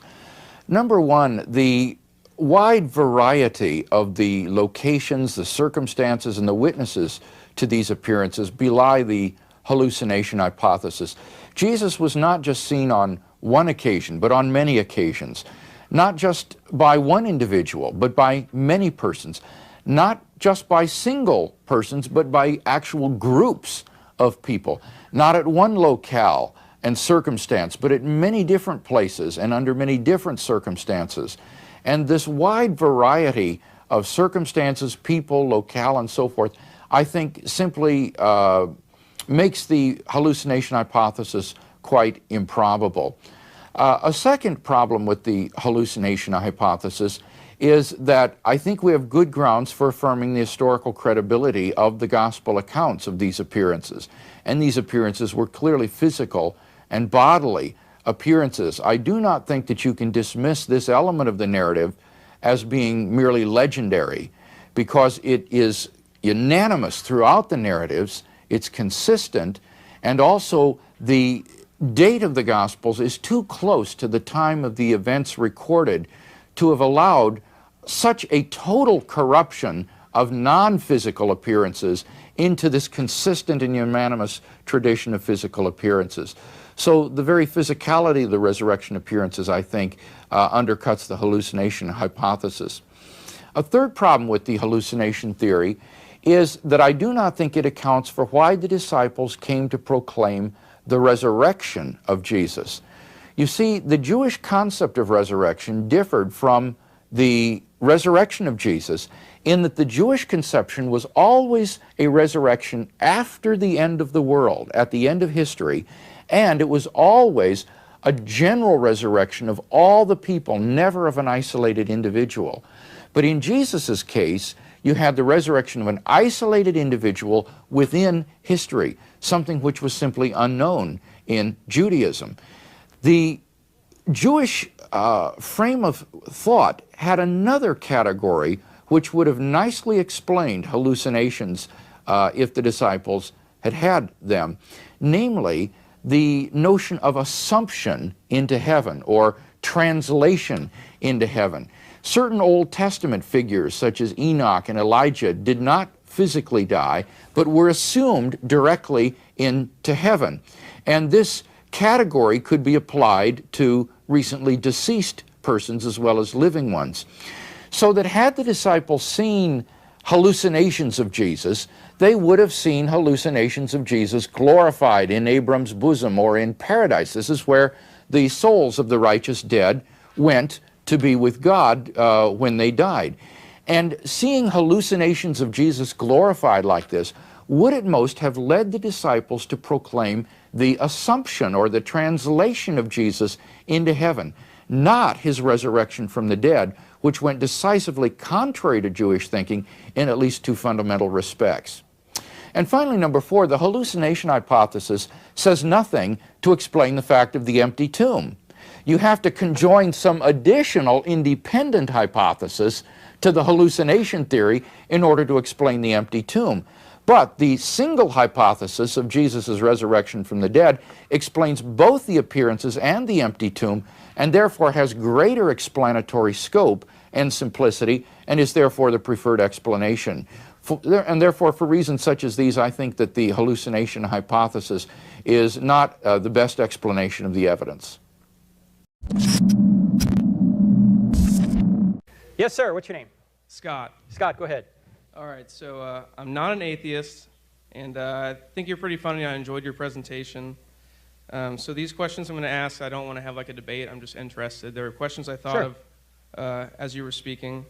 So I've made up lies to make myself look worse. It's to give others like peace of mind or to make them feel better. Maybe I'm playing like a game with somebody and I play worse, so I will make them have more fun to make the game more fun for everybody. Right, but that would be the exception rather than the rule, right? You wouldn't make up, you wouldn't make yourself look bad in a format like the New Testament where you're trying to tell the truth about what happened to Jesus, and you wouldn't, I wouldn't think anyway, you wouldn't go forward with suggesting that you were dim-witted and that you ran away while the women were the first witnesses, and it just seems to me it would be improbable for any group of people to do that. Well, that's actually my next part. Okay. So there's some people out there who are not homeless, but they pretend they're homeless, and then they lie about who they are, and they say, you know, I'm not good at life, this is me on the street, because they want to get money from people. That's right. Can you see how other people would lie to make themselves Yeah, but if you look at what the New Testament writers, what did they get out of doing this? In fact, my friend J. Warner Wallace, who's a cold case homicide detective, he and I do some seminars together. You've seen him on Dateline because he's been on Dateline 5 times solving murders that are decades old. He says when he finds a dead body, there's only 3 reasons why that body's dead. There's not, you don't walk in and find a dead body and go, oh, there's 1,000 reasons this guy's killed. No, there's only 3, or a combination thereof. Sex, money, or power, or some combination thereof, okay?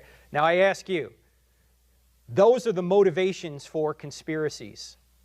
Sex, money, or power. Did the disciples get chicks by saying this happened? Did they get power by saying it happened? Did they get money by saying it happened? No. In fact, they were thrown out of their lofty position in Judaism, particularly Paul, who was in a very big position of power. He was persecuting the church, and he became persecuted because of it. So he didn't do it, and the apostles didn't appear to do it for any of those normal reasons you do to commit any kind of conspiracy or crime. I don't see that as being actual evidence of an empty tomb. The best that you have is Paul. Paul doesn't talk about an empty tomb. Paul does not talk about an empty tomb. Correct your idiocy. I don't see that as being actual evidence of an empty tomb. The best that you have is Paul. Paul doesn't talk about an empty tomb. Paul does not talk about an empty tomb. My biggest pet peeve is when somebody interrupt. Like, I hate that. And if the next person to do it, you're getting kicked the fuck out. Let him fit. You hypocrite. Wait a minute. Isn't that you? Wait, where were you when I was trying to talk? Even argues that our knowledge of molecular processes is not good enough to ever determine or rule out independent origins. So it's telling us that things of density of hair that they have to protecting them from all elements. They don't get sunburned. Hold on. Let me know what you think. Now lost their bees, and now they now have to pollinate by hand. Except that they are not. Oh, this thing can't do that thing. Then that's unfalsifiable and not science. No, Matt, well, hold on. Something is a mammal, but if you want to play by the taxonomic rules, that is very, very strong. They have twice as much density. Yeah, they do have very, very strong muscles. Information we're talking about, it would have to be some kind of a Then we have to get into pretty recently. Okay, never mind. These questions. And humans are just no, it's not. Have outdoor allergies. They never fail, and they have far better hearing. They have far better color vision. They do have those things all the time. This is genetic breakdown. This is degradation. Genomic Can you deterioration. explain? We're not powerful jaw. Look at their immunity. They're immune to they're all identical. Other species as well. But when these genes mutate, because if evolution was true, they wouldn't have function because they evolved. They are human beings so far long ago. You can get evolution at a certain stage. That's all. We believe in macroevolution. It just finishes when things. No, hang on. They're just saying even when they know it's wrong. Even they say they don't know, and there's too much noise at the end of these branches. 0% clear definition of what a species is. Now you can't blabber. Okay, so stop. His videos constantly say. I know Kent Hovind lies again. The longer they spend their time in the ocean, the less they need a shell. Turtle of the turtle. It's still a turtle. But how many species of turtle? Do you have any idea how many species? Not there, and to find results. Whoa. Like that. I think their understanding of macroevolution is a new morphological feature. It's a straw man distortion of by 99.9%. What are the odds that human beings have three we're not going to do this. Even argues that our knowledge of molecular processes is not good enough to ever determine or rule out independent origins. So it's telling us that things apply. How about each other? Will they interrupt each other when they talk? Let's see. And they are what he would say colloquial, the groupage, and they can be monophyletic or para. Oh wow! Look at that, respectful, amazing. Watch some more, shall we? All right, Aaron. Well, once again, no. I always have a good time. It's really the explanation is boring. Shannon would be really good to do it with something with that along those lines. Maybe 10 if you're old like me. Be awesome. And then of course, and guys, weekend after that, I'll be back in. So will you admit? Matt, listen very carefully. That would be pre-Cambrian. Okay, and I'm gonna send this to those David. Those are unknown, so that you can see this on the screen. And monkey drunk. I feel like this is gonna replace the Sphinx guy. Bat thing. Go ahead. I'm sorry. Aaron, can you answer that about the bat? Apply to the same clade. Yes. The colloquial word ape conforms to the taxonomic superfamily Hominoidea, which means ape. And we're Hominoidea.